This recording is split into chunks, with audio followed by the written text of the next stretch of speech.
on cue. Maharashtra Tycoons arrive with work to do. A loss behind them, a pause to recalibrate. But this afternoon carries a different pull. All eyes turn to the universe boss.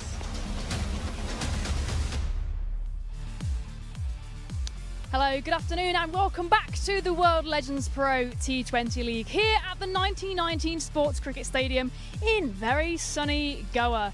Now coming up your way today we have match 12 between the Maharashtra Tycoons and the Pune Panthers. Now it is crunch time here, all teams trying to make it to those all-important semi-finals. The Panthers coming back from a win and the Tycoons from a loss, so we should have a very intense and competitive game on our hands here today. Now my name is Jess Crowe, we've got all this action and more coming up shortly, but before all that begins, let's go and join Georgie and the two captains out in the middle for the toss. I'm joined by the two captains and it is absolutely roasting out here. We've got Carlos Brathwaite alongside Kyron Pollard and we also have our contest winner Shristi Prabhobadai and our match official. So who's got the coin? Kyron has launched it into the sky. So tails was the call and Carlos, you've won the toss. Once the coin came down from wherever it disappeared to, what are you going to do? We can bowl first, finally. And how come?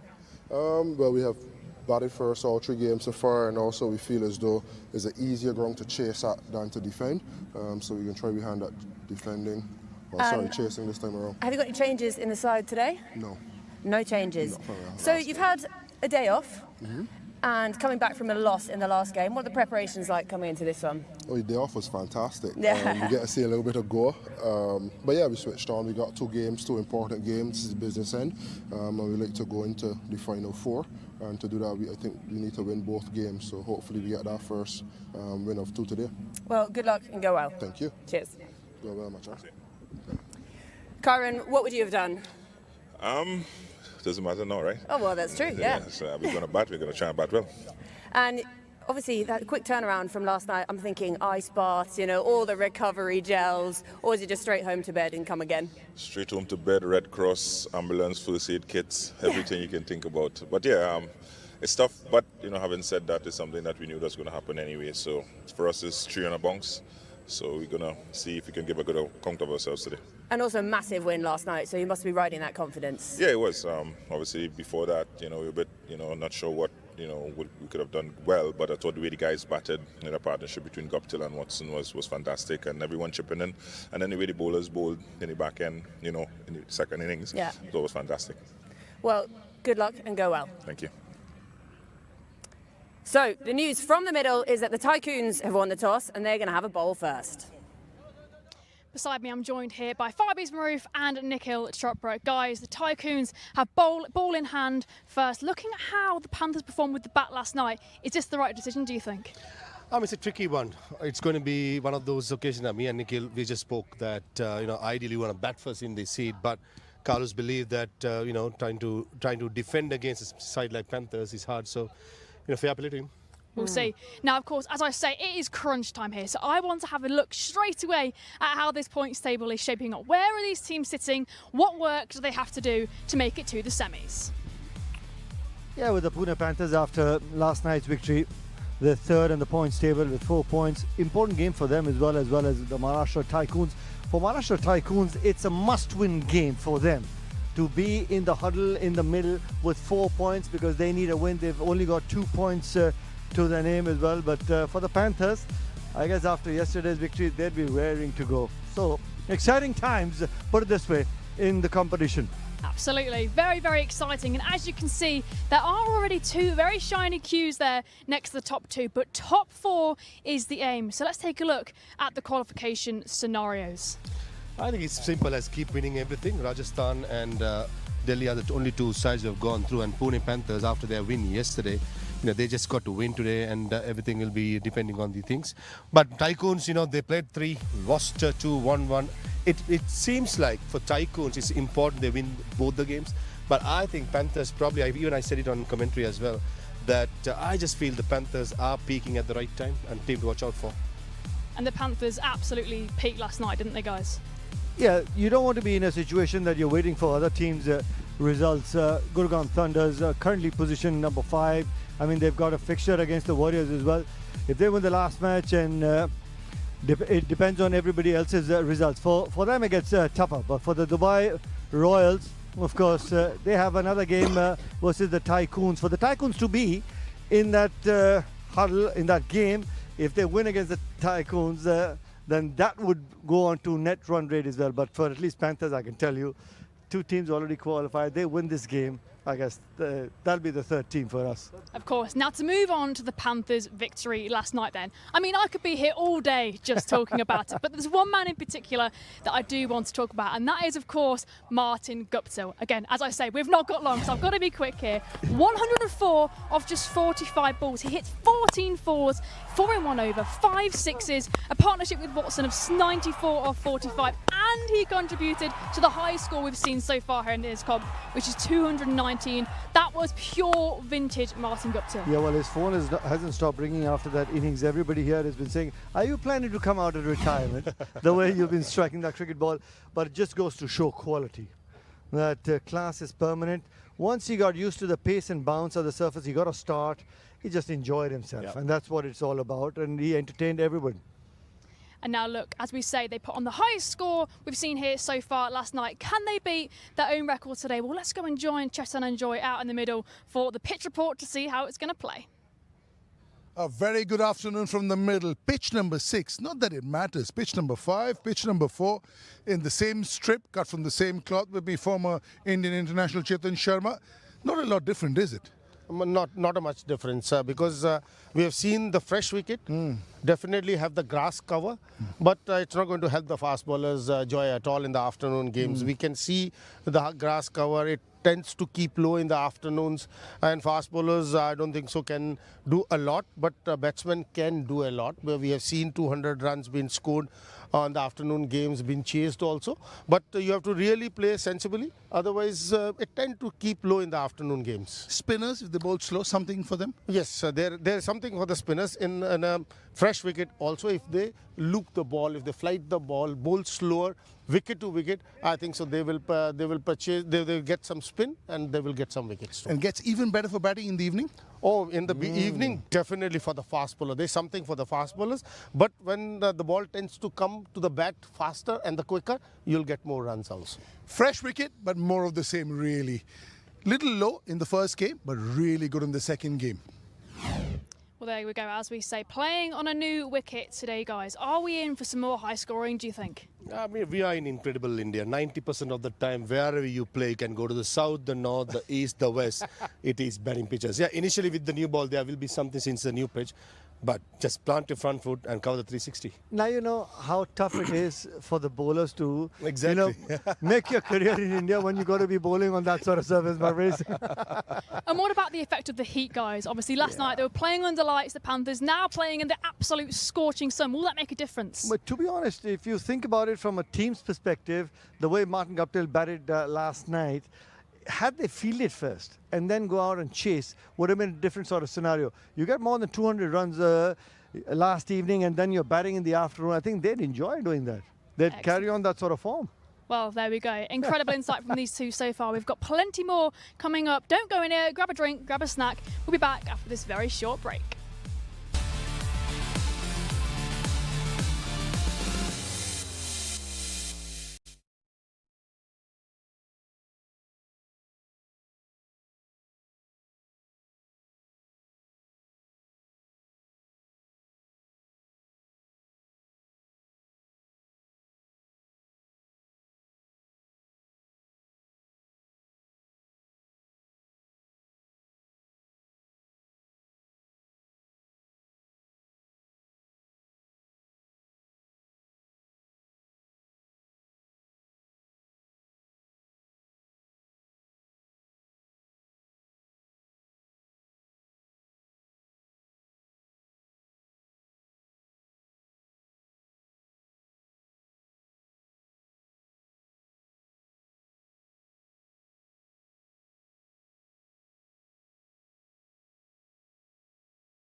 Welcome back to the World Legends Pro T20 League. Now, guys, I want to look at Pollard taking the captaincy role over from Shane Watson. Firstly, do you think it eased some of that pressure off Watson? You know, he went out there yesterday and scored 51 off 27. It seems like it's no coincidence. Yeah, I think it was a bit of a burden for Shane Watson. First 3 games, he looked like out of sorts. But all of a sudden, yesterday, the on-drive he played, that got him going off the spinner.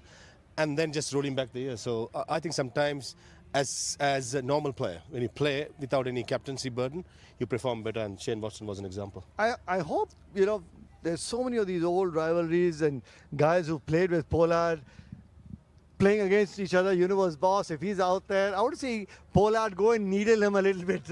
That's the fun stuff that these guys are trying to put up as well.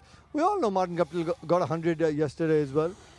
You remember some guys who used to enjoy troubling?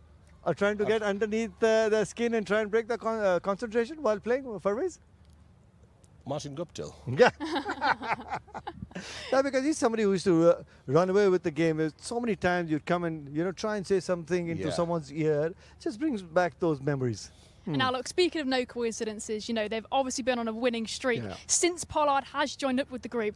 Knowing what kind of guy he is and the experience and expertise he brings to a dressing room, what effect do you think he's made on them? You know, the kind of cricket that he's played globally, Jess. You know, he's captain most franchise cricket.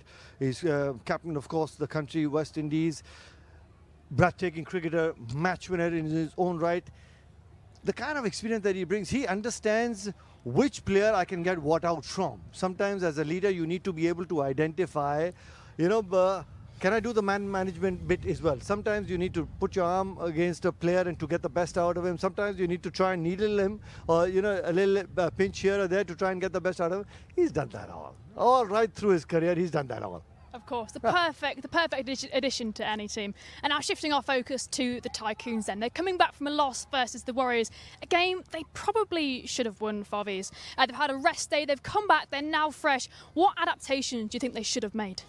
I think they should have had a very good, should have had a very good day off yesterday. Just, you know, go around the streets of Goa, just enjoy life and turn their attention to the game today.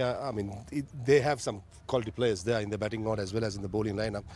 But I reckon since they're bowling first, the power play is going to be important. I just feel you have Guptill, you have Upul Taranga, you got Upul Taranga, Shane Watson, all these players in the top order. I think the power play with the two fast bowlers, Siddle and Stein, if they can get into the middle order, that's where the game can be won or lost. Rest day for the Tycoons. I saw some lovely pictures social media. You can go on to the World Legends Pro T20 Instagram handle and see Chris Gale by the pool. Can you imagine Chris Gale walking the streets of Goa? Man, that would be fun. Wouldn't that be fun? 100%. They're obviously enjoying all the sights there are to see here in Goa. Now, you mentioned one very important man, Dale Steyn. He's bringing not only the action, but also the entertainment with those hilarious celebrations he had going on.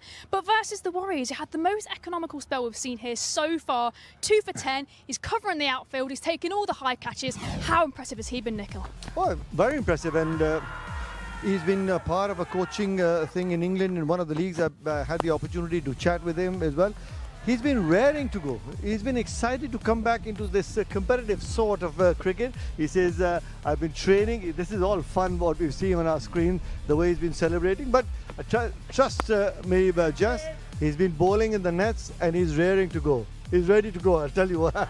Do you think he's exaggerating a bit with that old man celebration? I reckon he's still got a few years in it. He's having fun. Have a look at that. With the push-ups. Furways, your favourite celebration? Picking up wickets? Not push-ups, for sure. No. If I do one push-up, I'll be down. That's for sure. But Dale Steyn, I said it on commentary as well, he's one of the nicest bloke you come across. When you play against him, he's a warrior. But in the field, in your side, in the dressing room, outside the play, is one of the nicest to go to. He's the full package. What more could you want? And then the battles to watch out for today, guys. I reckon Guptill, Watson, Pollard versus Gale, Cook and Marsh. Which of these trios today are going to be more of a threat, do you think? Panthers for me. Oh, Panthers, without a doubt. You know, but yesterday we saw in one of the games, in the afternoon games, the universe boss was ready to bat for about, 8-10 overs, get 40 odd runs, run a ball in this heat, running twos as well. Just goes to show the intent. If he gets going on a surface, which was fantastic to bat on yesterday, today it's a new surface, he gets going, it's going to be entertainment galore. Now it's time for the all-important playing 11, starting with the batting side, the Panthers. Who's walking out with bat in hand today? Yeah, the Pune Panthers top order, Guptill, Taranga, Watson, Robin Uttava, Pollard, my God, those are about 30,000 runs there itself, and then the bowling of Rajput, Asad Patan. Amit Mishra will be a key man with his leg spinners. So on paper, I think Pune Panthers, if they can get to about 190, 180, they'll try and defend it later on. Now for the bowling side, the Tycoons. Yeah, when they come out to chase, Alistair Cook has been looking to get some runs. He needs to get a move on. Sean Marsh has found his rhythm. Stuart Binney has been very, very handy with the bat as well. And of course, Carlos Brathwaite. And I wouldn't be surprised to see the Universe boss come in as the impact player. And guys, while we're standing here on the outfield, of course, the players are raring to go over there in the changing rooms. It's crunch time and everyone trying to get into those all-important semis. What message would you give to those head coaches and captains before the game today? Keep it really simple. Go out there, have fun. Nikhil? Without a doubt, see ball, hit ball, that's what you got to do. Easy as you like. And now to very much put you on the spot, something I love doing, predictions very quick. Yeah, back the captain that wins the toss. Panthers. Panthers? Panthers. Panthers, there we go. Panthers, Panthers. All the action is coming up very, very shortly.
Hello everyone, welcome to the World Legends Pro T20 League from the 1919 Sports Cricket Stadium in Goa. It's the Pune Panthers versus the Maharashtra Tycoons. Everything to play for. The business end of the tournament from the gorgeous settings here in Goa. These men are ready. Carlos Brathwaite, we've all heard the name, haven't we? What a player he has been over the years. Shaminder Vas in the middle. The head coach, Martin Gupta, lit up the stadium yesterday with a blistering 100, something that was well overdue. Dale Steyn, 4 overs, 10 runs, 2 wickets. As it says, he hasn't bowled for 6 months. If that's the way he bowls, he should bowl every 6 months. Whoa, how good was he? That's how the points table looks like at the moment. The Warriors and the Lions are through. They've got a Q next to their name. It's the Panthers, the Tycoons, the Thunders and the Royals. These 4 fighting it out for position 3 and 4. If they have a really good time, they could even go to number 2, you never know. But everything to play for, the top 4 go into the playoffs.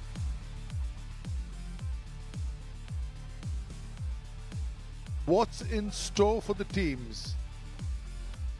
The Panthers, currently in 3rd position, remaining fixture against Tycoons. They win the last match to directly qualify. lose the match and depend on other results. You don't want to do that. The Tycoons, on the other hand, are currently at 4. They have a match against the Royals that's left, with both matches to directly qualify or win one match and depend on other results. So ideally what you want is, you know, win both your matches and not depend on anybody else. Gurugram Thunder over here will have to sort of win the last match and depend on other results. They have a game against the Warriors, position 5. And for the Royals, who are now in position 6, they have everything to play for.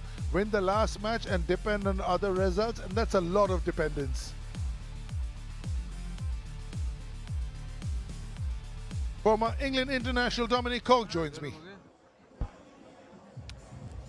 Good morning, Joy. Good morning, everybody. Yeah, well, I should say good afternoon. Could be good morning wherever you are watching, but it's good afternoon here from the beautiful Goa.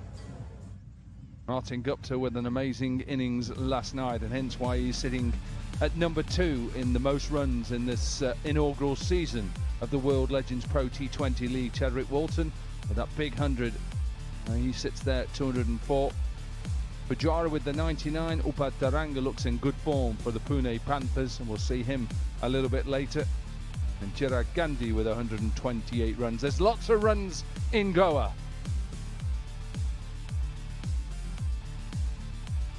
Yeah, the batters are having a field day. What are the bowlers doing? Piyush Chawla, top of the pile. The cream always rises to the top.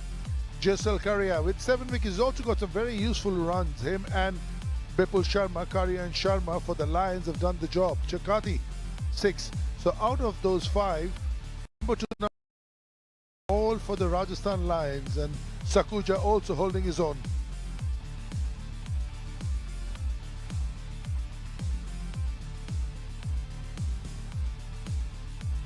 Yeah, he's getting ready, isn't he? Wants to take off from where he left off yesterday. What a knock. Well, it was a sensational innings, and a man who is still playing was given, what, I think 3 chances in the end throughout the innings, but you've got to ride your luck. And I said it when we first did the first 4 overs. He was dropped at mid-on. I said, how would they rue that? Well, they went on to drop him another twice. And he went on and scored a massive 100. Spoke to him a little bit earlier. He says, yeah, it feels okay at the moment, but he's up against one of the world's best, or was the world's best, in Dale Steyn. Beautiful bowler, awesome action, wicket taker, and a great celebration to go with it. I reckon Corky in Legends cricket still one of the world's best.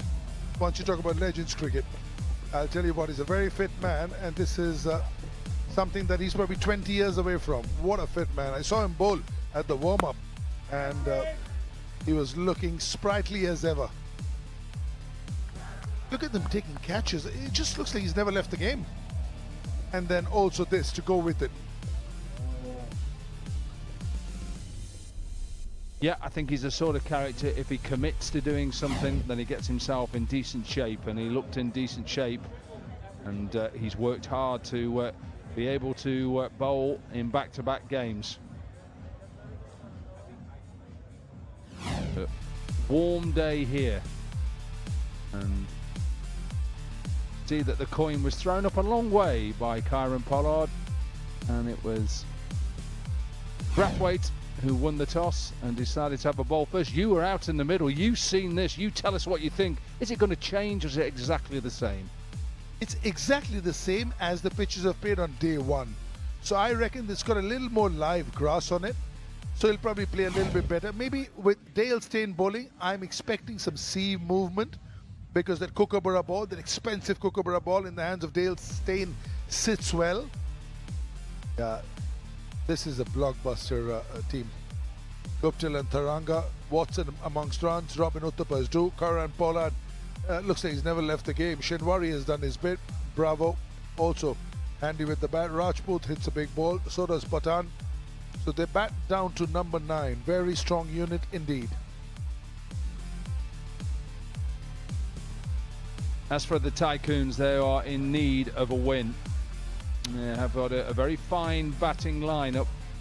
You'd expect obviously Christopher Henry to probably come in as the impact player, and he will open up with Alistair Cook. But a side that haven't really hit their straps with all their big names in there, and Captain Carlos Brathwaite would hope that today is the day that they can register a win, beat the Panthers, and give themselves an opportunity to get through and up into that top 4.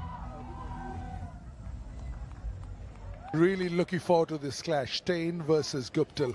Not that Taranga is not in the mix, but two people in prime form in Legends. Steyn, 4 overs, 10 runs, 2 wickets. Then once you get through Steyn, you've got that man behind in the picture at the background, Peter Siddle, to comprehend with. Oh, look at these two together. Wow. Bowled a 145 kmph in the BBL. Dominic Corkfields, a little bit cranked up is slightly. You'd expect Australia just to turn it up a little bit, but yeah, it'll be interesting to see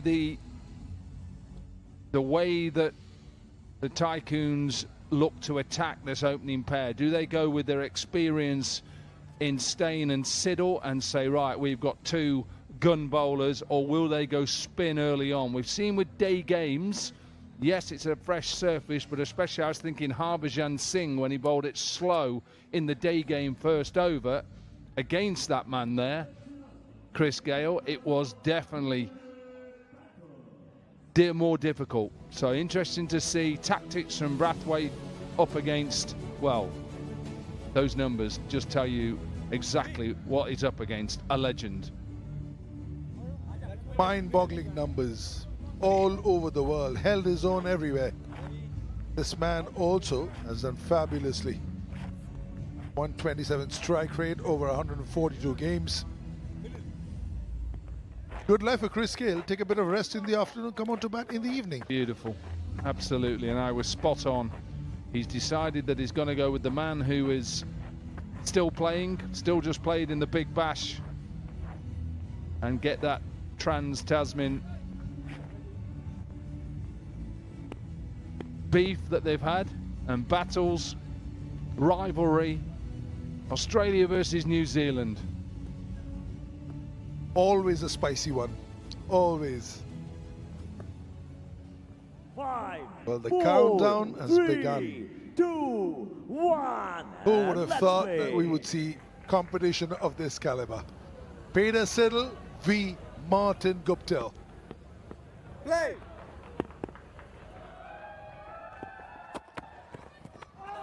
Drifting onto the pads, Peter Siddle. Siddle and Steyn opening the ball. Oh, a bit of a limp there. The pace, remember? Make sure you've got extra protection in your padding. Yeah, whether that's just hitting away from that pad, inside, and maybe, yeah, a little bit of an inside edge. That's the way to stop him.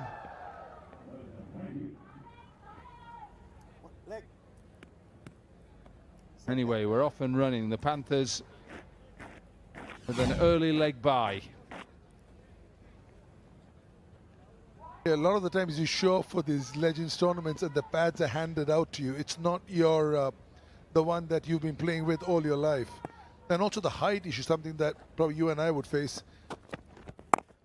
Standard pads were like keeper pads for me because I'm 6'4", so I needed the pads up to my height. Well, he's exactly the same. You'd say the knee roll is probably slightly underneath where his knee is, and hence why it's probably hurt. He's just telling Alistair Cook, looking for a bit of sympathy. You won't get anything from Cookie, I can tell you. He'll give you absolutely donuts, nothing.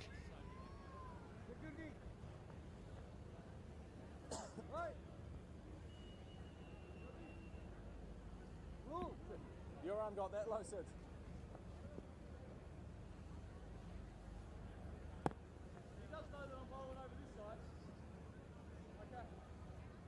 With those pads, suddenly you get hit just on top of the knee roll. That's actually on the knee because the knee roll is under the knee if you're exceptionally tall. To the field. They've just got that fielder back.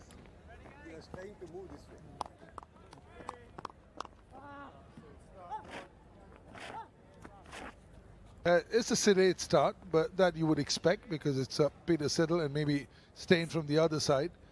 Not for too long though, just giving themselves a little bit of time. Yeah, first game 68, then a couple of quiet games and the blistering 100 yesterday. to their field. It's got a very squarish field on both sides, the boundary riders. Yeah, I think this is a little bit of an outside edge. I think he's looking to hit that and pump it back over Siddle's head. And maybe it just sits in the surface, maybe a little bit of seam with this brand new Kookaburra, but he's got square fielders. Deep point, deep square leg for both the left-hander Uppal Taranga and for Guptill too. Which also means that there'll be nothing very full, with just back of a length. Because that's where you would expect the ball to be able to hit square, as Corky rightly put it. Just trying to hit it over mid-off maybe, and the swing taking it away to the square fielder. It's a hot day today, and you'd rather be batting, just the two of you, vis-a-vis the 11 that are on the field. Rather be the impact player, never mind in the 11. Yeah, back of a length. Nice quiet over here for the Tycoons. One gone, Panthers 5 for none.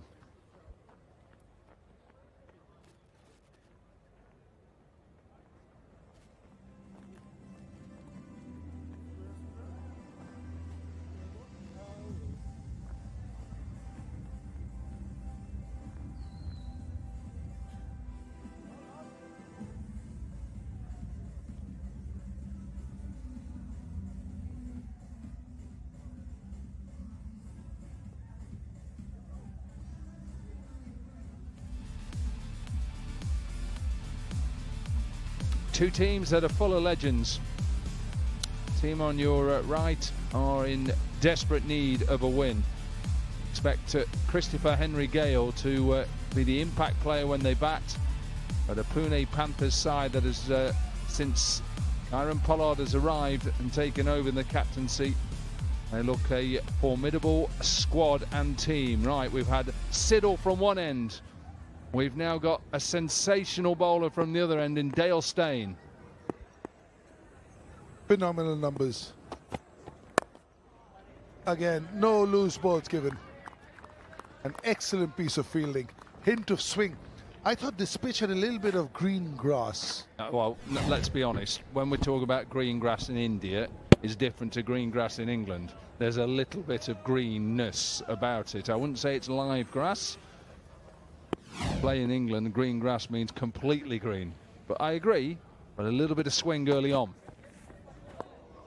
And also it'll be 12 degrees compared to 30 that's over here. 12 would be good at the moment. It's 3 degrees at home, and they're not singing very good tunes at the moment either. I love the cold Corky. I would trade places any day. Well, you would, but not at the moment. There he is, the universe boss.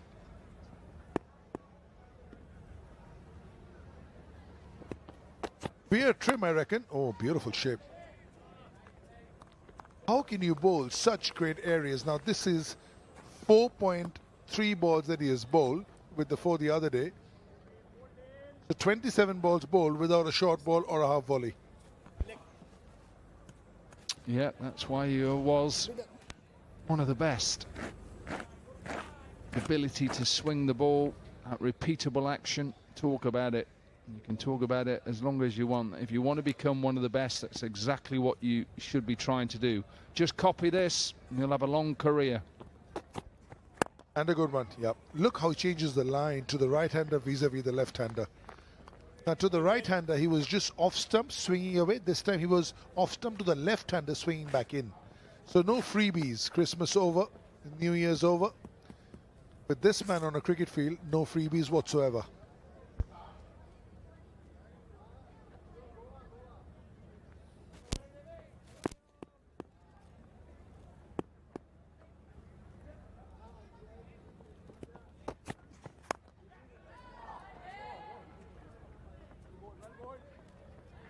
You can just make out that even somebody in the sort of form that Guptill is in is giving him the full attention. Well, even he's trying to just hit that over the top, and you can see the difference from last night where he was attacking and hitting down the ground. You can't do that when somebody is bowling the length and pace that Steyn is bowling, and just getting it to move from the straight. That's all the way. Has it gone? Ooh, still no boundary conceded. Peter Siddle thought that was going to go for boundary, given it up. Dale Steyn says it's not easy hitting me for boundaries. More of a pitching wedge, spun it back, 2 gone, 10 for none.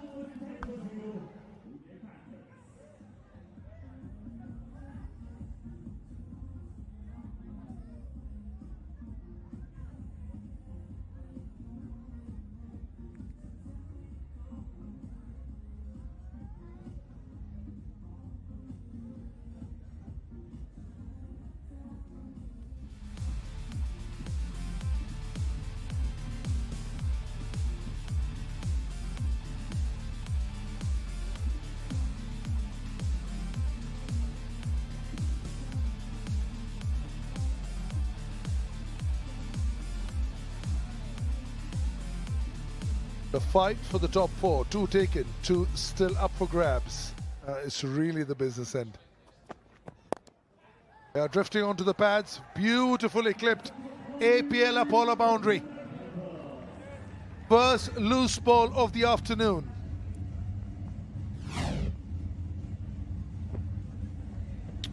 Just strayed, didn't he? Just strayed towards that leg stump and just slightly over pitched.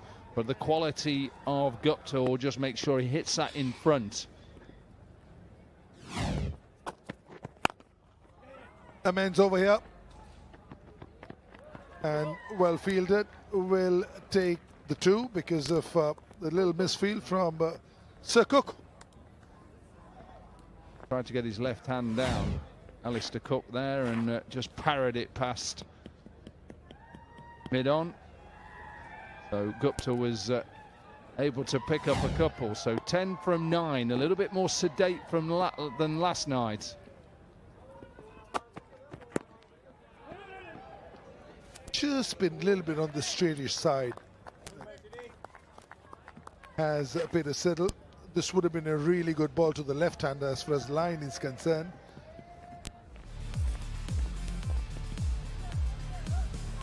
Just gone over 200 now, Martin Guptill, and he's chasing down Chadwick Walton.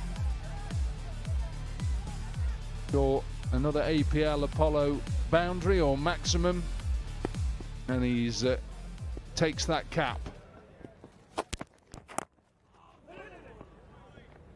It's a really good start here by the Tycoons. You would expect that they're up against it, and you just want this is the time when you want to win some games, get your form right in place.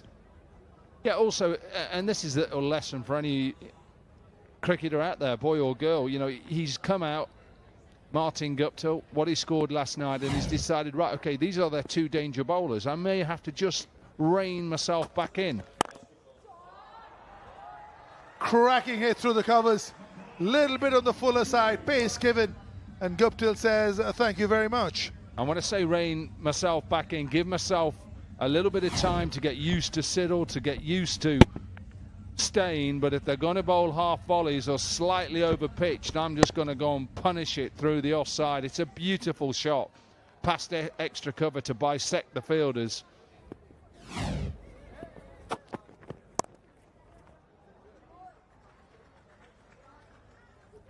"12 from this one, 3 gone, 21 for none."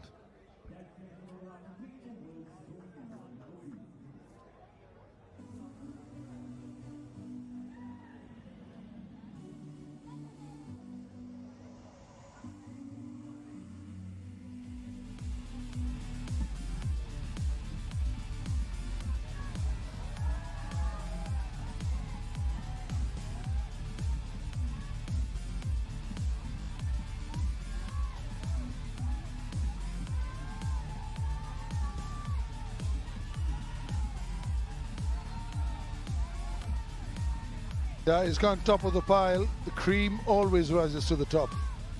What a play. Bolton with the 100 also done well. Pujara. Upal Taranga also in the mix. Shane Watson is back amongst form. They're hitting form at the right time. Steyn. Just so good.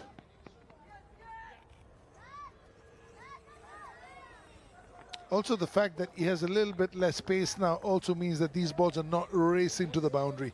is working in his favour.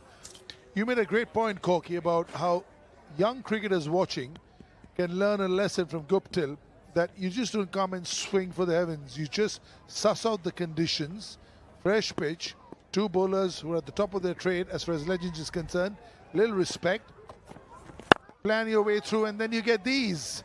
Might hit the fielder, but you can make out he's finding his rhythm. Yeah, and showing a bit of respect as well, because these are two very fine bowlers. 193 is the average winning score in day games in this tournament. 180 is the average score, so it's probably slightly less than those evening games. And I think with a new pitch, maybe have to look at that. Oh, first full ball. First full ball and first APL Apollo maximum for the day. Yeah, I'm not sure whether Dale Steyn went for a slower delivery. It's definitely fuller, and I think he's just then, just told, pace off. Not sure, and here's me telling Dale Steyn what to be bowling. I'm not sure he needed to do that against Martin Guptill. He's been struggling with those length deliveries. He just waited and drop kicked him straight back over his head. Another one. Carlos Brathwaite, chance. Ooh, he's parried it. That's A+ for an effort. For a while he thought he was in the game and then just avoiding him. Well, if there is a man who could catch this, it's that man there. Carlos Brathwaite. Anybody else would have given this up. Just watch this for an effort, for commitment. And who says people who play in the Legends are not committed? Brilliant from the captain. Does he get a hand to it? Maybe fingertips, but commitment.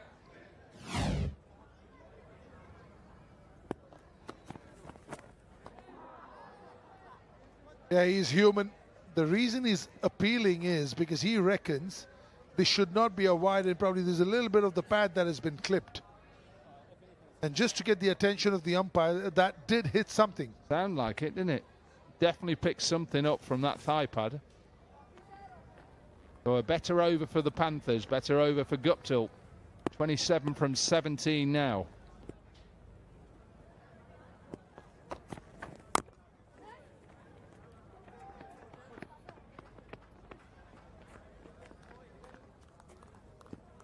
Yeah, you can just make out that first two loose deliveries bowled by Steyn in this tournament was in this over.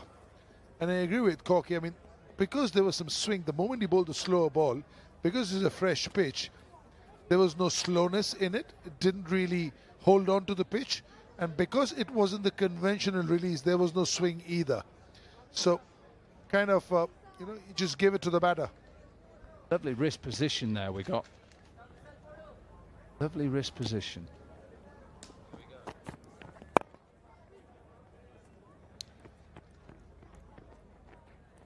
Big over, 15 from this one. 4 gone, Panthers 36 for none.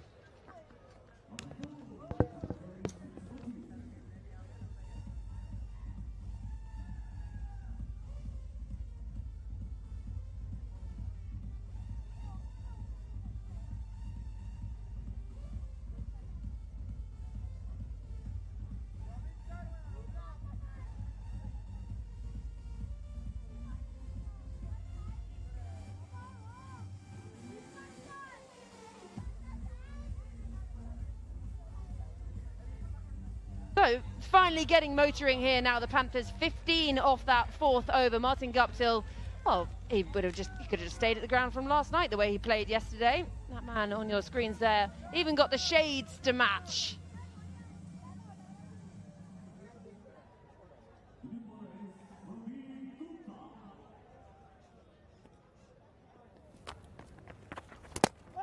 Spin is introduced and strikes with the very first delivery. Taranga looking to hoik across the line, and he's on his way back to the dugout.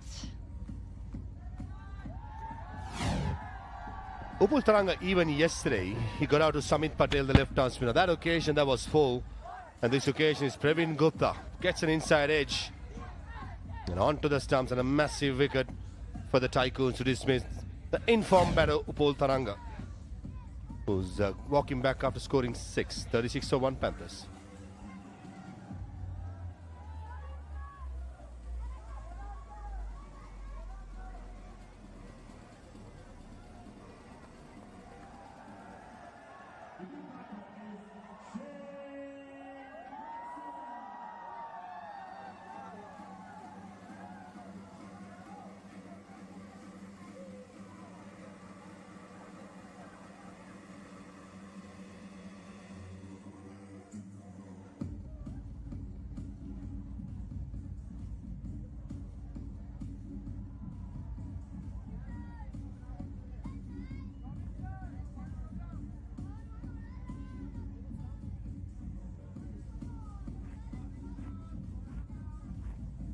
Well, these two yesterday, partnership of 94. So Shane Watson just getting himself into the tournament. He'd struggled until yesterday, but Martin Guptill hasn't struggled at all today or yesterday or in the first game of the tournament. Seeing it really nicely and just starting to accelerate. He's 28 from 18. Gupta striking with his first ball.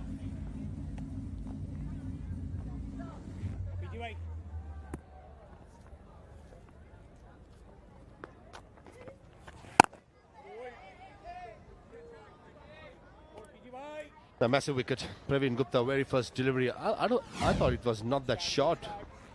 Gopal Tharangal playing that cross-barrel shot would have been a better choice. It gone with his much straighter bat towards long on. Powerfully played by Shane Watson. Very well fielded by Sir Alistair Cook. Saved 3 runs there at long off.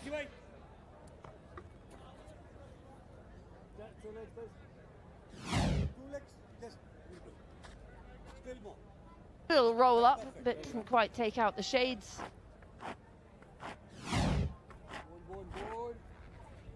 Warm patrolling out there this afternoon.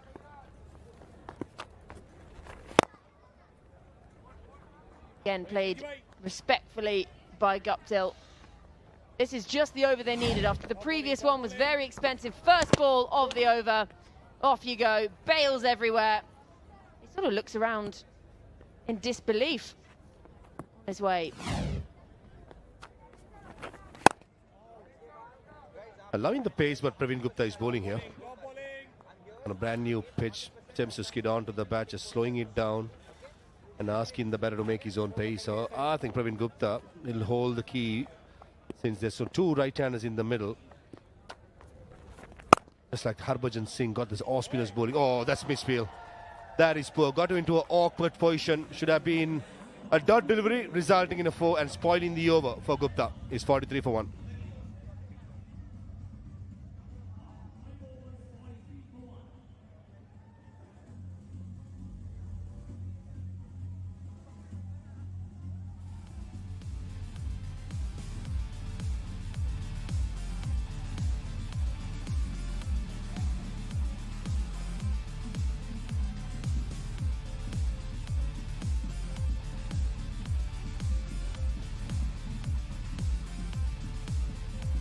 Martin Guptill now the leading run scorer in the tournament. He's racing along nicely for his 33. The 1 wicket to go in that 5th over. Taranga bowled with the very first delivery of the over. It would have been even better if that hadn't been that misfield at the end of it that leaked a APL Apollo boundary. And another change in bowler. So the captain, Carlos Brathwaite, into the attack. 265 matches. And I can tell you what, having stood next to him at the toss, he's a very tall man. The ball comes in from quite a height. I just have this feeling that Martin Guptill will target this, or maybe even Shane Watson, trying to maximize the power play. It's the last over. Siddle and Steyn have been decent with their 4 overs up front. Fussy bowled, just angling at those stumps. Dale Steyn, who seems to have gone and done an acting course recently. We had walking sticks the other day, press-ups today, pretending he can't even stand up. Certainly got down, but certainly got up, and real entertainment. Absolutely brilliant to have Dale Steyn around. Never a dull moment, that's for sure.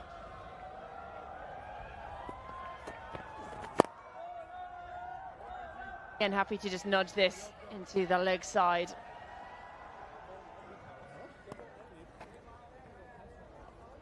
Ravi Kaushik, on-field umpire today, standing in the bowler's end at the moment. K. Srinivasan at the moment. He's at square leg umpire, third umpire, Mr. Anil Chowdhury. Very famous man. And fourth umpire officiating today is Pradeep Udavatta. Always had a feel for that. Just a little bit of movement from Brathwaite. A beautiful length by Carlos. That's the right length, hint of movement, just enough to go past the outside edge. Tentative poke by Shane Watson.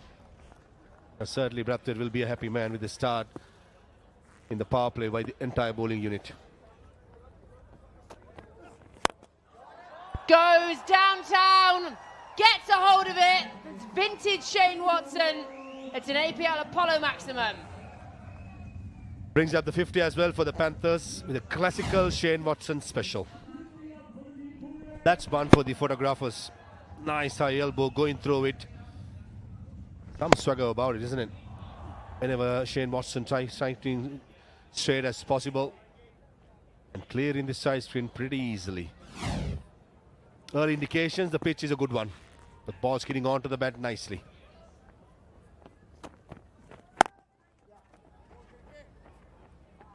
Backs up the boundary with a single. Smart cricket.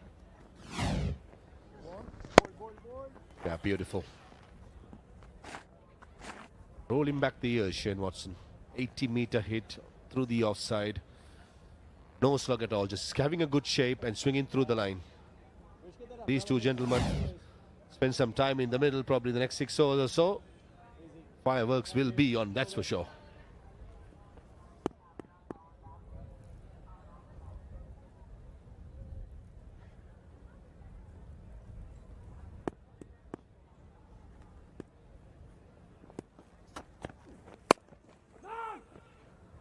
Sent back.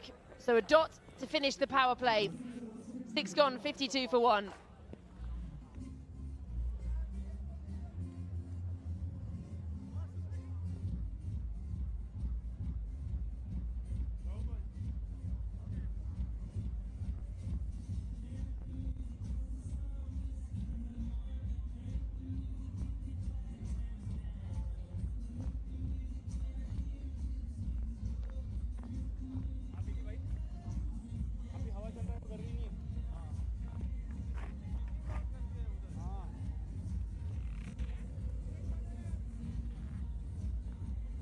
$11 dots in that power play, 52 for 1. They'd be pretty pleased with this, especially with the likes of Martin Guptill still out there. Shane Watson coming to the party, hitting his first APL Apollo maximum, cheering that over. Some beautiful striking. 4 fours and a 6 from Martin Guptill. Almost an opportunity for a diving Carlos Brathwaite. And that was the 1 wicket to go down, that of Taranga. Bowled the very first delivery from Praveen Gupta. Partnership could get very dangerous. 4 they put on between them yesterday. Praveen Gupta will continue. I'm pretty sure from the opposite end, Carlos Brathwaite will probably get Rahul Sharma into the attack, the tall right arm leg spinner. I think Rahul Sharma on this pitch, which is offering a bit of bounce, will be an important man. Is that a drop? Hit powerfully back to the bowler. Did well Praveen Gupta to get a hand. Run out chance here. Good throw by Carlos Brathwaite. And I think this is going to be a close one. The wicket keeper is quite confident with the effort. I think looking at the body language of Shane Watson is not so promising. This may be the second wicket for the Tycoons. Oh, that's very, very tight, but I just don't think there's anything over that line. Really smart cricket, the awareness there. Great work by the keeper as well. There it is. Oh, sometimes things just go your way out of nowhere. A second wicket falls now for the Panthers. They say never run on a misfield. Praveen Gupta is down, and I think Martin Guptill is the one was adamant that he had to go for the second one. Shane Watson slow to get off the blocks after clearing the first single. And unfortunately, as he walked back, Run out for 11. 53 for 2 Panthers.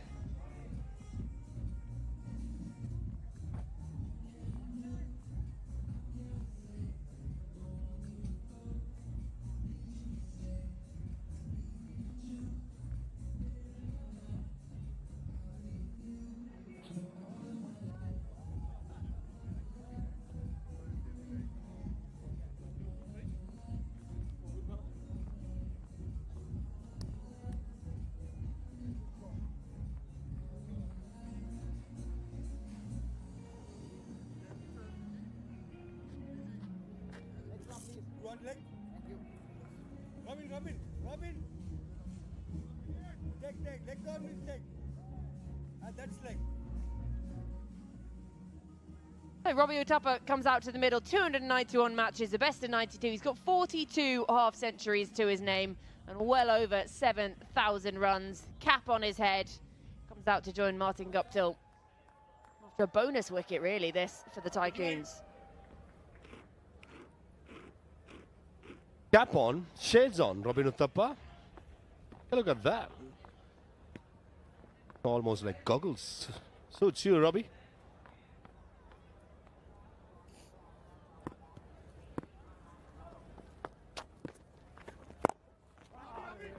Off the mark straight away. Drop and run. Martin Guptill quick from the non-strikers. Sort of brought him out to the middle. It was a lot of confusion, I think. It was great work by Praveen. He ends up sort of rolling around. And then they suddenly look up, the ball comes flying in. Shane Watson is like, oh, right, actually. Could have got the full dive in, perhaps. And that's gone through the legs of the keeper. Guptill continues his form. Get the dive in, Watto. Yeah, Carlos Brathwaite had good presence of mind. Loving the pace, but Gupta is at bowling here. Not to work with. And the spinners who have bowled slower right throughout the season, whether it be the evening game or the afternoon game, Georgie, have been the ones who are successful. So certainly, Tycoons would have spoken about it in their team meetings. It's quite evident that Gupta is trying to slow it down. Very, very tidy over. Just what they needed. 7 gone, 57 for 2.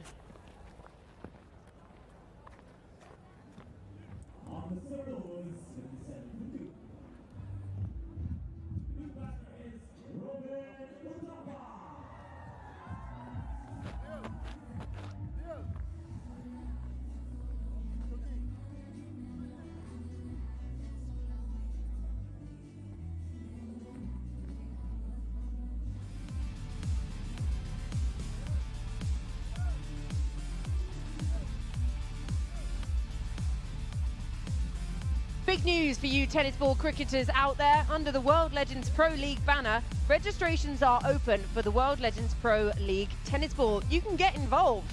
Same venue, same vibe and same energy. What more could you want? So head on to trials all across India, get selected, and next season you could be right here with the legends themselves. So register now at worldlegendsprot20.com. Must be eagerly waiting for a bat, Chris Gale. Day off yesterday. Pulled himself off as well as the entire Tycoon side. As expected, Rahul Sharma into the attack. No time wasted by Carlos Brathwaite to bring his ace spinner. I feel if he finds the right length, he'll enjoy the bounce, which is on offer on the new pitch.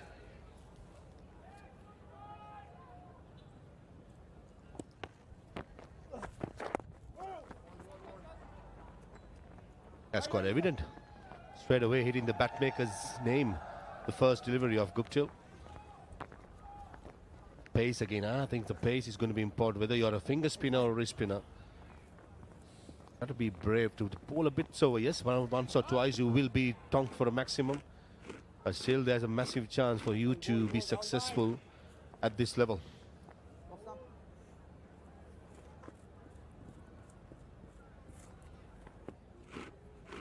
Bowling well, Rahul bhai.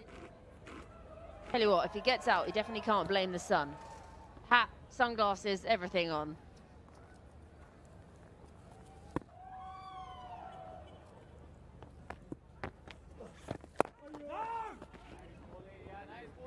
Again, I was saying earlier, if you're just brave enough to bowl it a bit slower, Robbie Otapa yet to make it into double figures.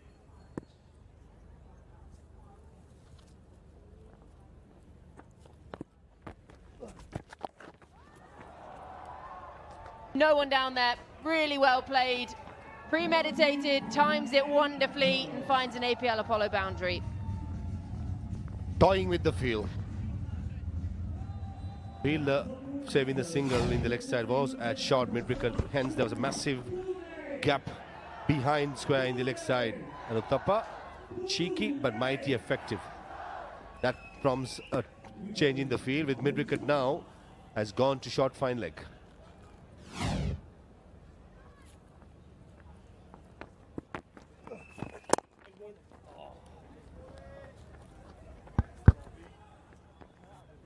Just feel since that introduction of spin, things just slowed down a little bit. We saw that really big over. They've just managed to drag it back. Up a wicket with the first ball of his over. Martin Guptill, he's been kept at the non-strikers end as well, so not had the opportunity.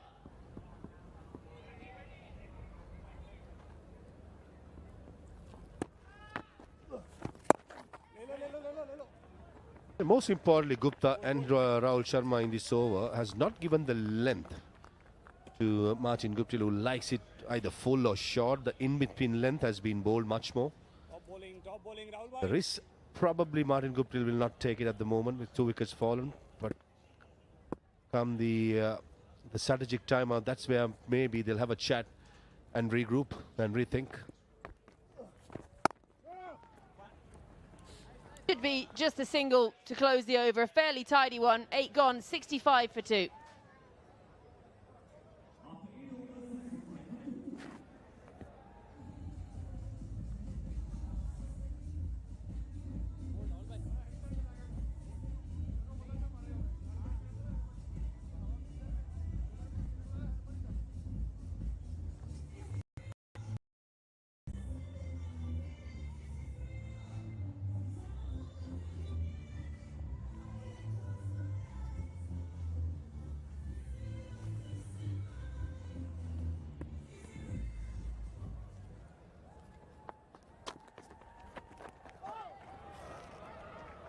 .13 is what they're going at. This will go to the boundary. APL Apollo boundary. Little bit of the reverse. 359th APL Apollo boundary for the season. Robin Uthappa is due for some runs. Fabulous play. Monty Panasa in the house. This is good batting. You've got to take some risk. And Robin Uthappa is doing the right thing here. Then it makes batting a lot more easier. So when you play that reverse sweep, what happens is then, as a spinner, you're thinking, well, what shall I do? Shall I give it my best ball to spin, or shall I just drag it through? And that's what you end up doing. You end up firing it, which makes it a lot more easier to knock the ball.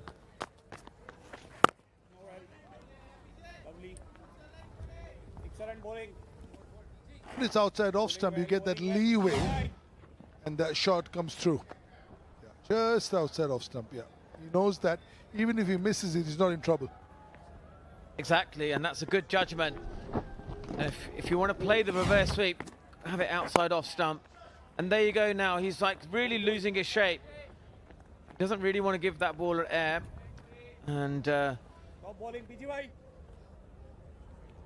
it's something that we haven't seen very often in this league so far, the reverse sweep shot.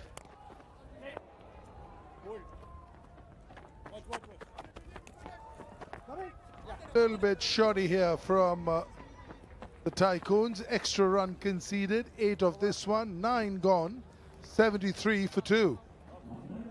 Robin Uthappa doesn't mind. He says, thank you very much. I'll have some of that, please. Umpire tap on the watch. APL Apollo strategic timeout.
back from the APL Apollo strategic timeout.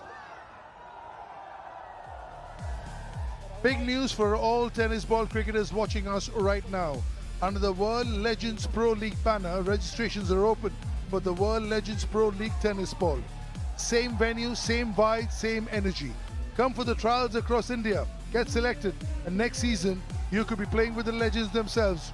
Register now at worldlegendsprot20.com.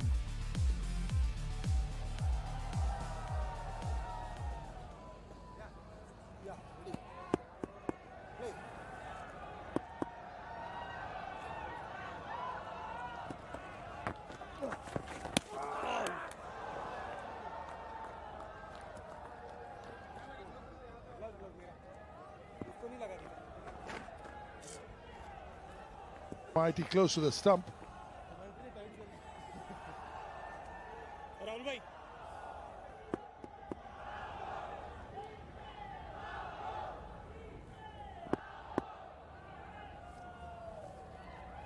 Rahul Sharma. Low in the air.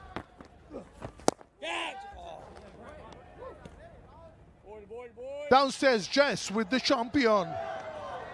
That's right, I'm joined here by DJ Bravo. DJ, what a day for the cricket. It's sunny here in beautiful Goa. What have you made of the place so far?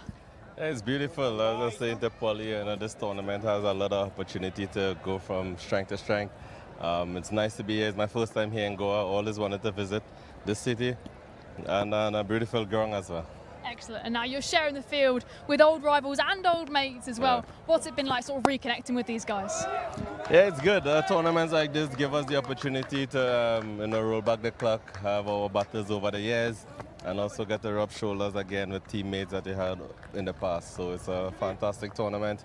I can keep reminding the guys the only thing, our skill will still be there, but our body obviously will not allow us. And but it's good fun. It's still very competitive, as you can see, and yeah, we just look forward to the rest of the tournament. And now someone in particular in that dugout is Kieran Pollard, obviously someone that you've shared your entire career with. You've been all over the world with him at so many different tournaments. Yeah. What's it like to still be here playing alongside him? Yeah, it's good to have the rich uncle.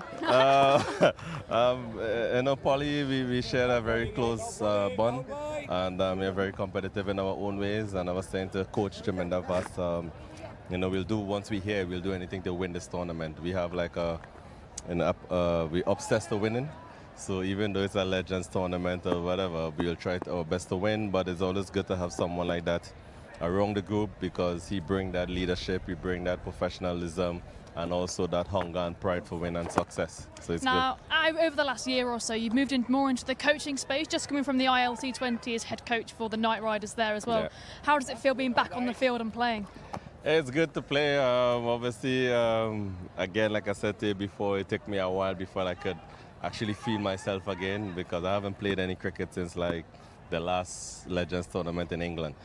So physically, I wasn't feeling good, but now I feel like more myself. But it's good to get back on the park again, seeing the likes of Dale Stay, and obviously Chris is on the opposition side. Sean Marsh, Chadwick Walton, all these guys, some of the Indian stars as well. Reina, a few nights ago, had our own little battles and Raidu. So this tournament brings us back together, and it's good, and hopefully it can continue. Excellent. And the Panthers have seen so much success. What's the vibe been like within the group, and what's been key to that success? Pride. We are players who had a lot of success in our prime. So even though we're not in our prime anymore, we still have to represent ourselves well and represent the franchise. Which franchise you play for, a lot of money is spent and invested in it. So you have to respect that and make sure that the owners are happy. And that's the best we can do. Make sure that we do our part as players and let destiny take care of itself. And finally, I just want to touch on Guptill's huge innings yesterday. How was it to sit back in the dugout and watching him do his thing out there? Yeah, it's good. Even in the first game, he started off the tournament very well, and someone like that is class. And yesterday was special. We were rooting for him to try and get those 6 sixes or 6 fours or something like that. Very nearly got there. You very nearly had a really nice night out in Goa. Really, we was rooting for him. He said it was on his mind, but credit to the bowler. He bowled a faster ball. I think it was Piyush Chawla. That's the one. Yeah, classy guy, experienced guy, spoiled the party. But it's good fun. It's good to see this guy is doing well. And like I said, it's all about that. Oh, fuck. Oh, shit. Well, there's just been a wicket fall, so let's head back up to comms. Yeah, just a half tracker. He could have hit that anywhere. Good Robin Uthappa, and he's found a sweep fielder. Monty, you got a few wickets in your time with balls like this? Absolutely, and it's always nice when you get wickets like that, and that's a sharp catch taken in the deep. And he's probably thinking, well, I don't have to bowl really good balls to get wickets, and often that happens in cricket. So Robin Uthappa goes for 19, the Panthers 79 for 3.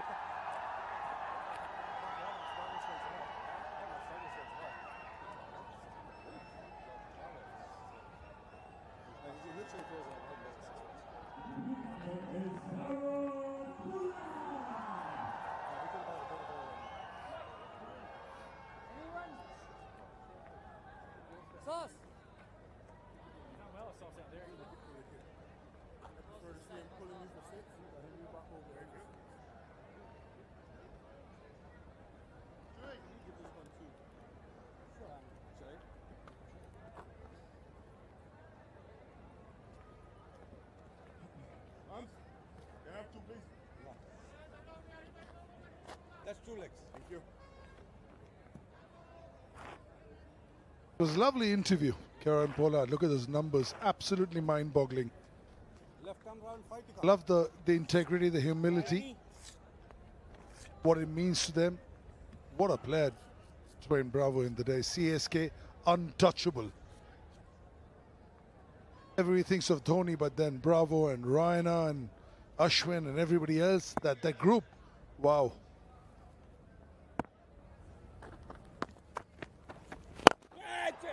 Up in the air, welcome! Welcome! Easy peasy, APL Apollo Maximum. Was this guy netting at the back? Well, this is a wonderful way to start. First ball. It's gone out of the park. That's it, middle of the bat here. The fans are loving it.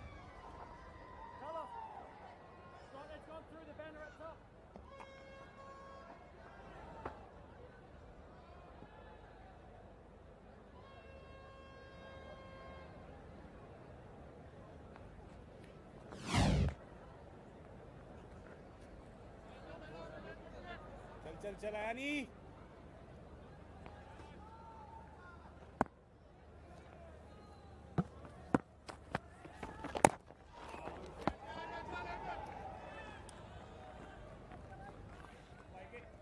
Just no more flight this time, just sort of pushing it through onto the pads.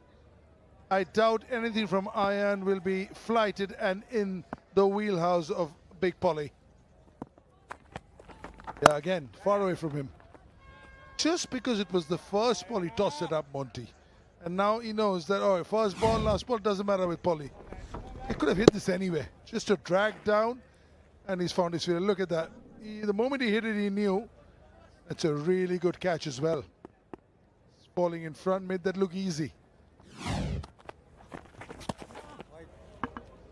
Yeah, that's what happens when you've got two power hitters like Gupta and Pollard there.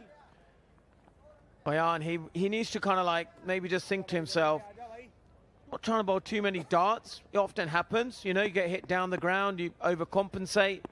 There's that in-between length there. You could just bowl it, yeah, that sort of length there, that's perfect. The flight is good, the length is slightly back. Anything fuller than that will just go out of the park.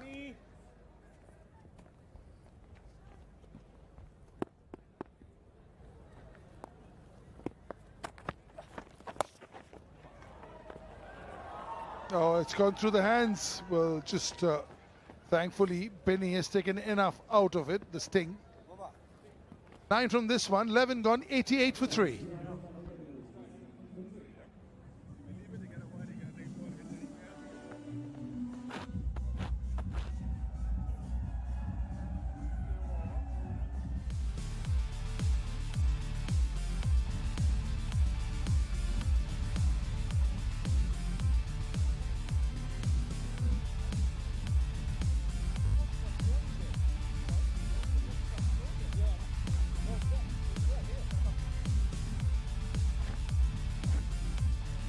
Almost 25,000 T20 runs in the middle together.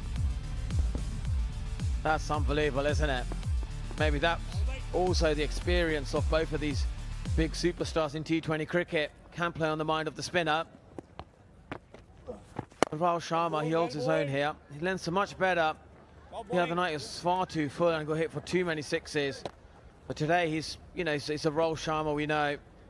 Flight is good and he's confident within himself as well and content. He's often, you know, when he's not desperate to take wickets, you see him, he's in his zone and he's, you know, as a competitor, really good leg spinner, played, you know, a lot in the IPL. His experience is vital today. Could have played a lot more for India. What he has done differently today is bowling it slightly slower in the air. That's why he's taken a cue out of all the spinners who've done well. Slightly slow. Samit Patel did it beautifully. Piyush Chawla did it beautifully. Yeah, much slower. And you don't mind getting hit for 1, 4 or a 6. But generally, if you don't give pace... wonderful Hindi comms to former Indian cricketers Chetan Sharma and Nikhil Chopra in the house. First man to take a hat-trick in World Cup. Chetan Sharma, 99 World Cup player was Nikhil Chopra. So good to see.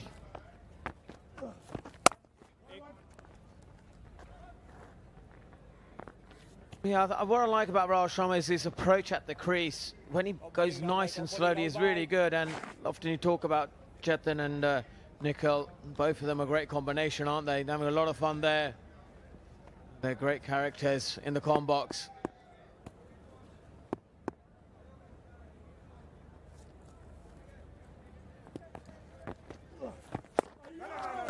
Yeah, beautifully bowled. Love the loop over there. A hint of spin. He's been brilliant. 2.4, just the 16. 2 of the over. Something is about to give over here. Is Guptill going to go after him? He's quietly moved to 43 of 36. 119. Not at his belligerent best, but that could well be on the way.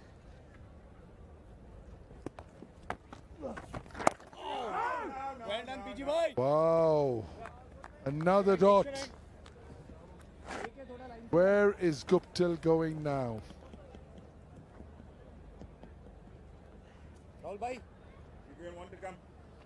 Been brilliant, hasn't he? 2 runs so far. Bossing it. Been really good today. It's middle overs, really. They're pulling the game. And he's bowled a Google there.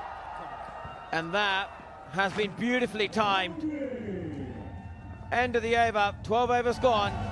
Panthers 94 for 3.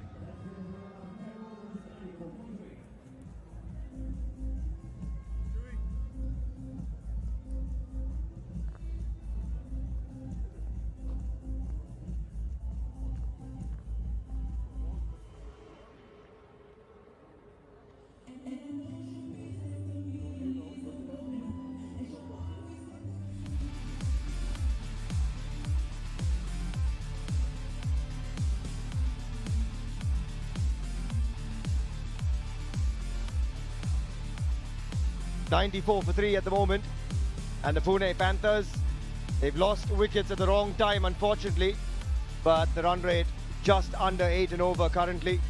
Still going pretty well, and they've got batting to come. The likes of DJ Bravo, Priyank Panchal, options galore for them. Fortunately losing Robin Uthappa, the last one to go, but this man has come out and launched into an APL Apollo maximum already in the innings, and Martin Guptill 1 away from a 50. Nicely played by Kieron Pollard, and should come back for the second. Good awareness from Martin Guptill. Handy extra run against someone who's bowling rapid pace at the moment. Peter Siddle climbed on him, but here's another look at it. Has a shy for no reason really whatsoever. That's a bit of a freebie. I've got Farvez Maroof alongside myself, Suhail Chandok in the comm box here, and it's been a decent effort from the Tycoons. Oh, again, just climbing on Kieron Pollard. Such is the pace of Peter Siddle. Maha, he's been playing a lot of cricket recently, and he's just extended his contract in the BBL. That's how well he's doing at the moment. The body clearly perfectly fine. A sharp bouncer. Kyron Pollard coming towards the bowler, and take a look at that. Hurried the batter. Certainly for 40 plus years, Peter Siddle have maintained himself and looked after himself really well, still running hard. And in Legends cricket, he's a gold dust. A bowler can bowl with the new ball, in the middle overs, can bowl decent pace. And I like the way Carlos Bethel, how he has used Siddle in the previous games. Not only keeping him in the death, but when the ball is hard and new, use him while he's hot. Like the little apology to Kyron Pollard as well for the back-to-back bouncers. Polly says, don't worry, I'm okay. I'm seeing it pretty well. He's 11 of 7. Yeah, there is. He says, that was quick. I'll take it though. Don't worry about it. And that time, he knew there wasn't going to be one pinned at his forehead. Works that away. Making sure those knees are good there, Martin. Got to get a jump start, that's all. Martin Guptill 2 away from what would be another fantastic knock. 100 last night of just 44 deliveries. He's on 48 of 39. Yet again carrying the Pune Panthers. Works that away to get within 1. What a batter. What a batter Martin Guptill is. With that single brings up the 100 for Panthers into the 13th over. He's been in superb form, and this battle is a good one. Siddle against Martin Guptill, as both playing competitive cricket and very consistent. To missing out, but he made sure that big 100 yesterday is lighting up the show. Yet again, ball walking towards the ball and digging it short. Peter Siddle, excellent over, just a 6 runs from the 13th. Is 100 for 3.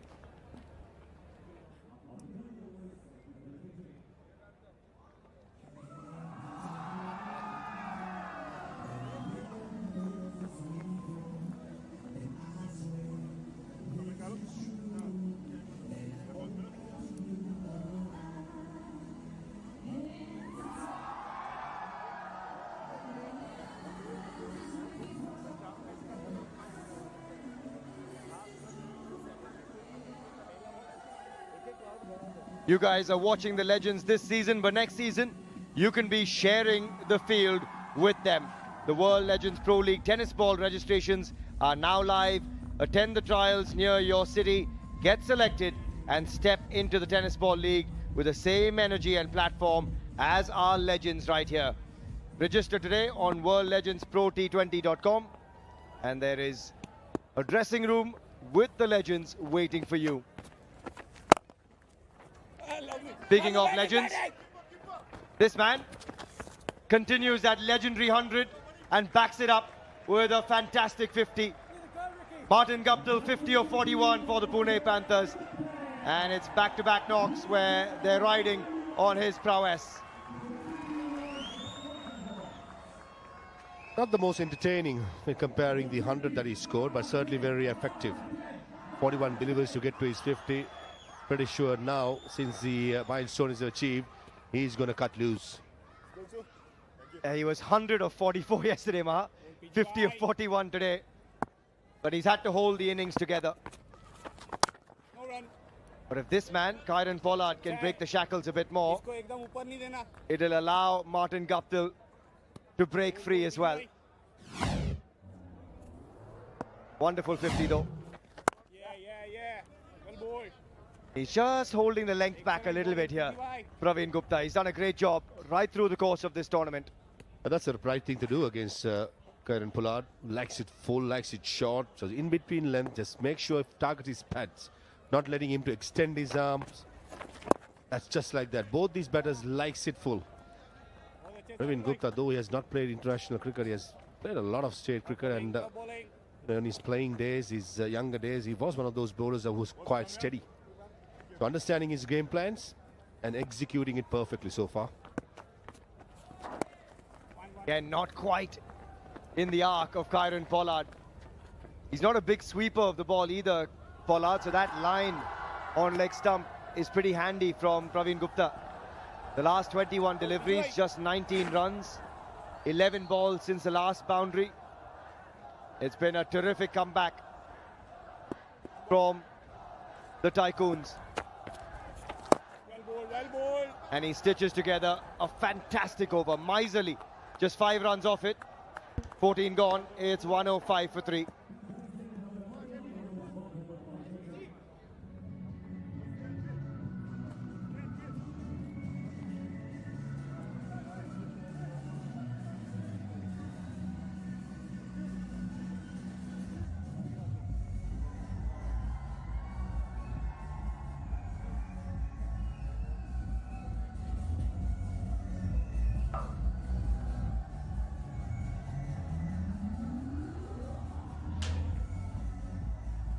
.105 for 3, and it's going to be an entertaining next few overs as well.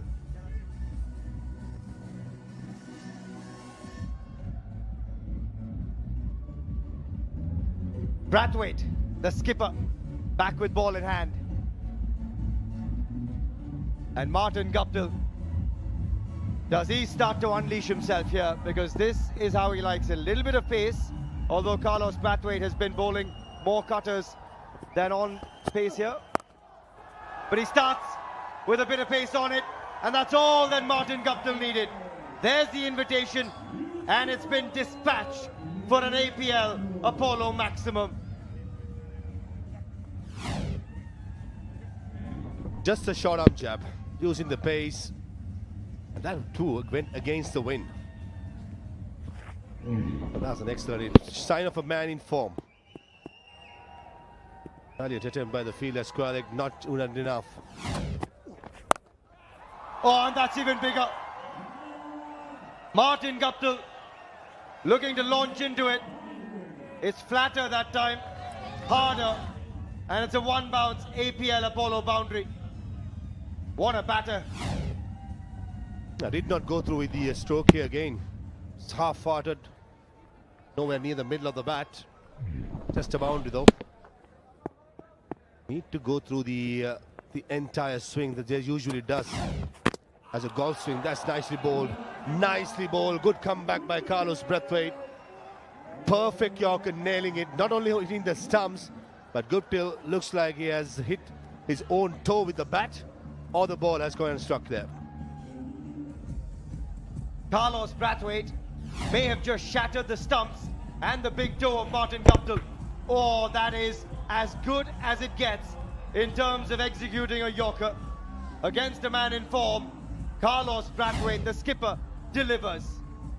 That's the end of Martin Guptill. Another 50 to his name. He goes for 62, and the Panthers now 115 for 4.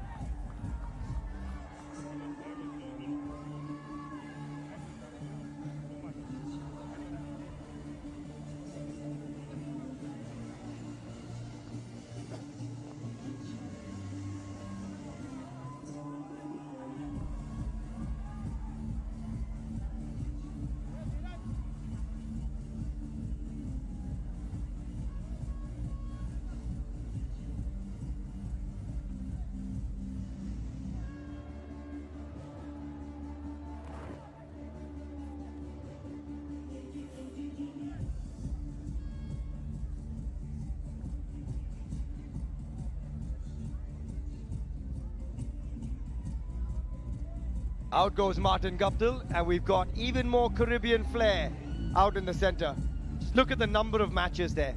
582 T20s. And he joins Kieron Pollard. It's an all West Indian affair. Carlos Brathwaite with the ball. DJ Bravo off the mark. Kieron Pollard now on strike. Such are the names at the World Legends Pro T20 League.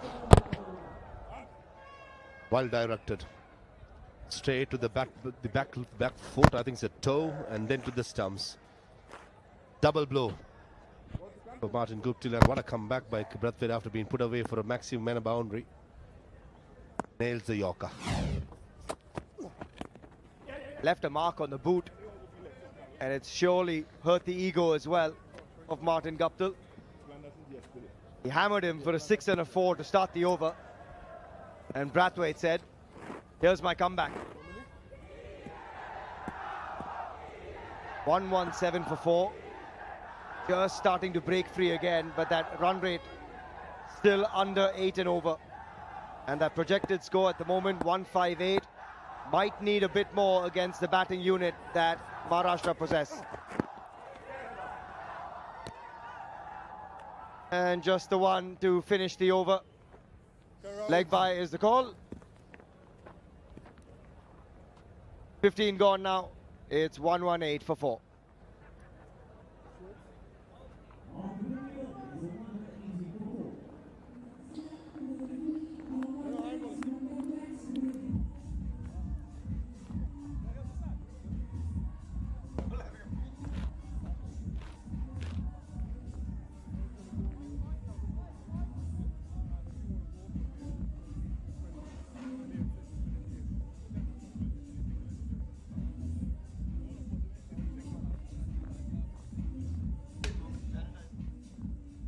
One 118 for 4.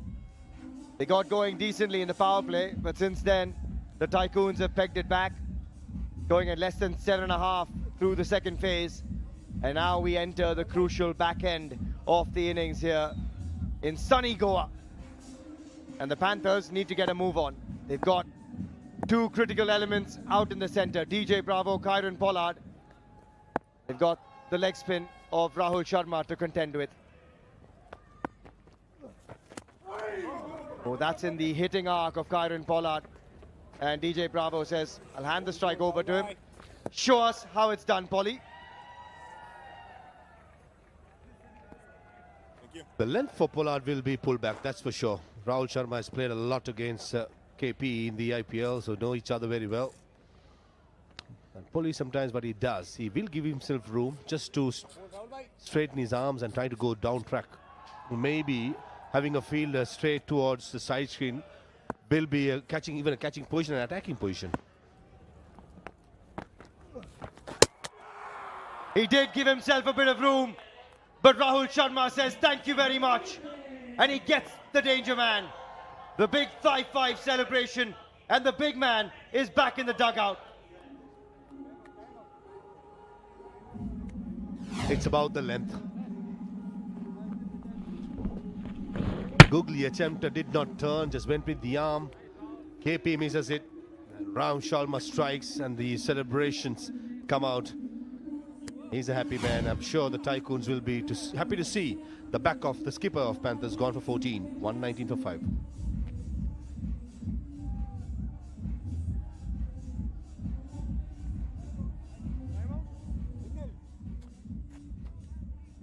And we've got ourselves an APL Apollo strategic timeout. Tune of it.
Back from the APL Apollo strategic timeout with the Panthers in a spot of bother.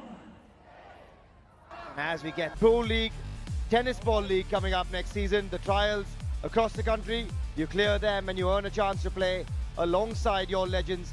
Same venue, same vibe, same league experience. So head across to worldlegendsprot20.com and get your registrations done. Oh, what a delivery. Has he got him? Yes, he has. Back-to-back wickets for Rahul Sharma and a first ball duck for Shinwari. What a spell this is turning out to be for the tall leg spinner. This is a dream delivery for any right arm leg spinner against the right hander. Hint of drift in towards the batter. Pitches, enough turn off the pitch. And Shinwari probably got a feather. The umpire heard it, we heard it, and the celebration comes out. Nothing you could have done better there, Shinwari. Gone for a golden duck. It's 119 for 6.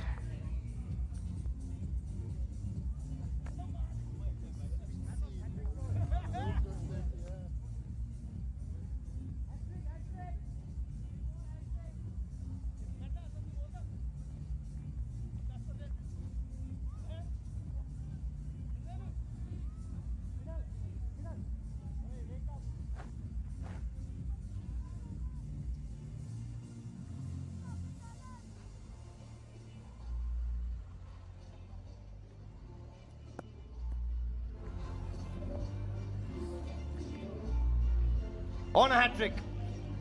We've seen Piyush Chawla pick one up, and he was $50,000 richer. Unfortunately, no bounty, but here we go. Hat-trick ball.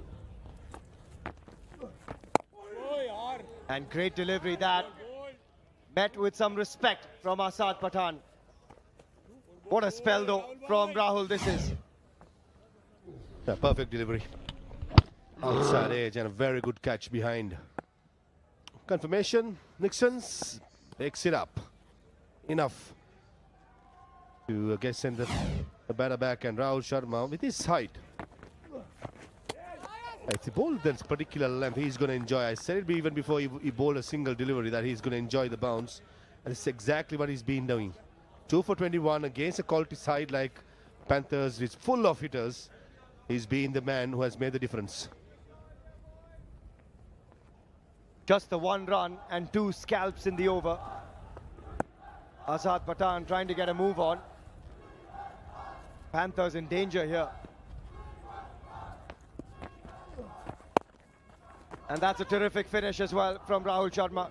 Just the 2 runs and the 2 wickets in his final over. 16 gone, it's 120 for 6.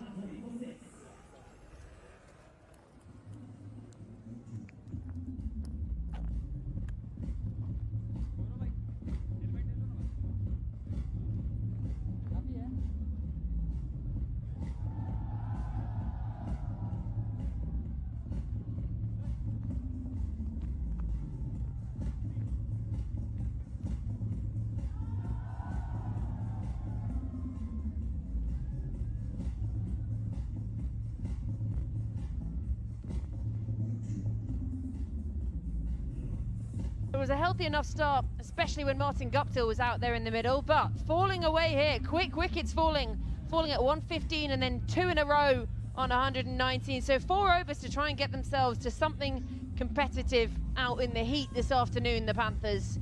They've got a strong batting up line. Have the Tycoons. They had a day off yesterday as well. You wonder whether that's affecting the Panthers at all. Tidy enough start, single off the first. And we're now going to head downstairs to Shefali. I'm joined by Robin Uthappa from Pune Panthers. Robin, tell me, what do you think? How do you read the match situation right now, and what will be a good score on the board? Well, we're pretty much in dire straits right now. At 120 for 6. I thought on this wicket, we thought 160 is probably a good total. But right now we find ourselves behind the 8 ball, but hopefully we can get as close to 160 as possible, and then we can probably make a game out of it. Wickets are going to be important, so early wickets like yesterday will be crucial for us to get. But yeah, I think we did well to get so far, but hopefully a strong finisher. All right, 160.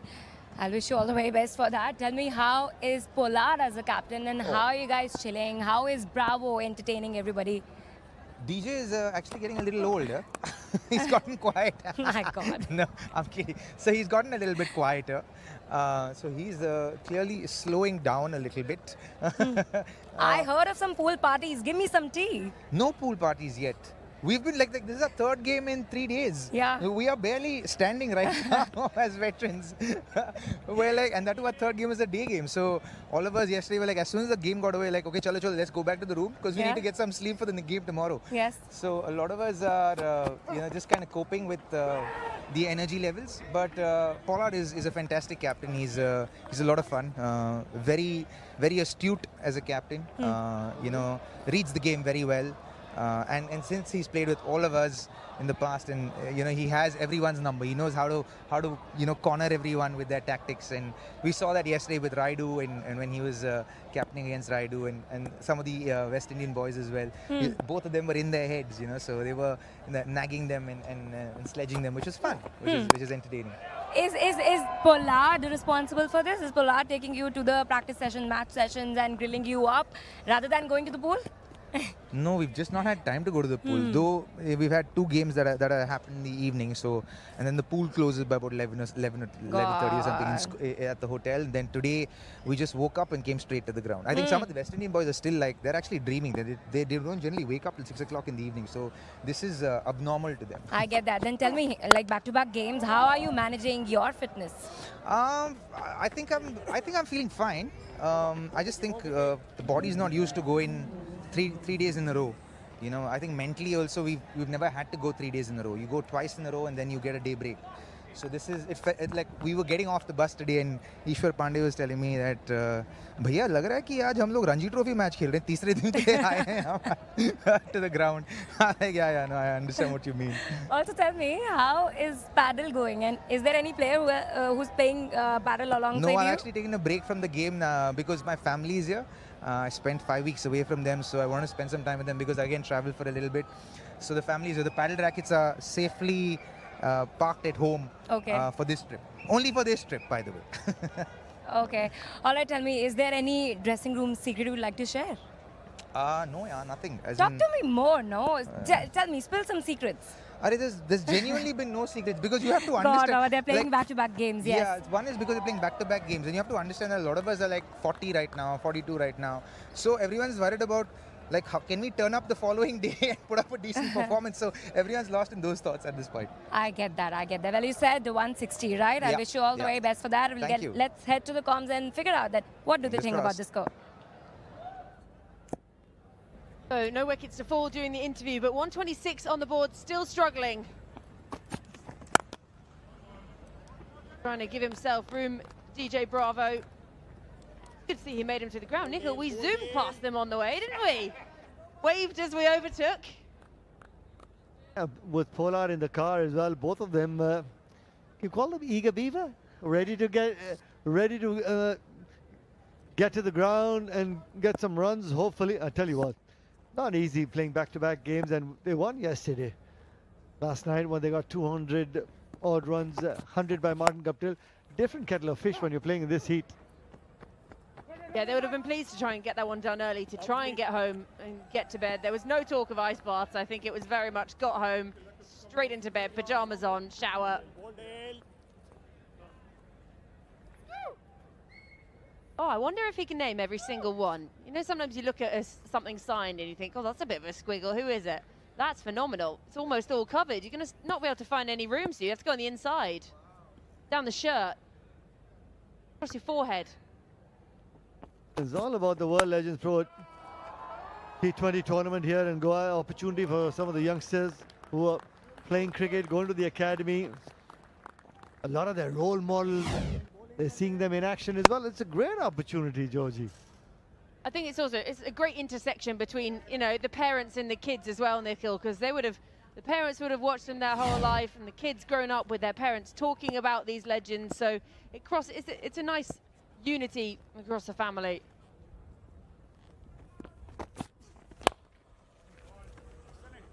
And almost trying to hit it too hard.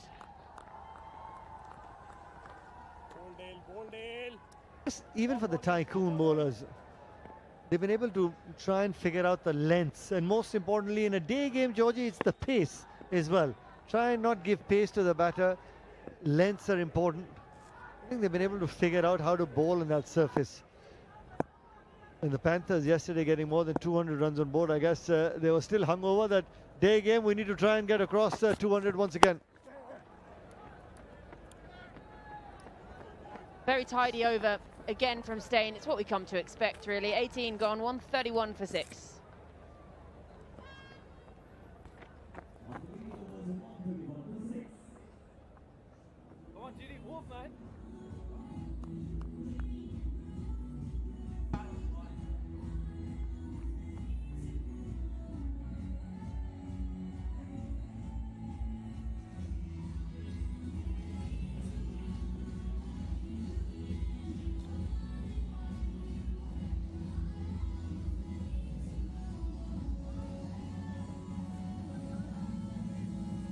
Big news, you tennis ball cricket fans. The best, the biggest news. Under the World Legends Pro League banner, registrations are open for the World Legends Pro League Tennis Ball. Same venue, same vibe. Get involved. Oh, he's done in there. Siddle starts his final over. So, tennis ball cricket, come for trials all across India. Get selected. Next season, you could be out here. It's warm. Bring your sunscreen. You could be out here playing with the legends themselves. So, go register. Get you on your computer. WorldLegendsPro-T20.com. It's a great opportunity for some tennis ball cricketers to be looking to play alongside some of these legends. Very exciting. You play tennis ball cricket? No, but I would if the opportunity arose. I might get onto, what is it? WorldLegendsPro-T20.com, and next season, shove a mic on me, I'll do it all at once. 2 for 1. As a young kid, we played a lot of tennis ball cricket in your garages as well. Come back from practice from the academy with my elder brother and some friends in the colony. A different sort of rules when we play tennis ball cricket.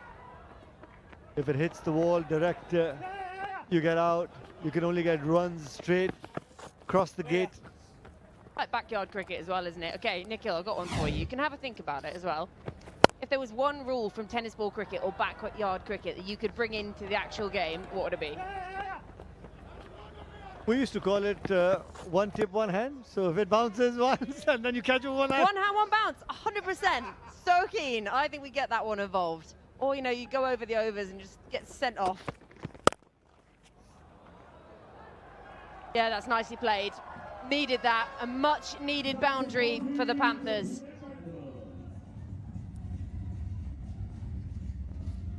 They're trying to get to that 160 mark that Robin Uttava was speaking about. The APL Apollo boundary. Just moving that front leg outside leg stump, just allowing the arms to move freely. Well timed. Really well timed. Beats the man at covers. Also had one, you know, if it went in the river. I think the river's just a little bit too far from here.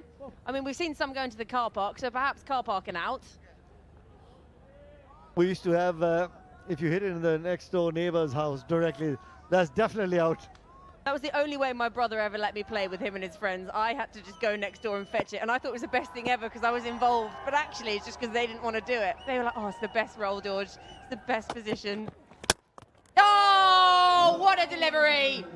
Final ball of the over, castled, stump goes flying. DJ Bravo, on your bike.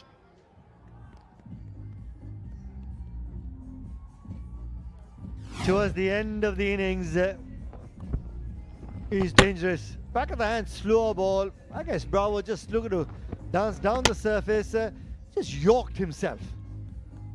A handy wicket by Peterson. Bravo departs for 10, 139 for 7.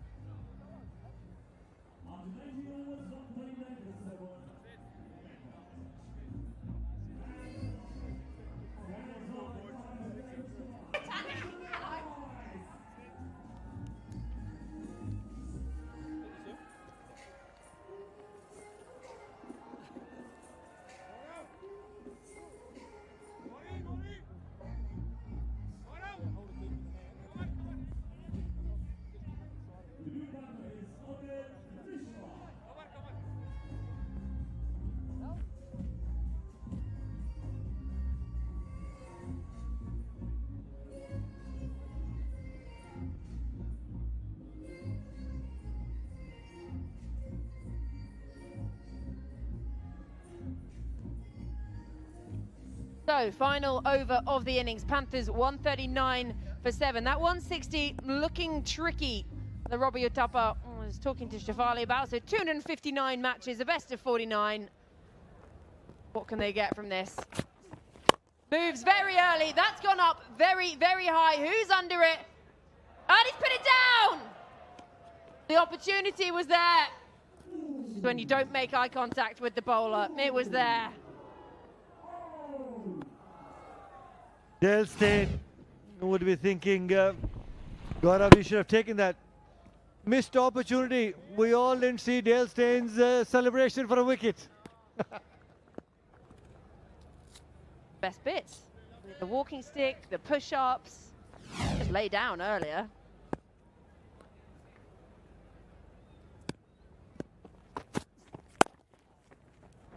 Big into his surfing, isn't he, Dale Steyn? I'd quite like to see a little surfing celebration, perhaps.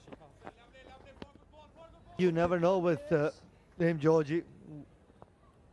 We've seen the push-ups as well. I wonder if he tries something different, if he picks up a wicket. 2 wickets that he got in the previous game, wicket to wicket, and then it was a good catch. That's celebration number 1. Then he had the push-ups when he had that catch as well. Bit of whip. Can't get it through the covers. Been economical, hasn't he? That was the most economical of the tournament. Just dealing with that shoulder. We know he's had a few issues with that in the past. Maybe stop doing push-ups and it won't hurt so much. But he's enjoying himself coming back. I had the opportunity to have a word with him. He says, as and when he gets the opportunity to go and bowl a little bit in the nets, he tries to do that. He's enjoying actually spending time with the folks that he's played with, against them, sharing the dressing room, old memories, all that travel, all those memories coming back.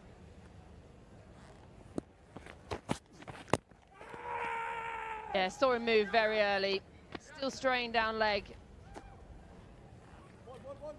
Upstairs, I think. Yep, going upstairs. And he's having a word with the on-field umpire as well, that he thinks it's out. And he went straight away, he says, let me take that review. Still stretching that pec muscle of his. Legal delivery, first important thing to check. Have a look at that.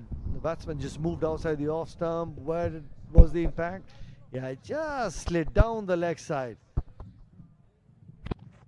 Hint of movement. Maybe it's just that angle as well. Yeah, I would have missed leg stump. Yeah, he's still not happy with that shoulder of his, the right shoulder. Maybe an indication to the physio.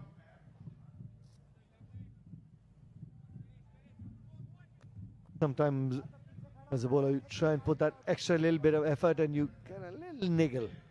Something is bothering him in the shoulder. Wouldn't be surprised that the third umpire also stays on with the on-field umpire. Is going to be not out.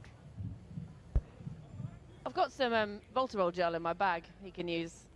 We're all getting old. You always need some kind of muscle gel somewhere.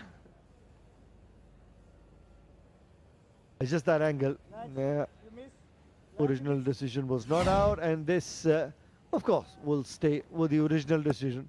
Yeah, you need all those gels because you run, what, 10 kilometers a day. I don't know how you do it, Georgie.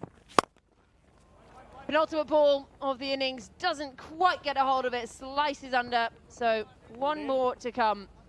Just 142 on the board. Oh, that'll help. I could do with one of those, actually. The missing stump later. Oh, there it is. It's good form, though, isn't it? Chest right down. All about having fun, enjoying yourself, entertaining all your cricket fans. Oh, he's absolutely done him with that one. Beautiful delivery. Oh, talk about nonchalant. My goodness. He's almost sat down, poured himself a cup of tea, and then thought, oh, yeah, I'll chuck this.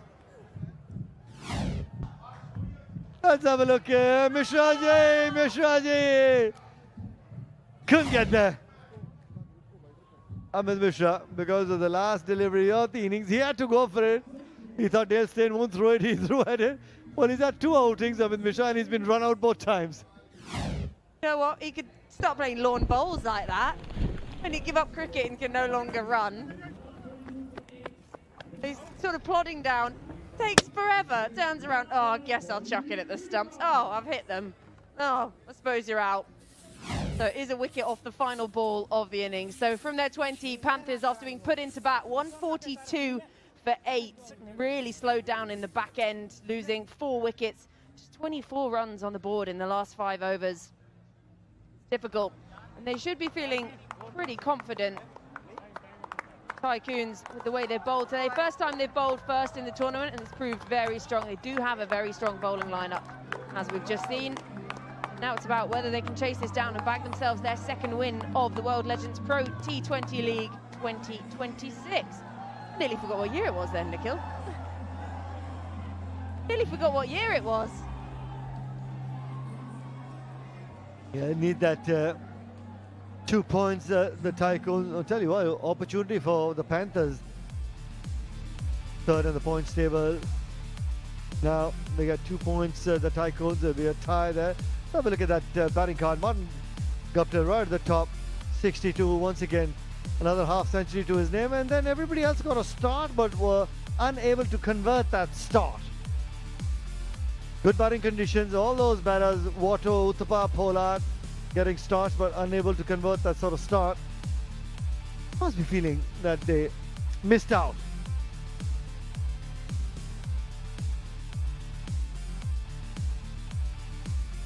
Yeah, that partnership up the top looked like it was just setting a nice foundation, and then Taranga went. Guptill, he stayed out there. The partnership again with Pollard, but once Guptill went, it just sort of all went downhill from there.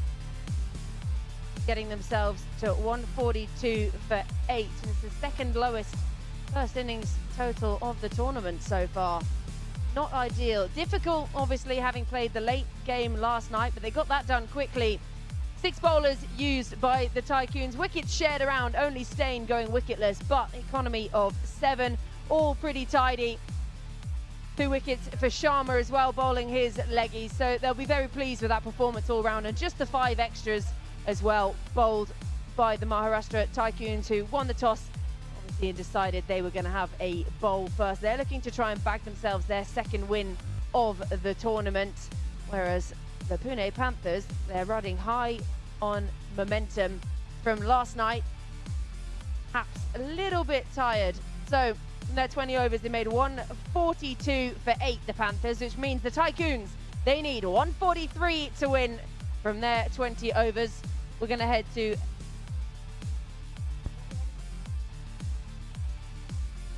so 143, that target from the 20 overs. That man, he will be key up the top. Chris Gale, he didn't have to hang around in the sunshine this afternoon fielding. He'll probably come in as impact player with the bat. It'll be a little bit surprising if he doesn't. Just going through a final few stretches there. The Universe boss, very cool, calm, collected customer.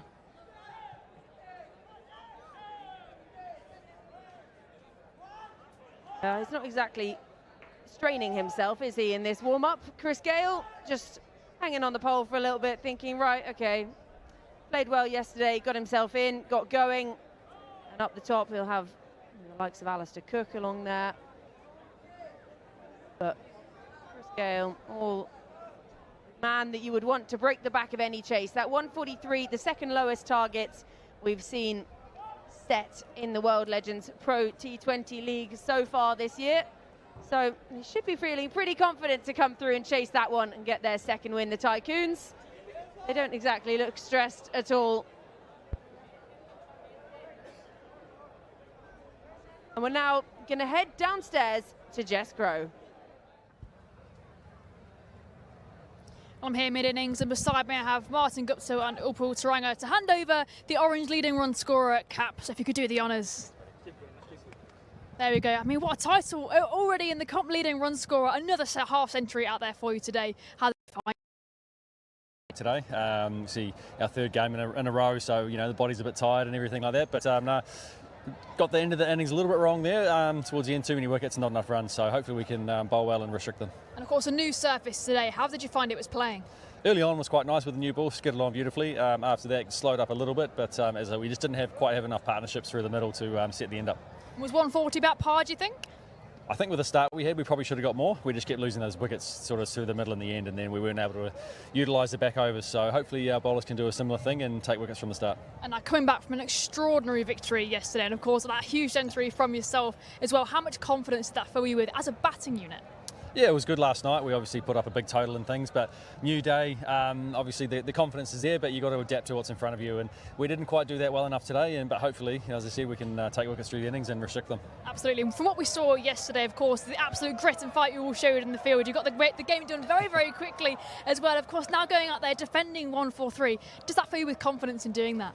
I think we've got the bowling unit to do it. It's about putting them under pressure straight away. Obviously, they've got a strong top order with Gale, Cook, and obviously Sean Marsh as well. So we've got our hands cut out for us, but hopefully the boys can pull it off. Excellent. Well, great work again. All the best for the next innings. Cheers. Thank you. Thank you. Back to comms. Martin Guptill striking it nicely, 3 half centuries so far, and that puts him top of the table in the World Legends Pro T20 League. For the most runs, he gets himself an orange cap that's maybe just a slightly different shade of orange to the one he was already wearing for his Pune Panthers team.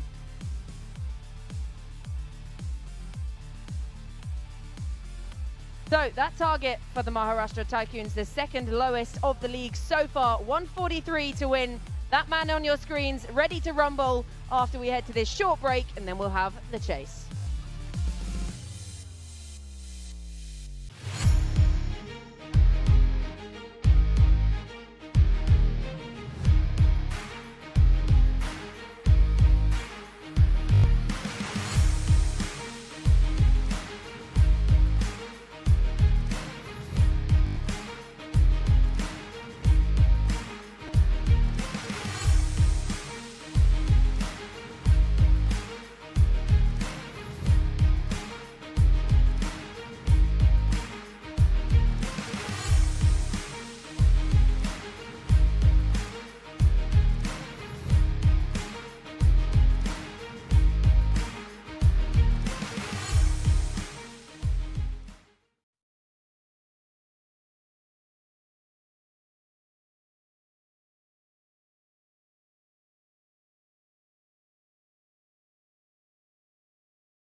Welcome back to the World Legends Pro T20 League. The Maharashtra Tycoons need 143 from their 20 overs after doing a great job with the ball in hand. And they had to restrict a high-quality batting unit. Martin Guptill got going early alongside Upul Taranga and took a liking to Dale Steyn up front as well. An opportunity in the deep. Wouldn't have been an easy one at any stage. But then, first ball of Praveen Gupta got the job done versus Taranga. And we saw some vintage Shane Watson magic as well. And unfortunately, it didn't last long, courtesy of this bit of running between Watto and Martin Guptill. Couldn't believe he was run out the way he went.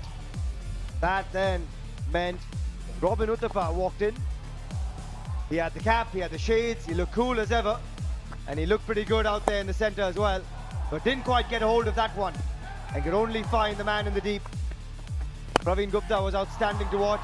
Polly came in and helped himself to a first ball 6. As Martin Guptill carried on his merry ways to pick up another half century before he was rattled by Carlos Brathwaite. And then it became the Rahul Sharma show. Back-to-back wickets. Shinwari after Pollard, and that put the Tycoons right on top. Peter Siddle kept it that way as the Panthers kept losing wickets at the wrong time. And even though there were a couple of opportunities spilled along the way, the Panthers just could not quite get their innings moving. And even at the very back end of it, while Mishi sprinted for his life, Dale Steyn said, "I'll have you in my pocket, thanks very much." That was the last ball of the innings. It leaves a bit of work to be done for that man, the universe boss. He'll come on as an impact sub. We're hearing he'll be up for Praveen Gupta, and we've already seen some glimpses of the Gale storm so far. This is why it's an important fixture for both these sides. The Tycoons, even though they've got a star-studded side, are sitting only 4th at the moment. Pune Panthers, after a win yesterday, 3rd, but they haven't quite done the best of jobs with the bat in hand so far. And we'll take you through the qualification scenarios, because at the moment the Lions and the Delhi Warriors have already ensured qualification. And it's pretty simple. The Panthers, they take on the Tycoons. If they win this match, they qualify directly. If they lose, it now depends on other results going their way. For the Tycoons, meanwhile, currently in 4th, they play the Panthers today. They still have one game versus the Dubai Royals. If they win both, they qualify. If they win one today or the next, they'll also depend on other results going their way. And for the top 2, remember, Delhi Warriors, they're already through. Dubai Royals, they're now in last spot. And for both these sides, it becomes mighty important. They've got to win and hope for the best.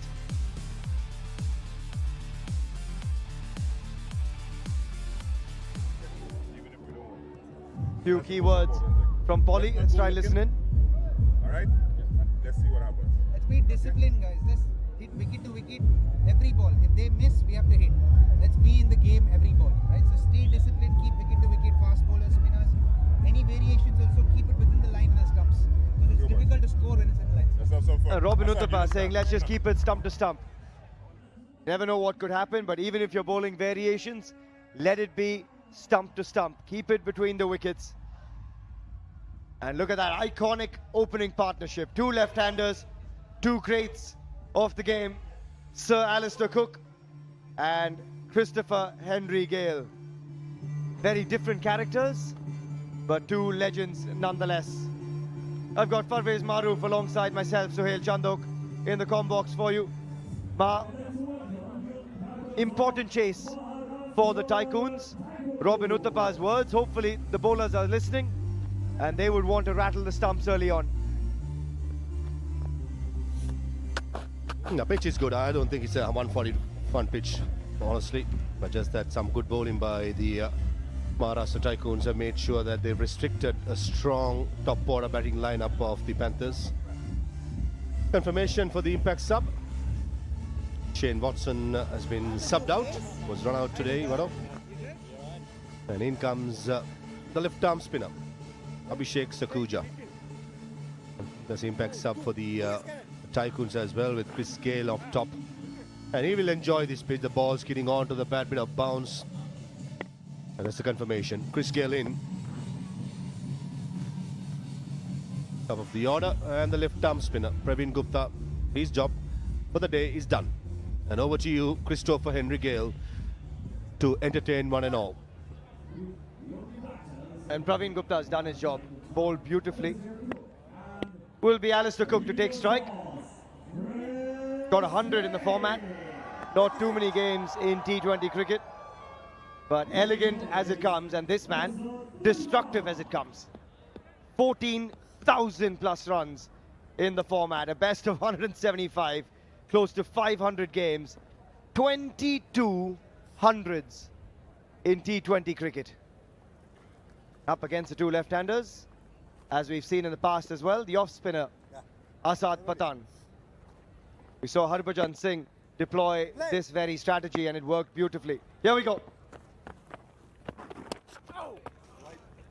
Sliding down leg, a good take from Robbie behind the stumps.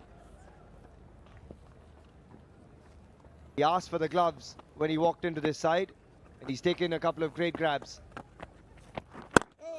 Oh, goes on with the arm. No turn on offer for Azad Pathan. We've seen that before. The wind is aiding the swing coming back into the left-hander. The slight wind is coming from the offside to the leg side of Alistair Cook. I don't think Asad Pathan is a genuine off-spinner. He's just a part-timer. Since it's the two left-handers, he's in the middle. We saw in the Delhi Warriors game plenty of off-spinners bowl, and Chris Gale, Alistair Cook, Sean Marsh, everyone struggles. So that's a strategy that the skipper of the Panthers are taking forward. But don't think they have much choices when it comes to off-spinners in this side. Good start though, this from Azad Pathan. Yeah, we saw Gurkirat Singh being used, Bhaji himself. They were tying down Chris Gale, Alistair Cook, Sean Marsh. Wondered whether they would change it up a bit. Alistair Cook breaks the shackles early. Gets inside the line, a nice sweep to get him going. And the first APL Apollo boundary of the Tycoons innings. It was a predictable shot. Ball swinging back into the left hand.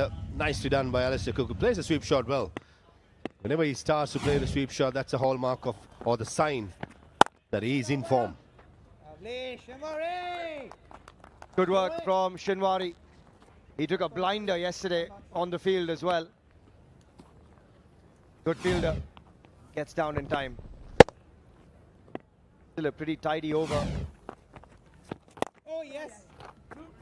And a good finish to the over, just a single. Alistair Cook will keep the strike. 1 over gone, it's 6 for none.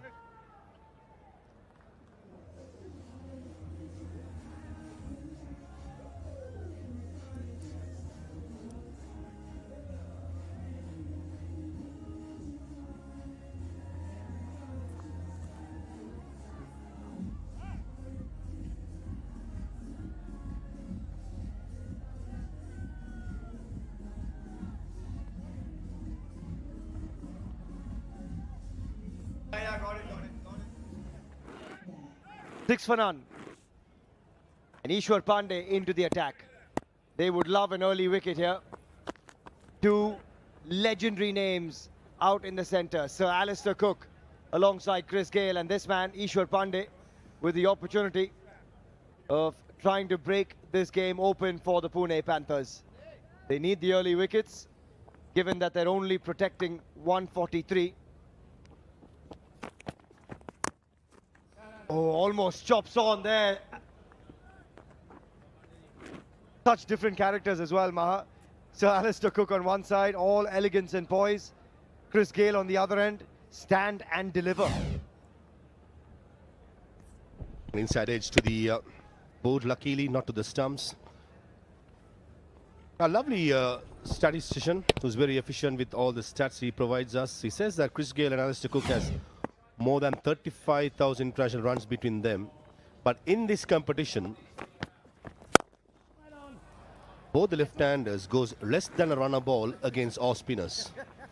So that's an indication on a slow pitch, off spinner bowling it slower is the way forward. But unfortunately, I don't think much choices are available for the Panthers, except Arslan Pathan, the part-time who bats, bowls a bit. Great numbers from our statsman Karthik.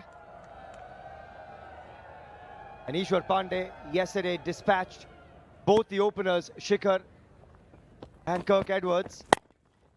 But that time around, flicked. There is protection in the deep, but nothing he can do either. Wonderful bit of timing from Sir Alistair Cook for another APL Apollo boundary. Don't bowl there to Sir Alistair Cook. He loves it towards the leg side. Martin Guptill probably misjudged the bounce. He thought the bounce will make sure it will just punch into the outfield, but rather he just skidded on. Good start for Cook, and Christopher Henry Gale yet to face a delivery at the non-strikers.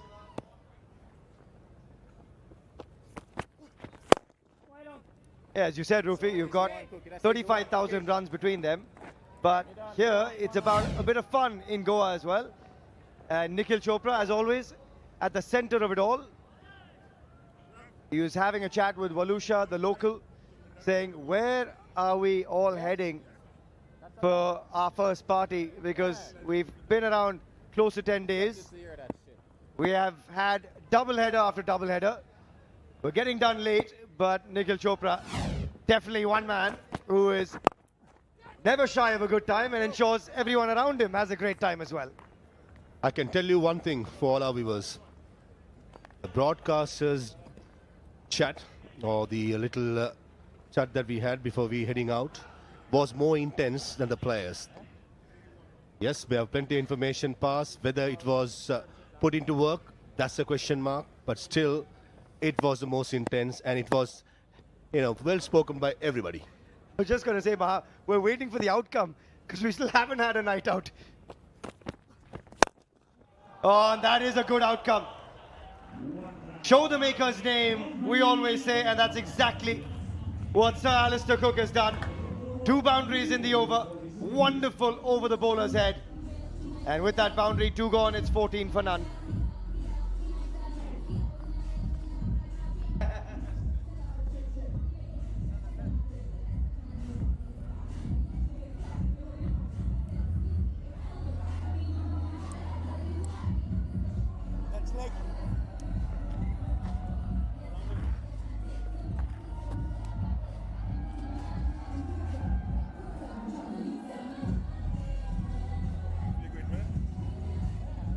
The fans have poured into the 1919 Sports Cricket Stadium here in Goa. And they've come to watch some of the biggest names in the sport take to the field. And there is one of the biggest names to ever play the game. Christopher Henry Gale, yet to face a ball. Alistair Cook has faced every one of them so far. They're going just over a runner ball. Shane Watson, the impact sub. Azad Pathan, yes, he might be a part-timer, but this is where, with 35,000 runs plus between Alistair Cook and Christopher Henry Gale, you still understand the importance of matchups in T20 cricket. A part-time off-spinner, slow pitch, still keeping these two quiet for now. And we say for now, with a bit of caution when Chris Gale is around. Oh, there it comes again, back in with the arm. Good bowling this. Misjudged the length there, Christopher. It's just making sure that Arslan Pathan is bowling with the wind and using the drift really well. And not trying to turn the ball. I think that's the right way forward. Just bowl on a good length and ask Christopher if he wants to take the risk on that particular length.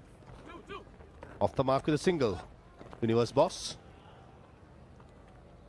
A pretty sedate start so far, and we've seen that from this partnership whenever there's been off-spin deployed, and we saw it brilliantly done by Harbhajan Singh with the Delhi Warriors. He bowled himself, he bowled Gurkirat, and kept these two very, very quiet through the power play.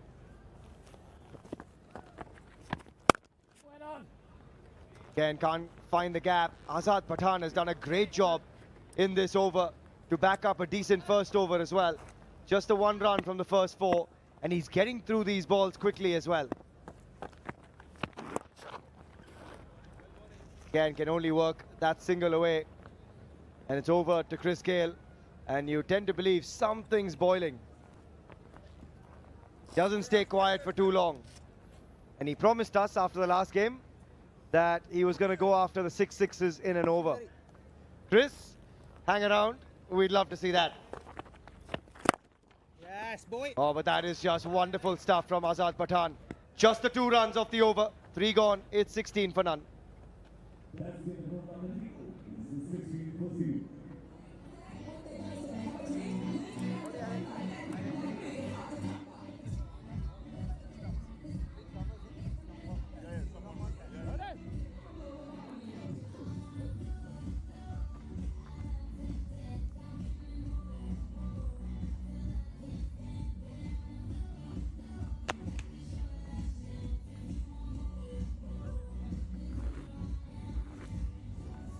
We were just saying Chris Gale had promised us he's going to go after the APL Apollo Entertainer Award. 50,000 big ones for the first to hit 6 sixes. We've already seen $50,000 going to Piyush Chawla. First man to take a hat-trick. Rahul Sharma was on a hat-trick today. And 25,000 for 6 boundaries. Oh, just gets through on that occasion.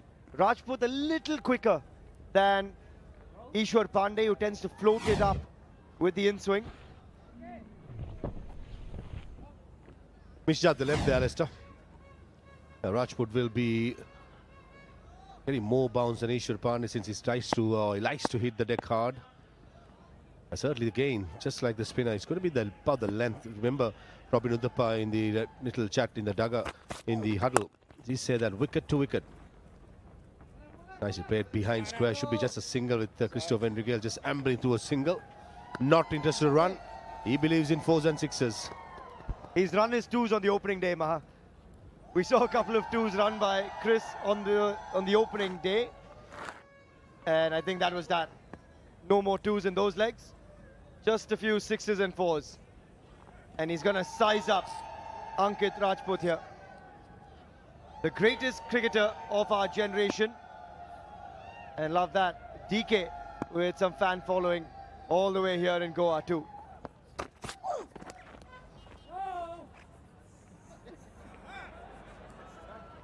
Missed the tripod. Chris Gale so far has been kept very quiet.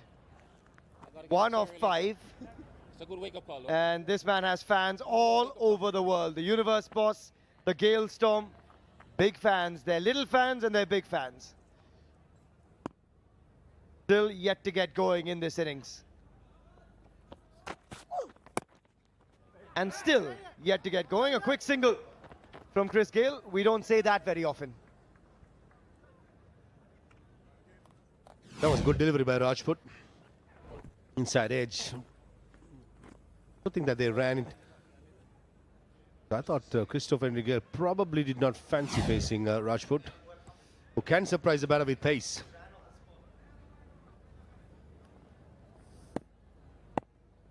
Been a good start, a very disciplined start this. Protecting a target of just 143, run rate under 5 and over. That should help the cause. Alistair Cook works it off the hips. That is bread and butter for Sir Alistair Cook. And he picks up his 3rd APL Apollo boundary.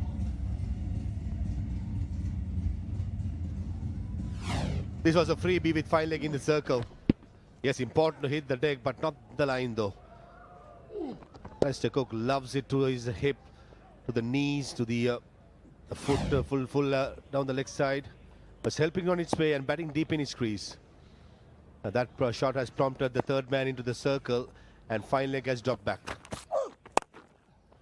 This time in front of square. There is a man there, and Martin Guptill will keep it to just 1. 4 overs gone, it's 23 for none.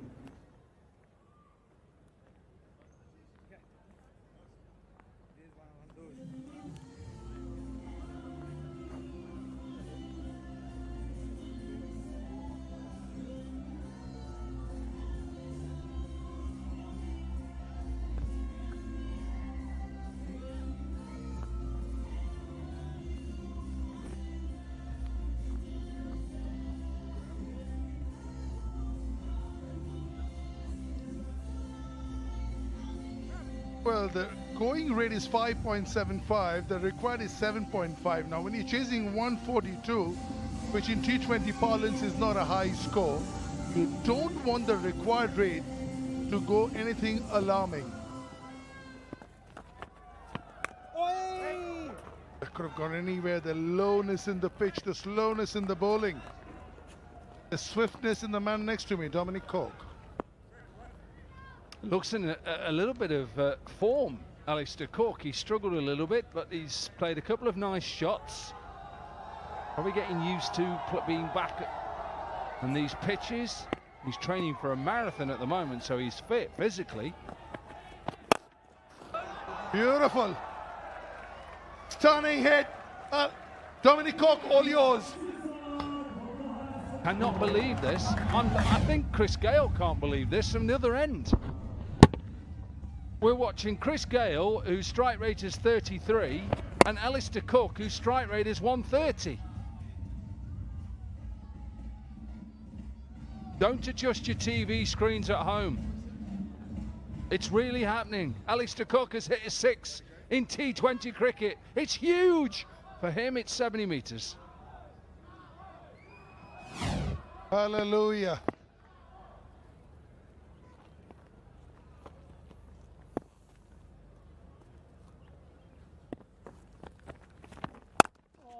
That's more where he loves it, but he's found the fielder.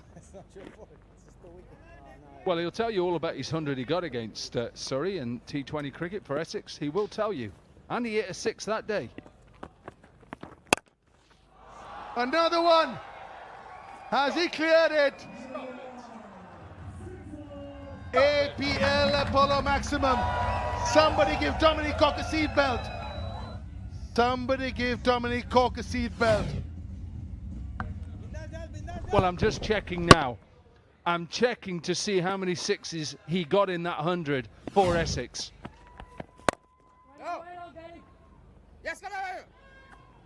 Striking at just at under 140. It's unbelievable. This is Sir Alistair Cook.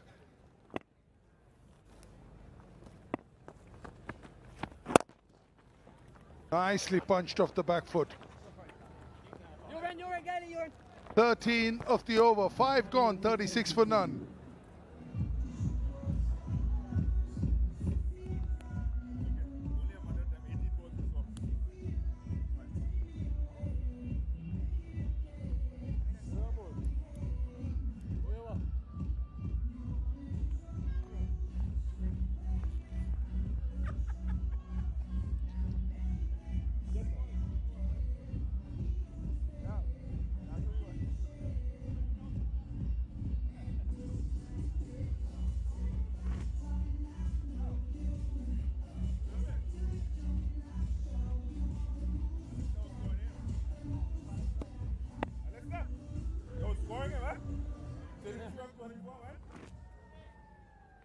Well, the yellow has given it, and the mustard is just made a bit of an upsurge. Is he playing, Phil Mustard? Well, he's certainly cutting the mustard. Certainly is.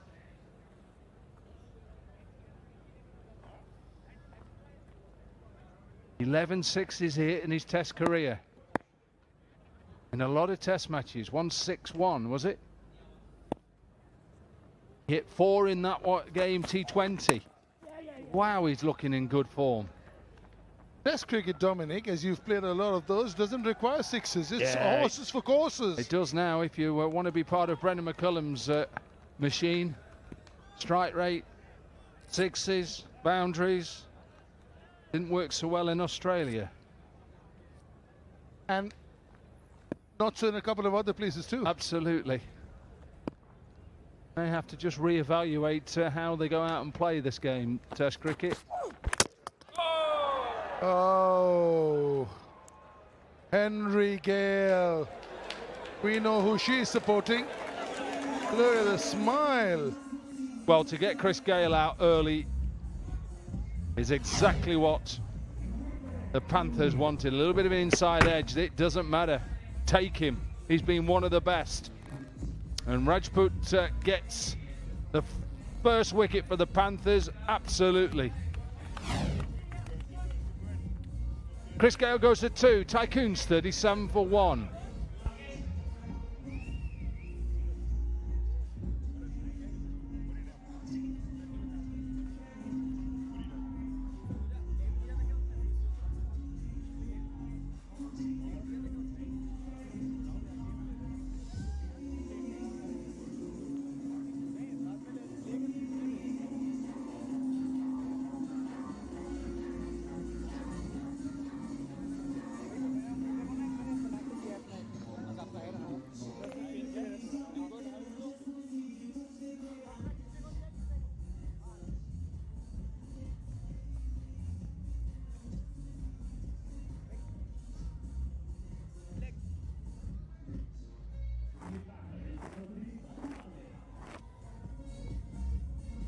Atavale. Pratik Atavale. I'll tell you what, the good thing is that 7.23 required in T20 parlance. Nice and easy. And the man at the other end, sir, is going at 136. So just take a single and give him the strike. Well, look, the strike rate shouldn't be a problem, as you say, just over 7s. Just need someone now to get in with Cook. And Alistair Cook can just play a normal game here. Because he's got off to a decent start with 4 4s and a couple of 60s, Cook can actually bat all the way through this 20 over, be not out for, say, what, 60, win the game. Why not? Go the old-fashioned way. Take it to the last over. Don't get extra points if you win in the 15th. Yes, your net run rate is better. I know where you were thinking, where you were going with your thoughts. But when you haven't had a sort of really good season, what you want is maybe a 45 or 65. Yeah, he'll take that. Boy, he'll take that any day of the week. Alistair Cook. Here he is. Finally, he's got that tape off his helmet. We can see his helmet today. Struggled a little bit. But now, got to start. He capitalised on the start.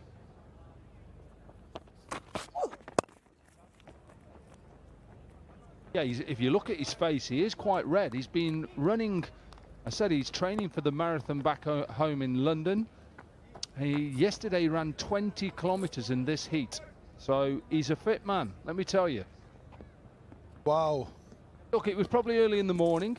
And I think a couple of days before he'd done about 12 to 15 kilometres, and it's just he's building up his stamina. The reason I say wow is because for somebody who's played 20 years of pro cricket to be able to come and still run, it's very commendable. Has he found enough? Yeah, he has. Missed that fine leg fielder. APL Apollo maximum.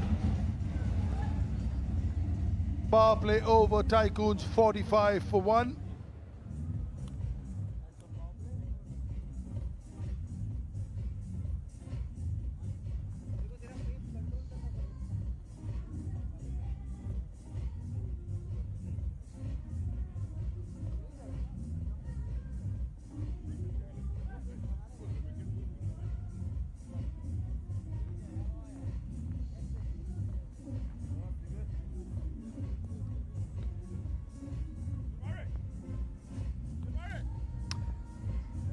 Still in the power play.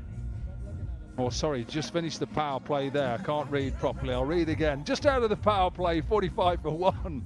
And just behind where the Panthers were. But I think when you look at the Panthers between 7 and 15, Tycoons bowled really well. So now's the phase. He's going to face a lot of spin. He likes to sweep and cut. And he'll be up against one of the best in Amit Mishra. Wily old fox.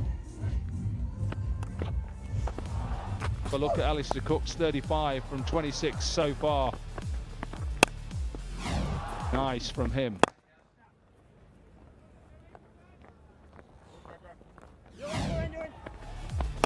That to me is the shot of not just the innings, the shot of his tournament so far, running down and straight back over the head. The end of Chris Gale. Struggled. I called that shot 3 days back. He gave me a bit of a hard time saying that he's not coming down the wicket. I'm foreseeing things. Amazing when he just comes out of that bunker, what he can do.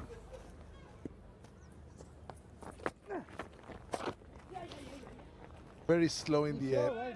And Amit Mishra is purposely slowing things down.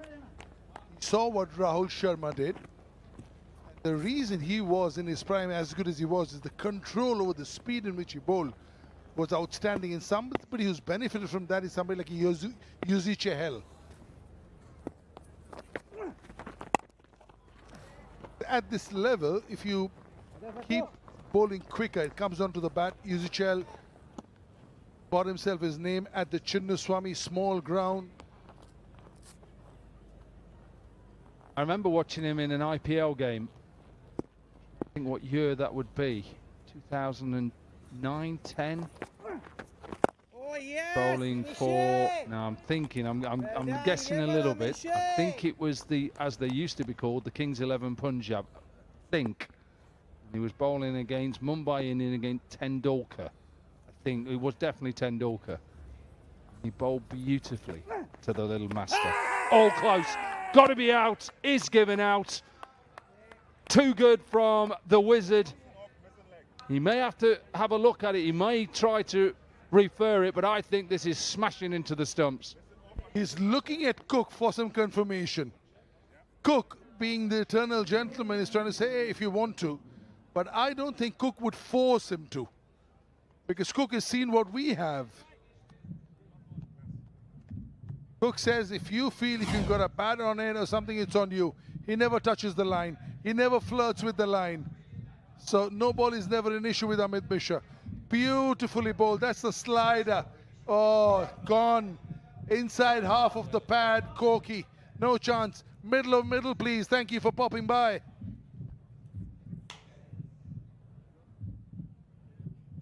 Yeah, to me that looks like it's out.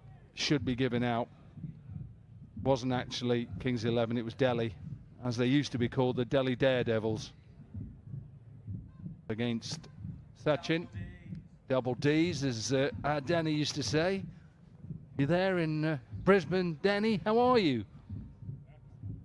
Yeah, 2009 he was with Delhi. 8-9, the first 3 years. So it must have been Delhi Daredevils. Have a look again. So pitches in line, hits him in line, hitting what, middle leg? No, middle.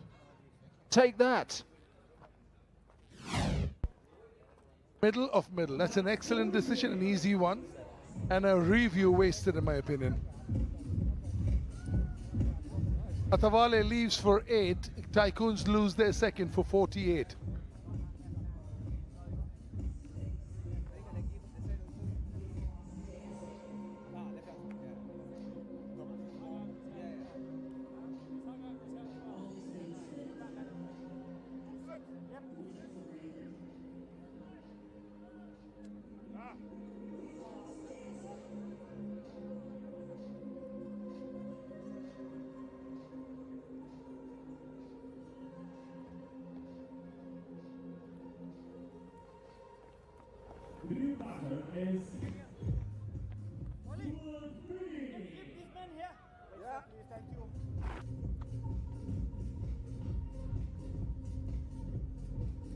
Stuart Binney.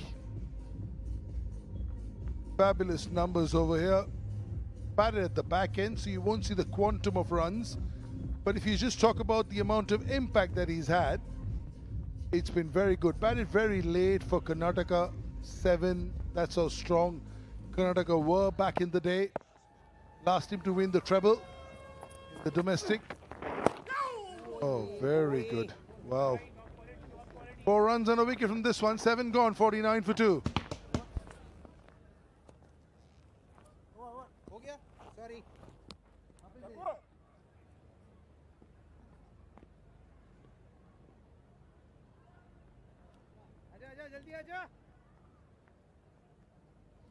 Let's change, boys.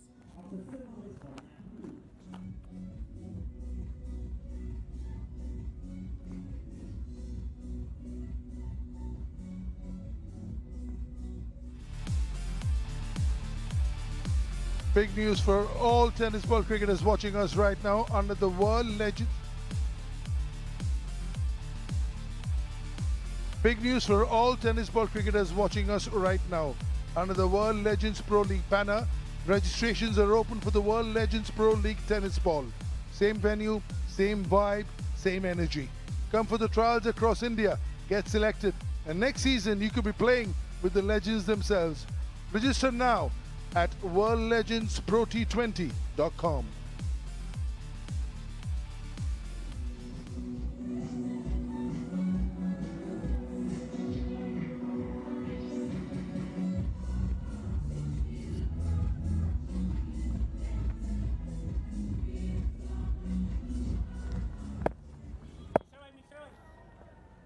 Abhishek Sakuja. Spin from both ends. Low and slow. Low and slow. How is that? They know each other well. Robin Uthappa and Stuart Binney. Close friends. Karnataka boys. Same batch. Is it pad first or bat first? Well, that's what they're saying. He's saying pad first. If it is pad first, it's good night. It is good night. And a man who's been in decent form, Roger Binney, he may be in a bit of trouble here. Stuart Binney, I should say. Roger's his dad. You've gone to your batch. Correct. That is fine. Carry on. Here we go. This is what our third umpire is looking at. Does it hit the pad first? You bet it does. He may have to go here. Hits him in front of middle and leg. And he's walking off already. Stuart Binney is walking off already. He's not even waiting. He'll have to be told by the third umpire or the fourth umpire to wait. But that is definitely pad first. So very good from Robin Uthappa just to say no, definite. And Sakuja had said no, because from front, he probably had a better view. But Robin Uthappa overturned him and said, hey, listen, we are going. Because I heard the pad noise first before the bat noise. Very good friends, Robin Uthappa and Stuart Binney, stalwarts in Karnataka, South Zone, India A for years.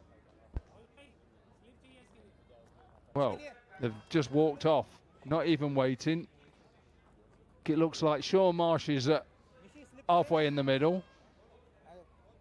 Stuart Binney's still waiting on the pitch, just in case. Here we go, just for clarity. Out. He can now leave the field. We'll just show you on the board. He's given it out. Very, very good. Stuart's gone. Gone for 1, 49 for 3.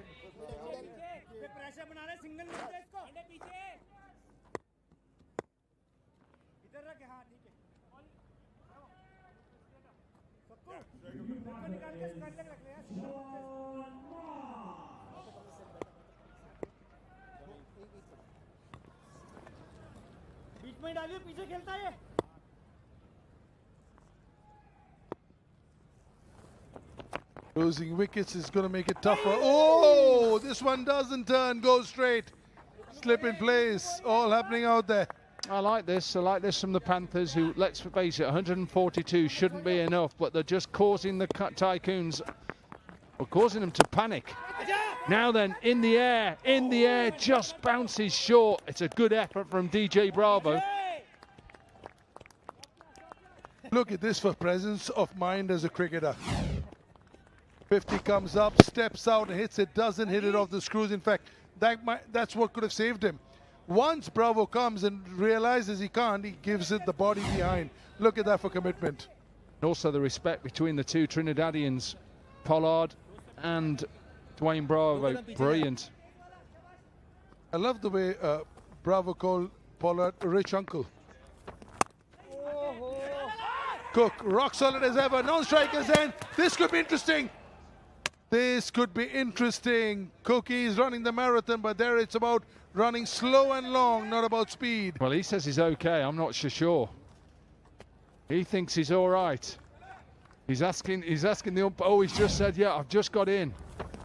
He's just said he's passed. Let's have a look. Lactic acid build up. Oh, it's close. I think he's okay. Get those legs going, Cookie. I have to just slow that down just a little bit. Oh, we're okay. Carry on.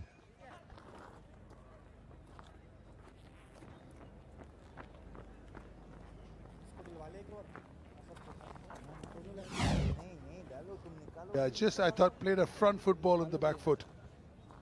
A lack of turn agreed, but too full to be playing on the back foot.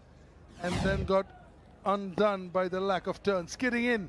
The third umpire didn't go upstairs. Brilliant on-field decision. Ooh, one that got away. 3 and a wicket, 8 gone, 52 for 3.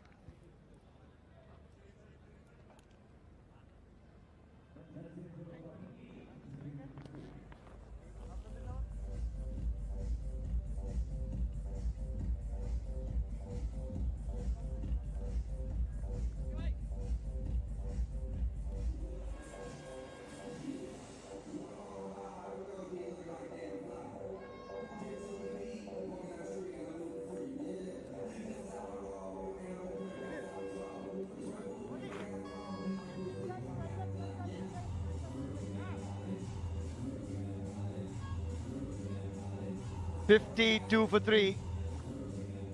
8 overs gone, and Mishi back in. Brilliant first over. Just the 4 runs and a wicket in there.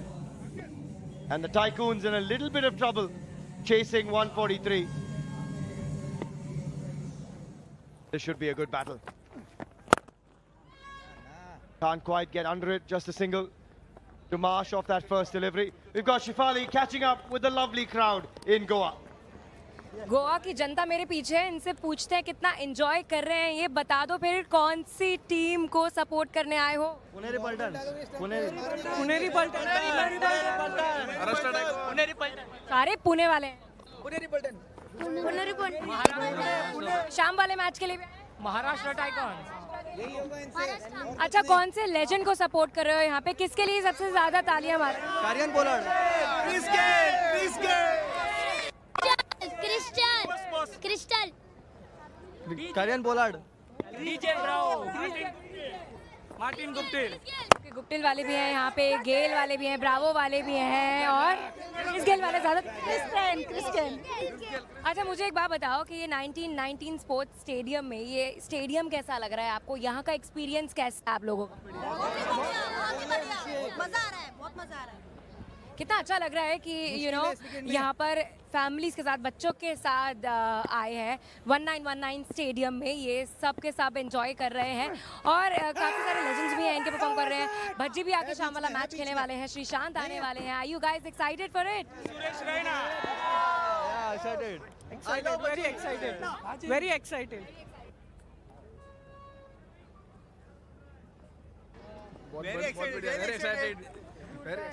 अच्छा, जब यहाँ पर आपकी favourite team की तरफ से चौका छक्का लगता है तो कैसे चीयर करते हैं आप?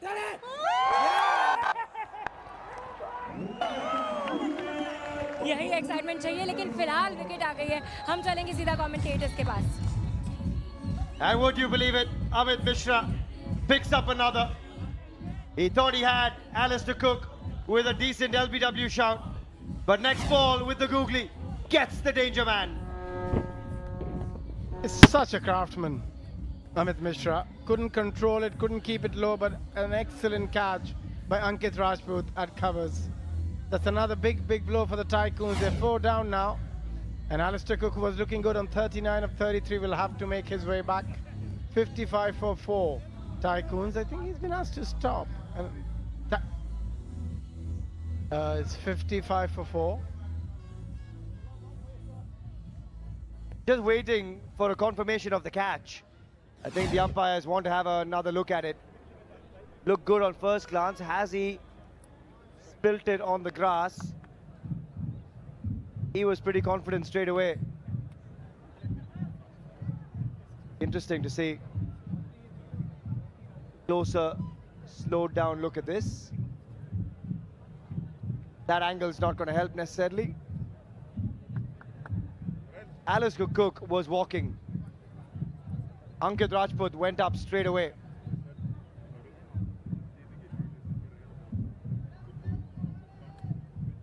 He looks okay to me. Looks absolutely fine to me, Ankit Rajput. Both his hands on the ball, the fingers underneath, and the right decision been made. And Alistair Cook will have to make his way back on 39 of 33.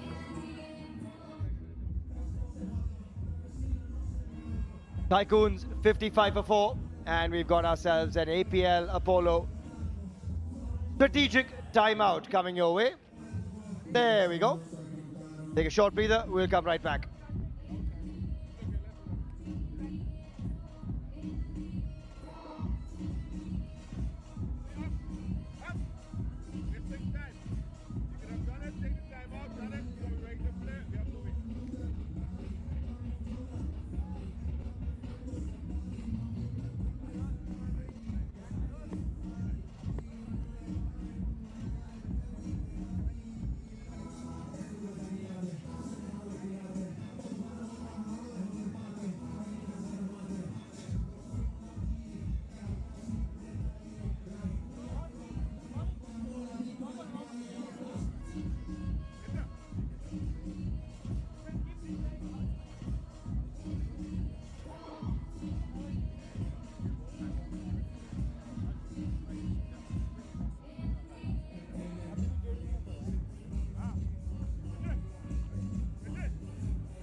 $55 for 4, and we're back from our APL Apollo strategic timeout.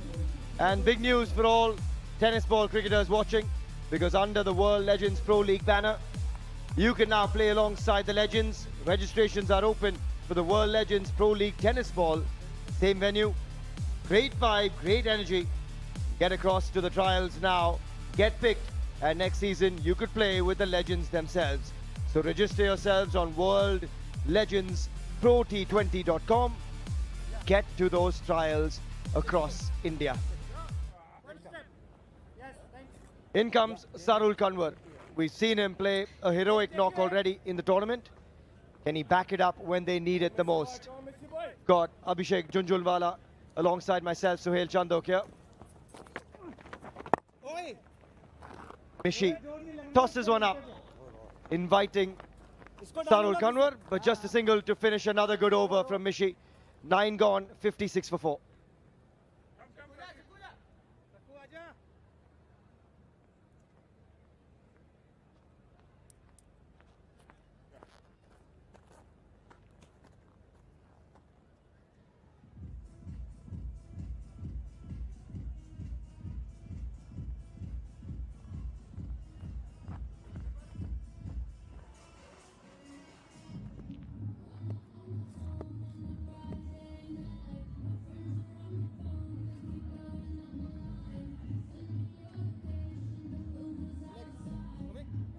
Gorgeous Goa, home of the World Legends Pro T20 League 2026. And the Tycoons need just under 8 and over. Still very much a possibility. They just need to stitch together one good partnership. And they've got two very capable men out there in the center to do it. Trouble is, the bowling's been brilliant so far. Abhishek? Yeah, I think what they've done really well is the lengths they have bowled, and they have not allowed them to get going. Every time they were building a partnership, they managed to take a wicket and again put the shackles on. That's been the feature. But here they have to find a way to get those 30-40 run partnership to steady the ship and then again create a launch pad. Both these players are more than capable. Sean Marsh and Kanwar has already done it in this tournament with that brilliant knock.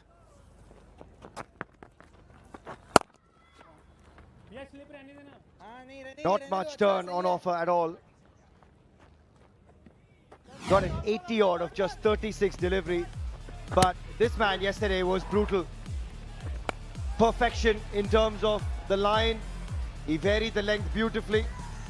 Sakuja has started well today to back up yesterday's performance. You look at a couple of wickets he got.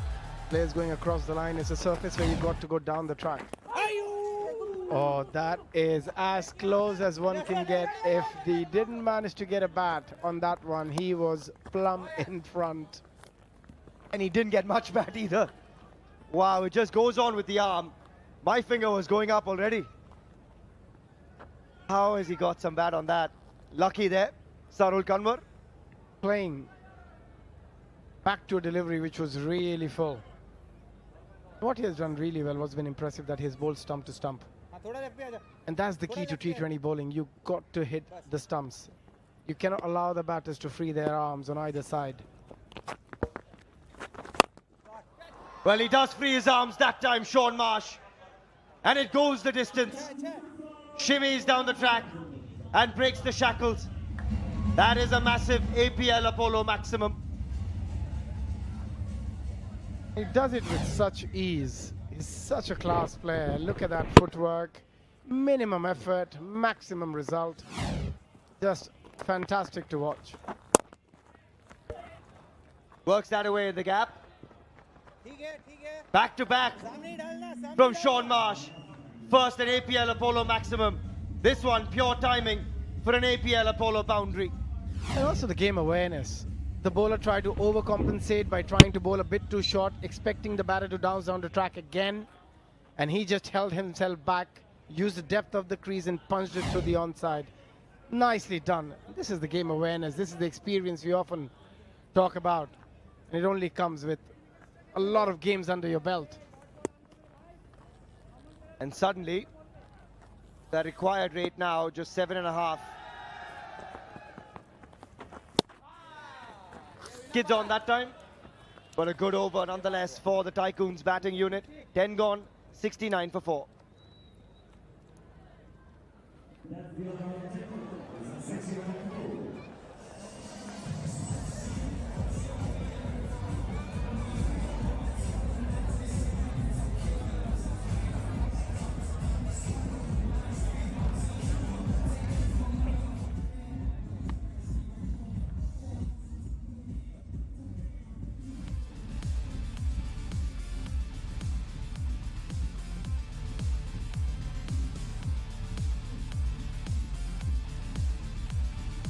$69 for 4. Might not have the same number of runs as the Panthers had at this stage, but 7.4 from here is still well within grasp. They've lost track in the last 30 deliveries. They've only managed to get 32 runs with a loss of 4 wickets, and that's where they got into trouble. They started pretty well with Chris Gale and Alistair Cook both looking good. He'll have to come forward. You cannot hang back to Amit Mishra. If you do that, ball after ball, he's going to get your number on it with the googly. We saw Sakuja almost get him last over, going back deep in his crease, and completely agree. That is a dangerous ploy when they're bowling stump to stump. That time has a big swipe across the line. Interestingly, Abhishek, Robin Uthappa in the team chat in the huddle said, guys, let's just bowl stump to stump. That's all we need to do. Let them do what they have to do, but if we're disciplined, it gives us a chance, and that's exactly what they've done. So you've got to pick the right option as a batter. You saw Sean Marsh going down the ground. He hasn't gone across. Sakuja looking, correction, Kanwar only looking to go across the line against the spin. Bit of extra turn, maybe an extra delivery. No, umpire didn't raise his hand. A bit lucky, I think, Amit, on that occasion. Yeah, tend to agree. Got away with that one. There's the googly again, but this time around carves it. Nicely played, all timing. Great placement from Sean Marsh and another APL Apollo boundary. Usually when he bowls that googly, he bowls it outside the off stump. On that occasion, drifting on the pad made it very easy for somebody with the class of Sean Marsh. Those are easy pickings, bread and butter, all day.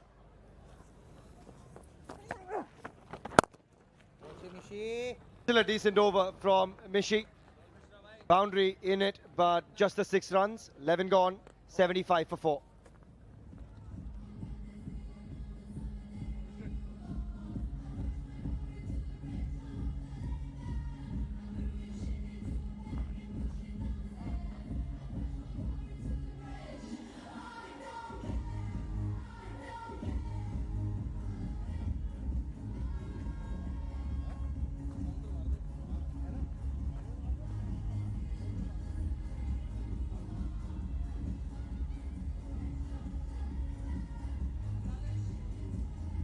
DJ Bravo into the attack. And just gorgeous scenes of the 1919 Sports Cricket Stadium in Verna, Goa here. Required rate just upwards of 7.5. Just the 2 wickets in the tournament so far. Oh, that is stunning. Pure placement. That is vintage Sean Marsh for you. Helps himself with a bit of width on offer. That is exquisite. The timing, the placement, everything about that was just stunning to watch. A very, very elegant player.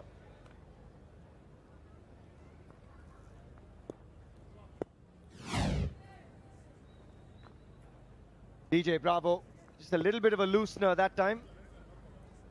And we often talk about not to give any room on either side, especially if you're bowling that length, really full length.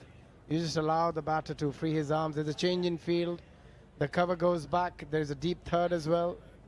Beg your pardon. There's a deep point and a deep extra cover. And there's an in-between cover point and a short third.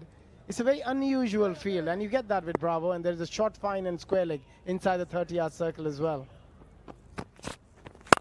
And surprise, surprise, he'll keep it outside the off. Great timing that time as well. Another man who times it well, Shane Watson standing by. That's right, I'm joined here by Shane Watson. Shane, an excellent start with ball in hand for the team. What have you made of their performance so far? Yeah, we've bowled very nicely. The wicket, if you bowl stump to stump and sort of bowl just back of a length, there's enough in it to be able to try and get on top of this game. But so far we've bowled very nicely. We just need to get Sean Marsh out because he's looking in very nice touch at the moment. He absolutely is. And now coming back from a clinical win yesterday, that must have filled you with a certain amount of confidence as a team. Oh, it very much did, yeah. We played very nicely. It was a very dominant performance last night. And we just knew we had to bat well again. And unfortunately, we just weren't able to get enough partnerships. My embarrassing run out didn't help the cause as well. So there's a couple of things that we didn't do exactly right. But we're still a really good chance. And there's another wicket, let's hope. And there is. There we go, a wicket has gone. You're in. Look, let's go back to comms for a minute. Watto, you've proved lucky for your boys. DJ Bravo with a slow one and a great grab to get rid of Kanwar. He's got a massive scraping on his hands as well. That is a proper effort, especially when you're diving on that square. You get a scraping. But you see the commitment, you see the effort from the players and what it means to them. And Sarul Kanwar had to walk back, out for 4 of 7, 80 for 5.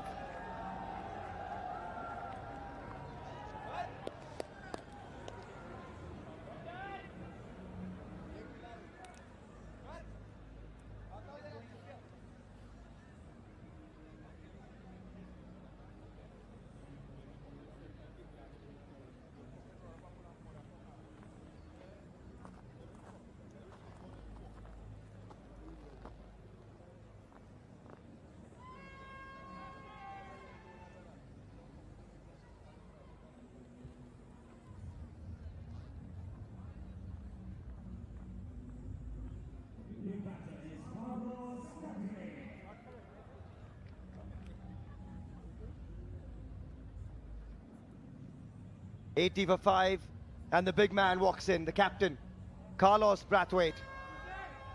And he'll face up to an old friend in DJ Bravo. More than 260 T20 games, 450s. And he can bludgeon the ball a long way. And they'll need a few of those bludgeoning blows because at the moment, they've lost 5 and they need 63 or 51. Not bad in terms of the required rate. That should be bowled again by DJ Bravo. Let's go back to Shane Watson and Jess. Back from that wicket, Shane. Sorry to interrupt you. Was talking about the innings so far. Yeah, well, that's a very important wicket. We've got 2 more important wickets coming out with Carlos Brathwaite and Sean Marsh. But yeah, from a batting perspective, we just needed our middle order. Just even a partnership of another 20 runs would have gotten us up to a total where we would have felt more comfortable defending. But look, the way the pitch is playing and the bowlers we've got, we're still a really good chance. And now you started this comp as captain. Of course, the role has now been shifted over to Kyron Pollard. Another wicket. Another one. We're going to go back to comps again. DJ Bravo, the champion. He is on it and he is loving life. He gets rid of his fellow West Indian. He gets rid of the opposition skipper. That is one of the better slower deliveries you will see. And it's where it lands. Slow ball Yorker. The little off cutter beats him all ends up. And DJ Bravo is loving life in Goa. Take a look at that celebration. He's got him 4 times before today. He adds a 5th, and this time he goes first ball. A golden duck for Carlos Brathwaite, and the Tycoons now 81 for 6.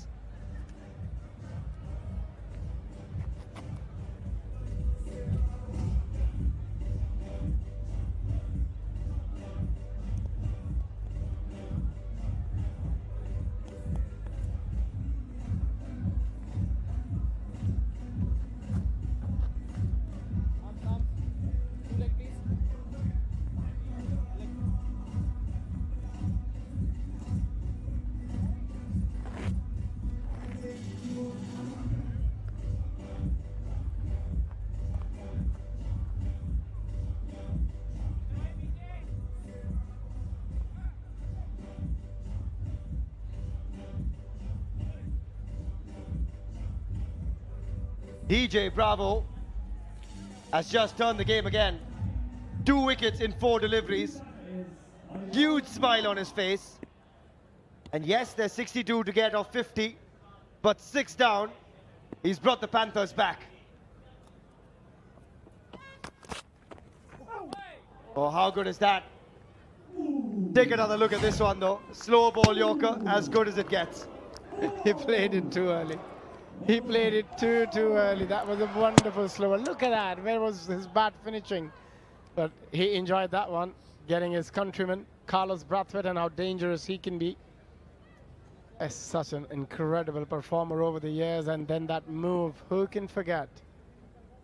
2 wickets really sets them back here, the Tycoons, in this over. That is outstanding from DJ Bravo. 6 runs off the over, 2 wickets from it as well. 12 gone, it's 81 for 6.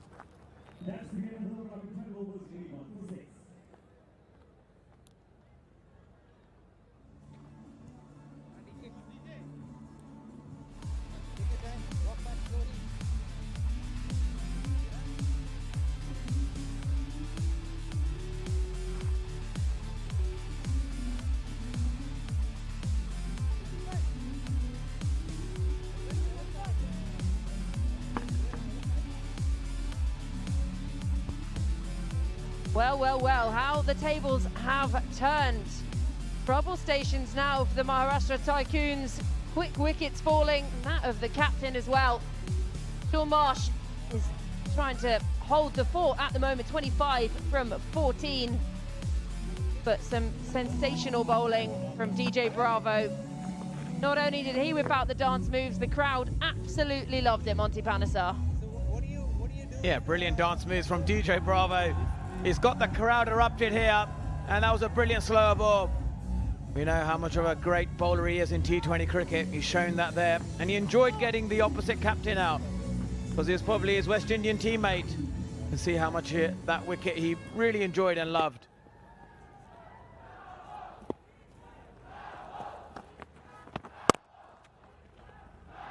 So Assad starts his 4th and final over.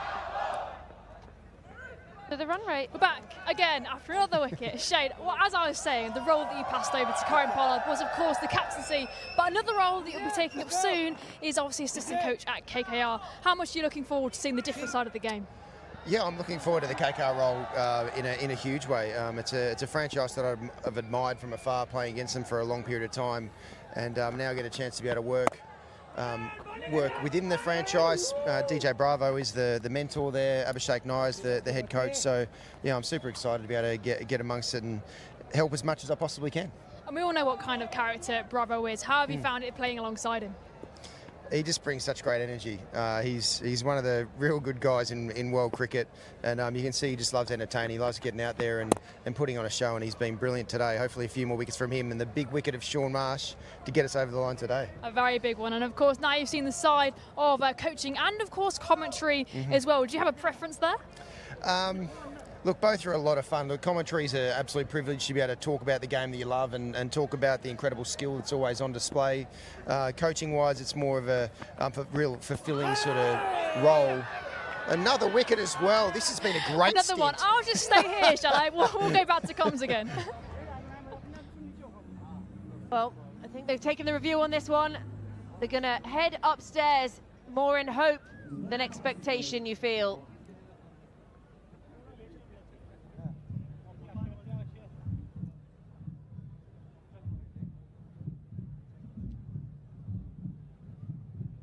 Yeah, he played across the line here. I think that's why it's a good shout. That when you view this closely, yeah, he's got his fingers behind the ball. Done him completely there with a low bounce. Oh gosh, that's plumb as they get. I'm afraid his time has come to go to the pavilion as well.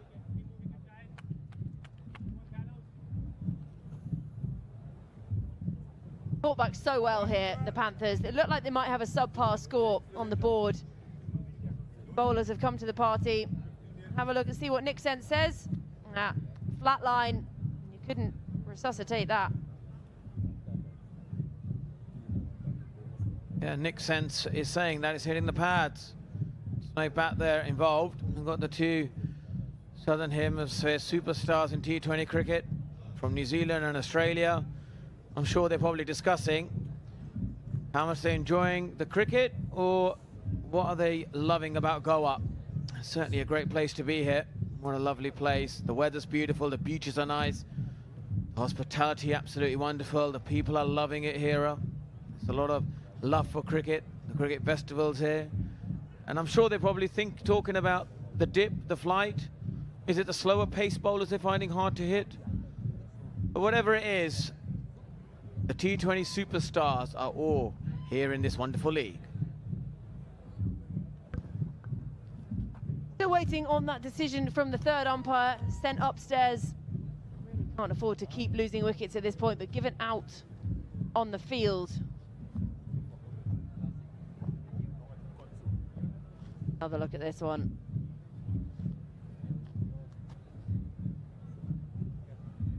Oh, wickets missing. Hello, hello, hello. Well, well, well. He survives. Just. That was a really good review. It's just the way he played his shot and the way he's positioned with both feet in the air, playing completely across the line on a low bounce. It just gives the impression that it's absolutely plumb. But you cannot beat technology. Nick Sense tells you the truth.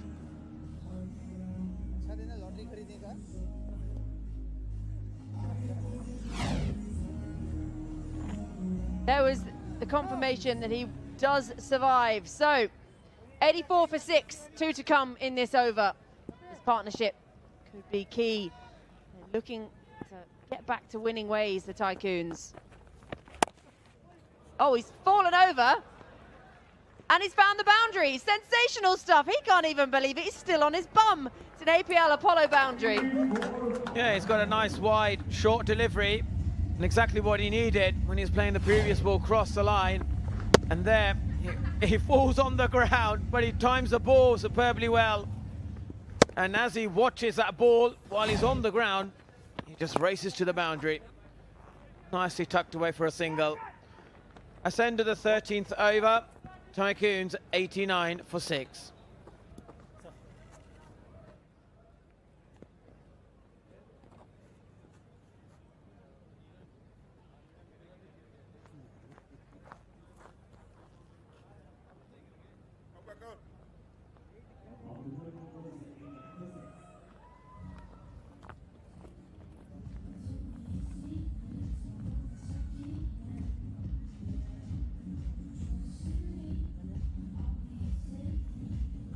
Little bit of a scare in that previous over. Now 89 for 6 on the board. The strategic timeout is available when the Tycoons wish to take it.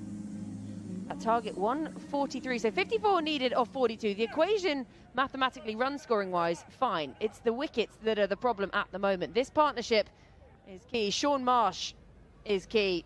And this man, well, sensational stuff from him already. You're absolutely spot on here, Georgie. It's the wickets that have fallen. They were 2 for 48, and now they've tumbled down from 8 to 81 for 6, and at 89 for 6 right now. This is going to be the key moment, really. And DJ Bravo, he's been superb with his variation. Subtlety that he has. You've got to watch the grip very closely, the finger positions. He has very subtle variation. Beautiful placement, wonderful shot, waits on it, finds the gap, and it's an APL Apollo boundary. Well, this is beautiful timing, and he obviously likes the cut shot really well. Did it with a spinner, and now he's doing it against the fast bowlers as well. And if you look at it, he just opens those wrists up, and it's excellent timing. Just pierces the gap.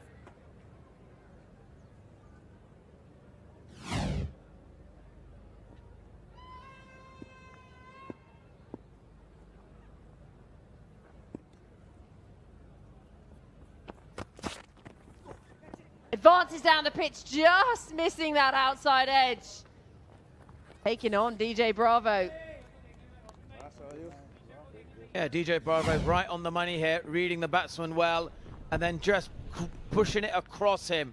So as he's coming down, it keeps going across him, and that is beautiful bowling from DJ Bravo.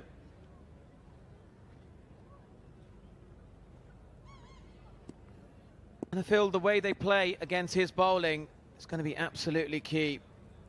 They want to shift the momentum towards Tycoons. It's good running as well. They've got to be decisive.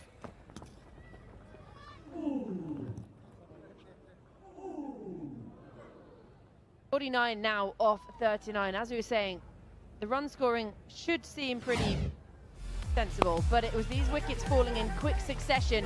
Dwayne Bravo into the attack. It's an excellent grab as well. And then this one, oh, what a peach of a delivery.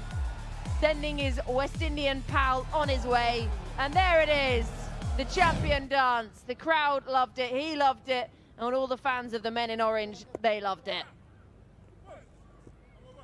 And we loved it in the com box too. And you can see why he's been a fantastic T20 cricketer. He's got everything there. He deceives the batsmen, which they can't read his variation. He's got a good stock delivery, and he can adjust to how the batters are moving around the crease as well. Always changing the field, and here they've obviously trying to bring one man across on the offside, trying to get him to play towards the leg. I reckon this ball's going to go across him, the way this field is set.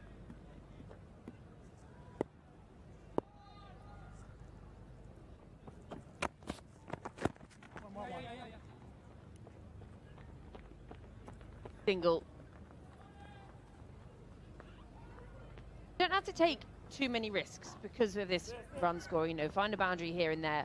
They start taking risks, they lose wickets, it's done. This is really in the balance at the moment, this game now. Tycoons know they need to find themselves a win.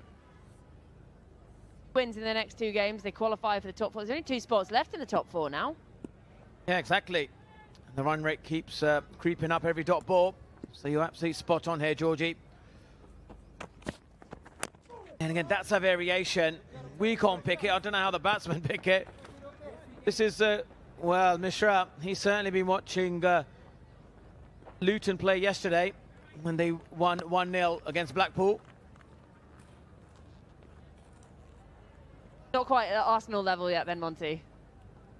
No, not quite. He should have slid and then, slided there, not sort of run like that. That's Luton, the Hatters, the way he's running after it. And then just there, yep, nice little back heel. At Arsenal level, should have dived a little bit earlier.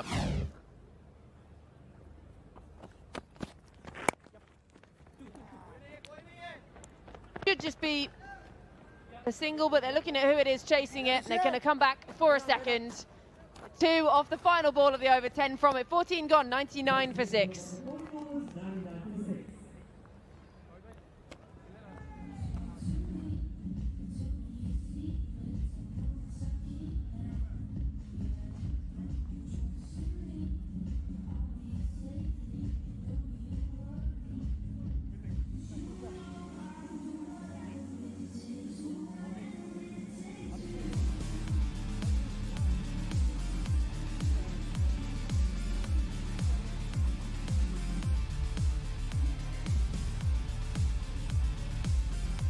Big news, you tennis ball cricketers watching right now. Under the World Legends Pro League banner, registrations are open for the World Legends Pro League tennis ball. Same venue, all the good vibes, all the good stuff, all the energy, all the legends, and it could well be you as well. Head over to trials all across India, get selected, and we can see you next season. Register now at worldlegendsprot20.com.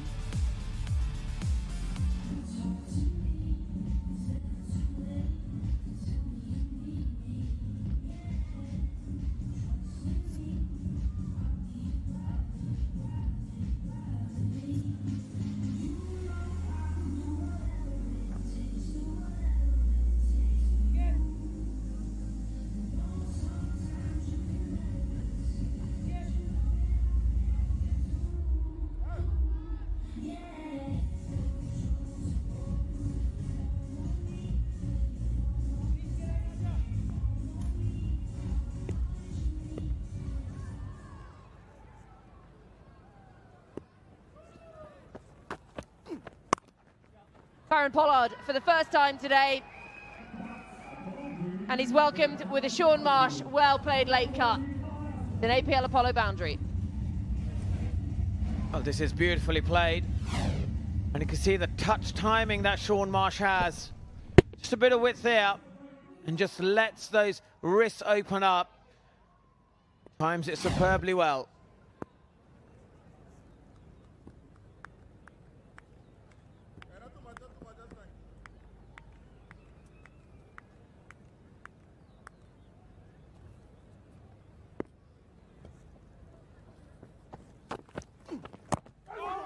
Oh, almost plays on. Last thing they need. Sean Marsh has played a really crucial knock here. He's now 32 from 19. Just steadied the ship while all around him were losing their heads. He's been out there and watched wickets tumble around. Yeah, this could go down to the wire. And Sean Marsh prefers to play off the back foot. It's a slightly lower risk shot because, he's not taking the aerial route against the seamers. And you can see why he wants to do that. And someone like Kieran Pollard, he'll probably play the cat and mouse game here. He'll use his variation, try and get the batter possibly on the front foot. It's interesting how he wants to. He'd rather take the low risk option at the moment. Rotating the strike nicely, these two. Building that partnership, 24 from 17 now. Sean Marsh, he's crucial here, 32 from the 19 that he's faced. Looked in good touch at times as well throughout this tournament. Yeah, the game is evenly balanced. To win 38 of 33. The key man for that is going to be Sean Marsh.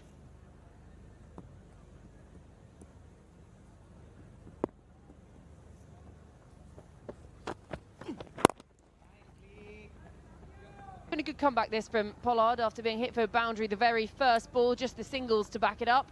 That's all they really need at the moment. 37 now from 32. So low risk cricket.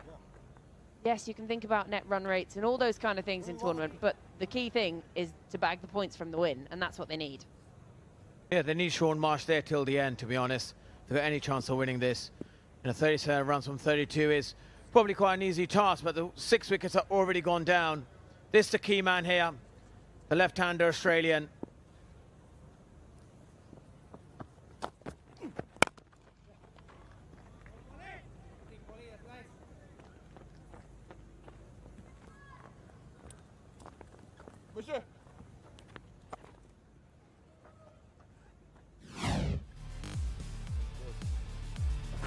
That completely tuned in, surveying the field. 4 fours and a 6 on his way to his 33. He's looked in fine touch. Vintage from the left-hander. It always looks better when you're left-handed. I think it's like a cheat code. Yeah, left-handers always look better in any form of the sport. A left-arm spinner or a batter. They look so much better, don't they? Well, end of the 15th over. Tycoons 108 for 6.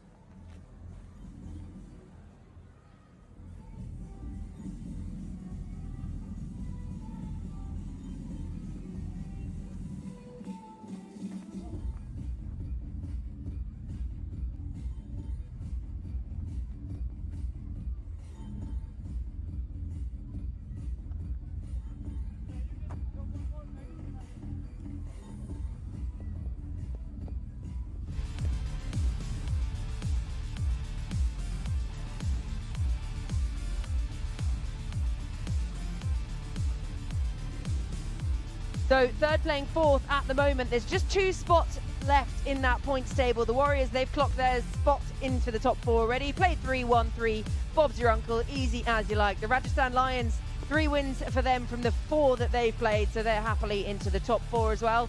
2 spots still up for grabs.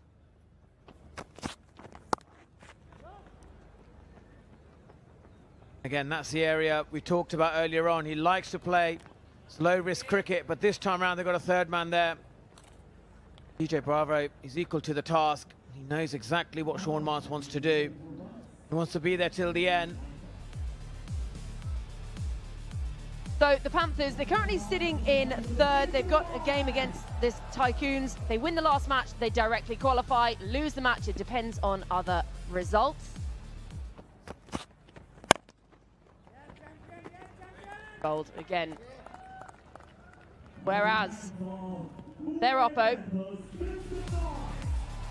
the Tycoons, they're currently sitting in 4th. So if they win both these matches, including today, they will go straight into that top 4. Otherwise, they win one of them, and then it will depend on all other results. And that's the last thing you want. You want to be able to take it in your own hands straight into that, rather than having to sit around and wait and see what happens in other games. Advances at DJ Bravo. Just be the single after all that excitement. Yeah, again, the both left-handers are looking to that area behind square, into that third man region. And they've got to now change their game plan. To win, they need 33 off 27. So for the Thunders, they've got to win their last match, and then it depends on other results. And the Royals, they currently sit at the bottom. They've got to win their last match and depend on other results. So tricky for the Dubai Royals. The men in purple, they lost heavily last night to the Panthers, and that will have done real damage to that run rate as well. Oh, Sean Marsh goes downtown. A couple of bounces for an APL Apollo boundary. Well, he did change his game plan, and he changed it to hitting it straight. And this is a clean hit. And this goes straight, and he must have enjoyed that boundary. It's must needed. Beautifully played down the ground. The timing was absolutely magnificent.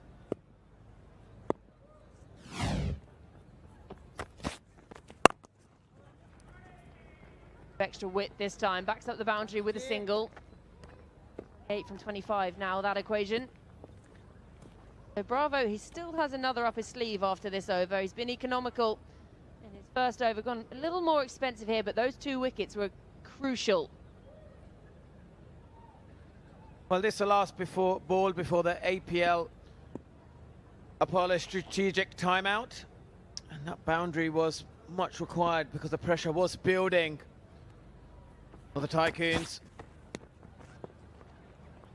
Yeah, got to go back, do that one again. Slipped out a little too wide, ticks one more off as well.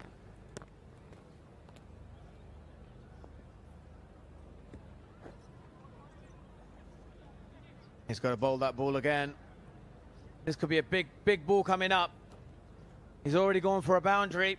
Already gone for 8 runs from this over.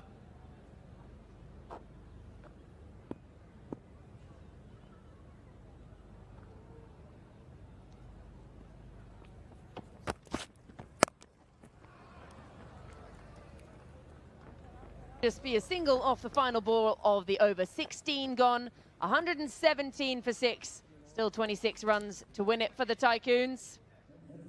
Got 4 overs in hand, and before that we're going to have an APL Apollo strategic timeout.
We're back from the APL Apollo strategic timeout, and we've got some great news, not just for all of the fans here, but for all of you guys who are fans of tennis ball cricket. You can now dream big, and you've got a golden opportunity coming to you across the country to play alongside your favorite legends. Trials begin from Feb this year, and we go across 20 cities to find the next set of names part of the Professional Tennis Ball League that will play alongside your favorite legends.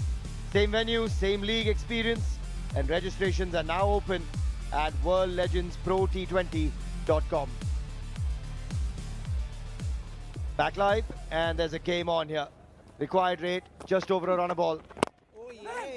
And Abid Mishra has this final over to come. He's bowled beautifully. I've got Parvez Maroof alongside myself, Suhail Chandok here. And this partnership has been excellent, Rufi, for the Tycoons, within touching distance now. Sean Marsh especially showed a lot of class here. 37 of 28, the partnership. 2 left-handers. I think Mishra, the next 5 deliveries since his last over, I think he should be bowling to pick up a wicket rather than just trying to contain. It's very important that if Panthers can get an opening here by picking up a wicket. Been bowling with an injury to his knee, bowled really well. Ideal pace. Both the leg spinners on show today, Rahul Sharma for the Tycoons and Amit Mishra, have bowled it superbly. Two different bowlers, but certainly has been mighty effective. Opportunity, or just short of Kieran Pollard. What an effort from the skipper. Thought he had a shot at it and puts in the full length dive forward. Never easy. That was a googly. Kieran Pollard picks it up and a difficult chance. Only Polly could get to it. I don't think anyone else would have. Golden opportunity. Maybe a foot towards Kieran Pollard would have been a different story. So close.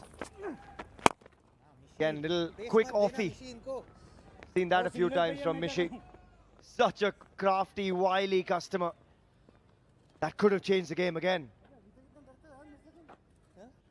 Playing with a knee injury, as I said, half fit, but still unable to perform the way he has done. Amit Mishra, superb. Oh, that's up there. And this time another opportunity. And again a great fielder getting there. Martin Guptill just short of the man. Mishi can't believe it. And they'll have a look at a no ball as well. Might just be called. Yeah, probably will be. Golden opportunity for Sean Marsh to tonk it out of the park. For me, that should be a no ball. Go for probably the off spinner, got it all wrong, and here's an opportunity for the Tycoons to reduce the deficit now. Confirmation. No ball and a free hit coming up. And Ayan, who's quite good at going straight down the ground, he's on strike for the free hit. He can change the field, however. They've crossed and they've got the single. Sean Marsh wanted to give it a bit more behind it. Excellent effort from Martin Guptill, as you often expect from him in the outfield. But Mishi makes a bit of a change in the field. Moves him straighter as well. How good is that?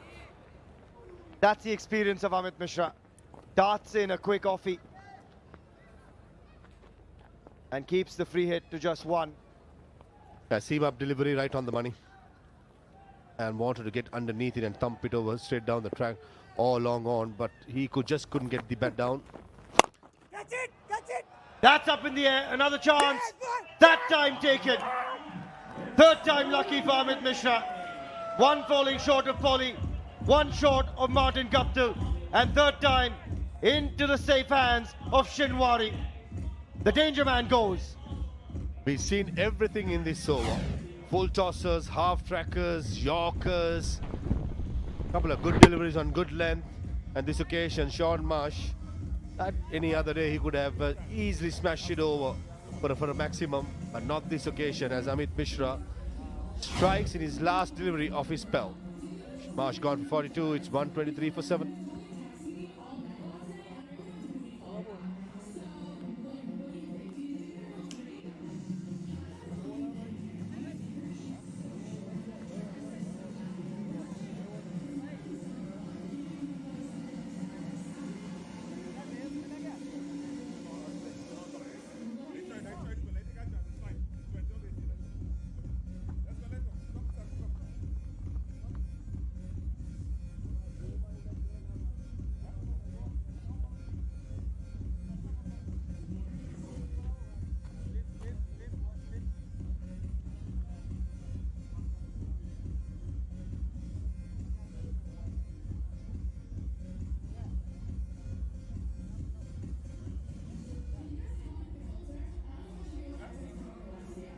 We have seen this game turn on its head a couple of times. And the ball was initially handed to Abhishek Sakuja. And now DJ Bravo takes it. And just a chat going here, because Sakuja has 2 overs still to come. DJ Bravo has 1. And if he bowls the 18th here, they've got 1 to come somewhere else. Ankit Rajput maybe. Polly, maybe. He went for 9. because surely one of them could be bowled by Sakuja. He's been excellent. I like this mounting towards the Panthers. Yeah, left arm spinner, but since the left hand is well in iron, that's the reason why I think KP is not comfortable to let Sakuja bowl. It's polite inquiry, but I think the umpire got his spot on there. Marginal call, but the right call was made. And just another look at this one. Half tracker Googly smacks it straight to Shinwari. Safe as houses. And he says he didn't quite spot it initially, but Mishi knew he got away with that one. You get wickets from bad deliveries. The good ones fall just short. You'll take it. 19 needed from 18. 3 wickets to come. That's nicely struck. 2 is the call straight away. And it's Martin Guptill. And they'll still come back. Peter Siddle still very, very fit and quick between the wickets. Good cricket all round. Good delivery. Nice shot. Martin Guptill sliding across in the outfield. Good throw. And the 2 batters running the first one hard. That's also good to see. Excellent bit of fielding in that last delivery.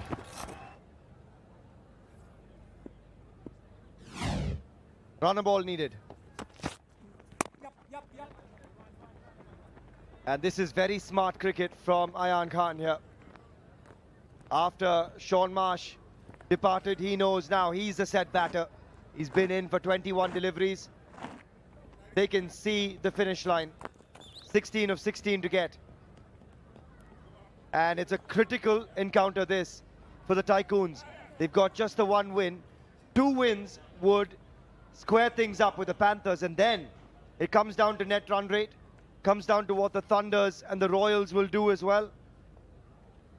The Warriors, the Lions, they've qualified already. But on the positive side for the Panthers, they have a very good net run rate. The others all are in minus from 4 to 6. Just have to win. Oh, the dipping slow delivery. Peter Siddle did well to get the bat down in time. We saw a couple of the batters got undone by the slow delivery by DJ Bravo. But Siddle probably was expecting it. Got the bat down in time. Love to see the DJ Bravo reaction here. He was lying flat on the pitch. He thought he had his man. This is exactly how he got Carlos Brathwaite. And the champion could not believe it. Look at that.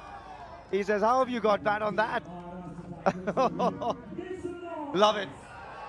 Still up for it, like it's his first ever game. Love the energy from the champion. He's got such a deceptive slower one.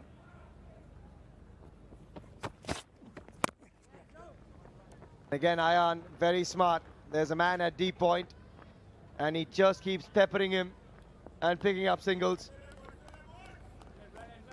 Cool, calm and composed at the moment, Ayan. And Peter Siddle, decent man to have at the other end. He's been around a long time. Yes, may not be the most handy with the bat, but if he can get those 12 that he's had previously, that should be enough to see them over the line.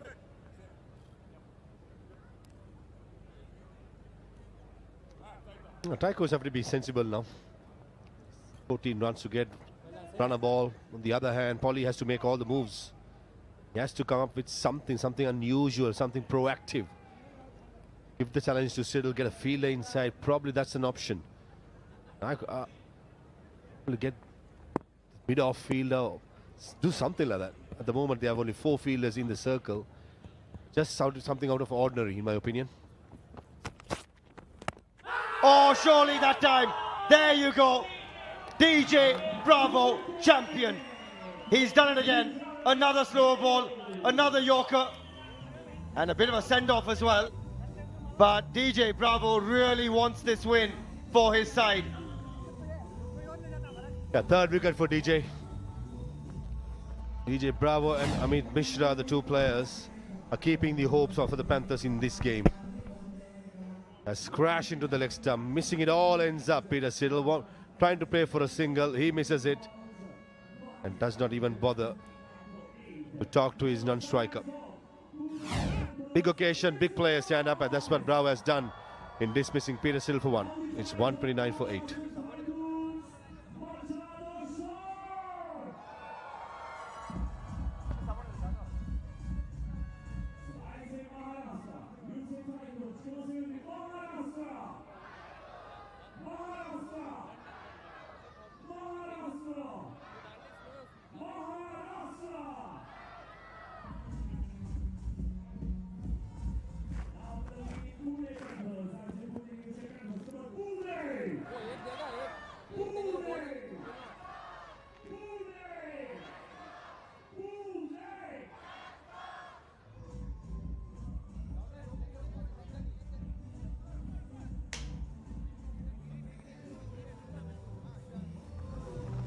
129 for 8.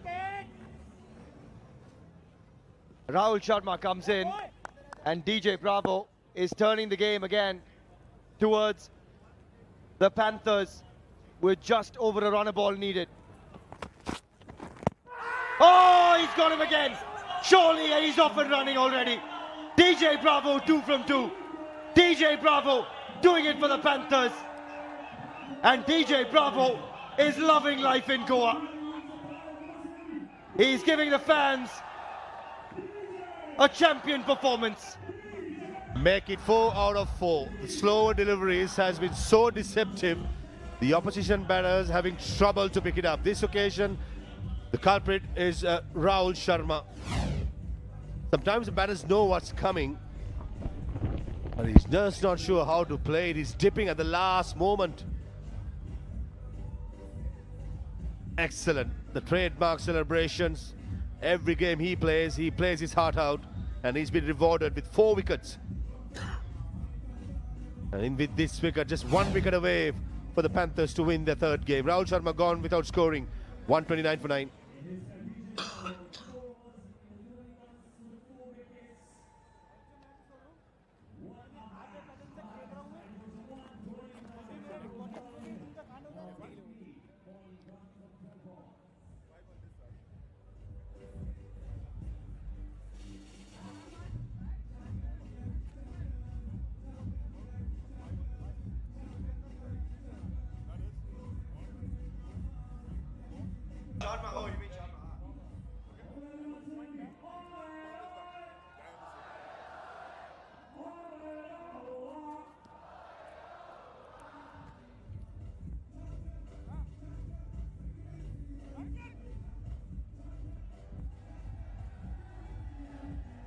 DJ Bravo has picked up 2 from 2, and while they need 14 from 12, they only have 1 wicket in hand now. That man has brought them back into the game, and how? Twice he's done it. The double wicket over, and what a time to do it. Kieron Pollard having a blast out there as well. DJ Bravo has put on a show right here at the 1919 Sports Cricket Stadium in Goa. And this man didn't think he'd need to bat. Dale Steyn, an absolute legend of the sport. He comes in, a best of 27. He doesn't even need that many. This man holds the key now. Ayan Khan, 14 from 12.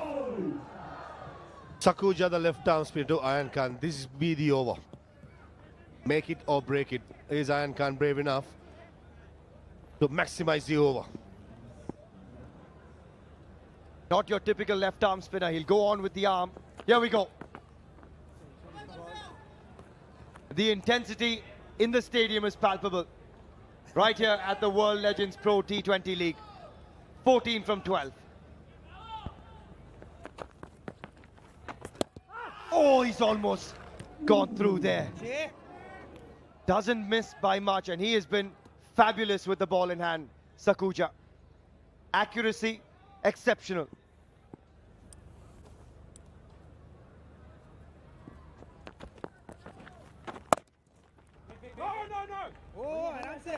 No is the call. 14 from 10. The required rate goes upwards. The pressure mounts. And every dot ball tilts this further towards the bowling unit, the Panthers. 1 wicket away. Unlucky. How unlucky is that? Ayan. He's batted really well. Ball into his field. We have Kieron Pollard right in front of the side screen, right behind the umpire. And there's a long off. There's a long on. That's good captaincy here. Trying to make sure that the areas where the bowlers will be bowling and making sure that the bowlers have to bowl there. That's Pollard for you. Just slanting towards long on, but there are 3 fielders. Usually we'll see only 2. 13 from 8. And suddenly now it's advantage the Panthers. Last 30 balls, 3 wickets, 35 runs. DJ Bravo getting the double strike. And now all the pressure in the world on Dale Steyn with the bat in hand. What a game. What a game this is. Watch out for the arm delivery, Delo. It is going to be targeting your front pad. And we've seen him do it already, Sakuja. Oh, he's done it! Would you believe it? Sakuja does it for the Panthers. He breaks the shackles. He gets through Dale Steyn. And the Panthers win by 12 and qualify for the semi-finals. What a performance with the ball from Kieran Pollard's men. This will go down as one of the best games of the tournament. Led by Kieran Pollard in field. Off the field is Shamin Nawaz as head coach. Certainly, I did mention 3 days ago that the Panthers are peaking at the right time. Certainly as the side, certainly as the personnel, and certainly as the hunger to go all through the World Legends Pro T20, led by Kieran Pollard. Loved the way he rotated his bowlers, and DJ Bravo making sure that he gets the job done with 4 wickets. He's going to be my man of the match, that's for sure. And Dale Steyn, fair thought for him, knew what was coming, but just did not cover his stumps. And Sakuja finishes off as Pune Panthers win it by 12 runs. It's the first time in the tournament that anything under 170 has been defended. They've defended 143. How good is that from the Pune Panthers? That is an exceptional game of cricket, and that man deserves a lot of credit, DJ Bravo. He wanted it, and those slower deliveries floated out of his hand so beautifully. What a performance from the men in orange. You got to feel for Carlos Brathwaite, Sir Alistair Cook, and the rest of that army, because that could spell the end of their campaign. Yeah, certainly does. At the halfway mark, I thought the Tycoons would have been the favourites to win the game, especially after the start Alistair Cook gave to the side. But full marks to the Panthers, who never gave up. In the field, they put their body in line. Magnificent fielding, good captaincy when it comes to rotating the bowlers by Kieran Pollard has made sure that the Panthers finish the round robin with a high note, winning their 3rd game. 4 for 30 for DJ Bravo, 3 for 20 for Amit Mishra, and here's how it all ended. Rattles the timber, the arm ball, as we called it, misses it completely and rattles into those stumps. That's the exact sound that these guys wanted to hear. Charging onto the field, the Panthers. Sakuja getting the job done. He's on his way. We've seen that celebration before, and no doubt we'll see it again. And smiles on the face of Robin Uthappa and Dale Steyn as well. But this man, DJ Bravo, heroics from him to pull the game back in their favour. 4 wickets out of nowhere. The double strike twice over. And he turned the game twice in favour of the Pune Panthers. The coach Shamin Nawaz is having a chat with the opposition side, Cookie and Siddle. He'll be a happy man.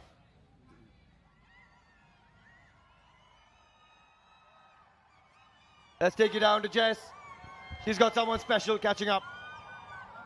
Well, I'm joined here by the losing captain of the Tycoons.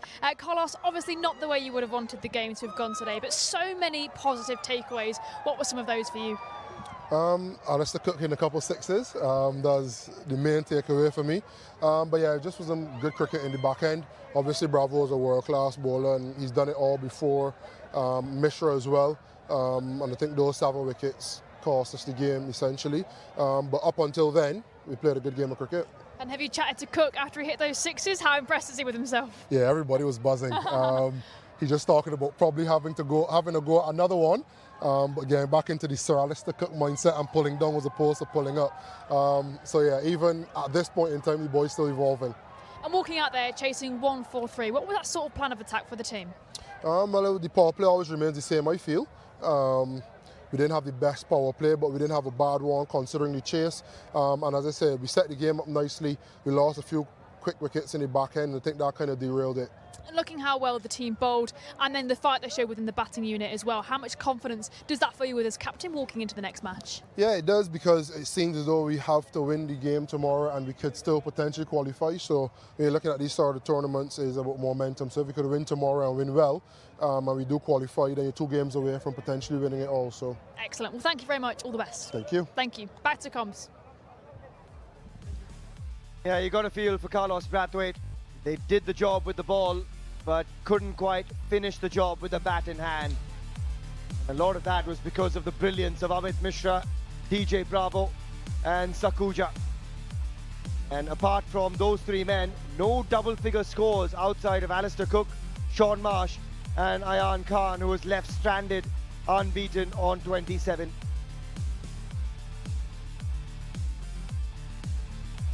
The 7 bowlers used Sakuja bowled well. The impact sub 2 for 17. Rajput was excellent when saying the first over, went for some runs in the second, picked up 1 wicket. Heroes of the day, Mishra 3 wickets and DJ Bravo. What a spell. 4 wickets, 4 slow deliveries, making sure that the Panthers wins the game.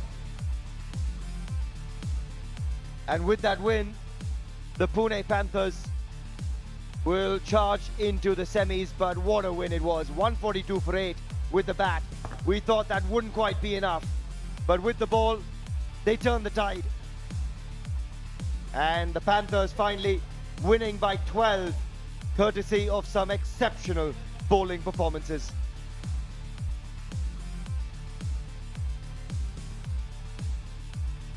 As a result, there's a Q next to the Panthers' name as well. They become the 3rd team to qualify for the semi-finals. 3 wins from 5, good net run rate, and they're peaking at the right time. We'll take a short breather and come right back for the post-match presentation and a whole lot more.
A brilliant win for the Pune Panthers. A low-scoring encounter. It's the first time we've seen anything less than 170 be defended.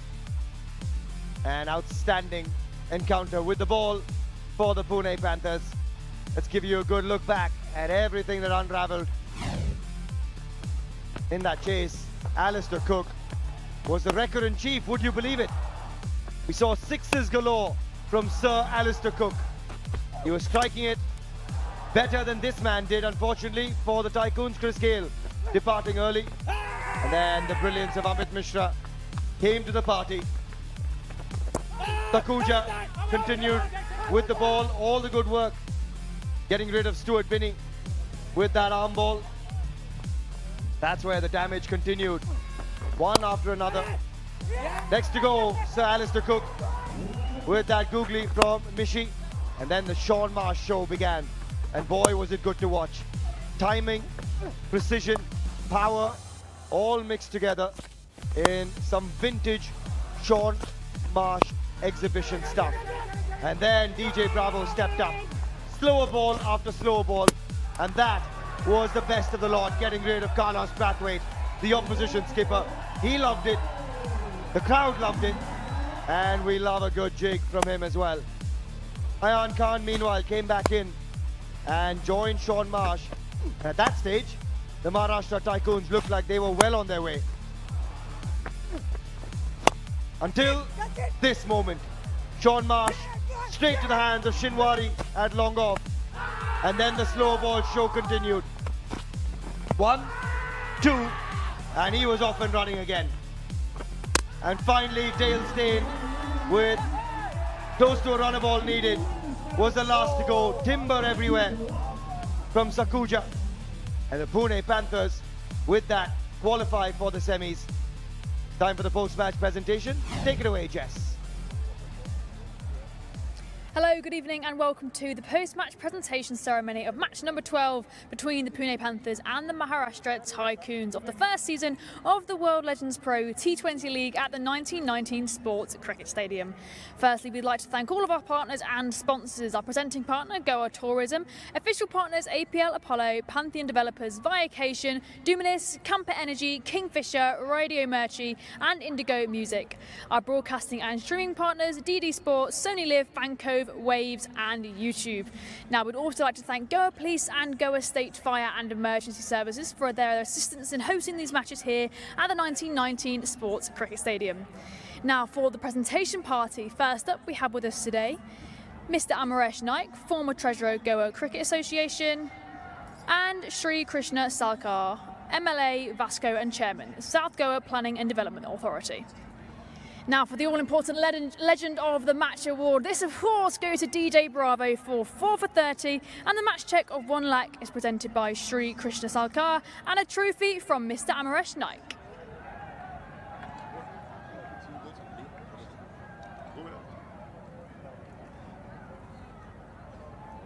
I don't remember what to do now.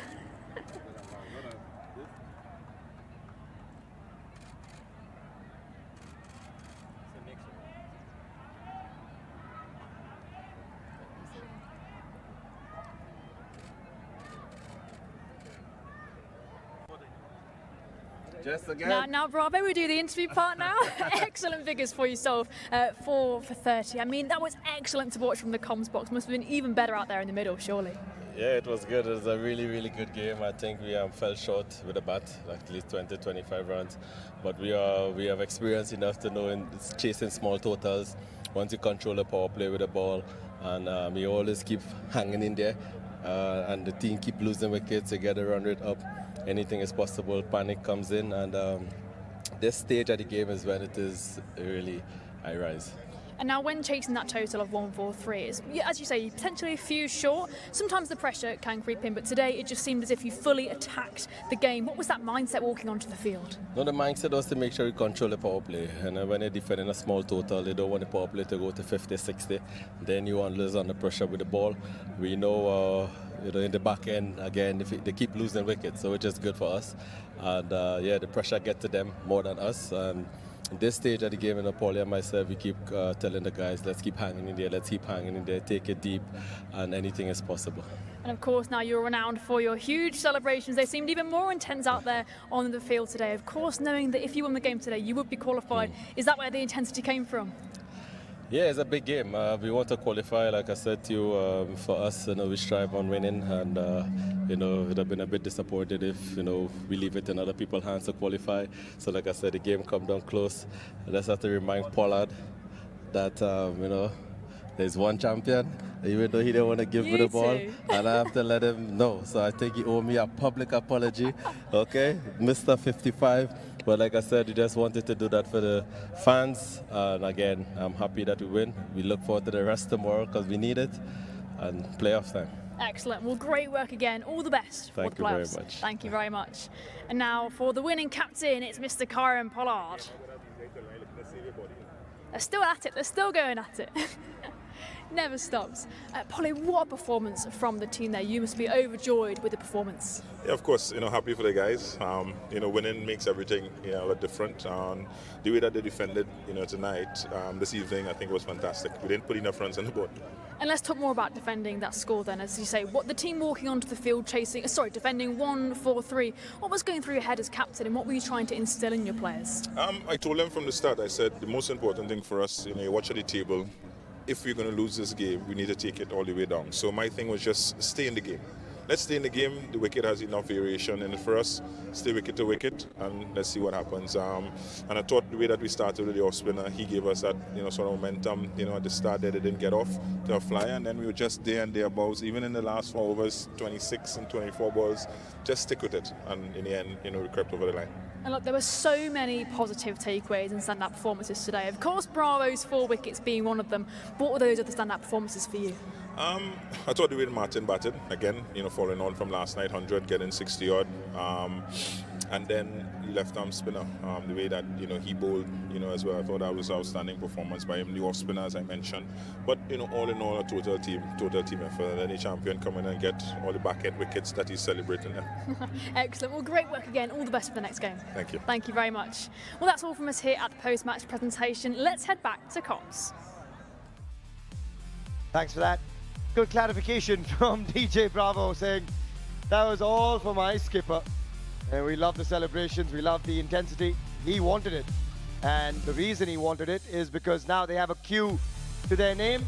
The Pune Panthers have qualified, and there's work to be done for the Tycoons, the Thunders and the Royals. We're not done just yet. This is what's coming our way in match number 13. The Delhi Warriors, table toppers, up against the Gurugram Thunders. Unbeaten, the Delhi Warriors up against a side that needs the wins. Up next at 7 p.m. We'll join you right there.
Dozing off them signs, just pop the bandit.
मैं बुला लूँगा आपको।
And stay.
Delhi Warriors stand tall at the summit, qualified for the semi-finals, unbeaten.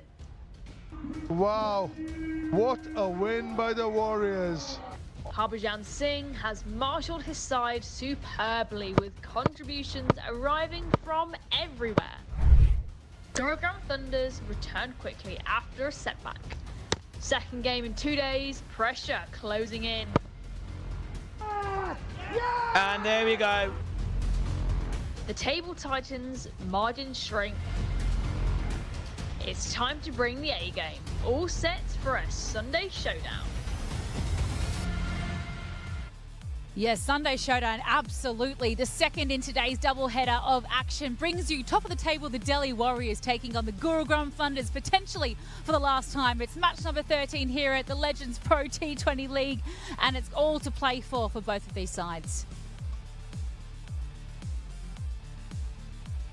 Well, namaskar, Goa, and dhanyavad for joining us for a beautiful night here at the stadium. The weather is absolutely picture perfect, but I can promise you the action on the field is going to be piping hot. The icons, the legends, they're all here ready to face off in what is going to be a really crucial match for the Gurugram Thunders. And for the Delhi Warriors, well, they want to continue their winning ways and make sure they finish top of the table. But first job, the captains have got to win that toss. So let's get out to Joy Deep, who's in the middle with the captains. Delhi Warriors versus the Gurugram Thunders in match number 13. All set for the toss.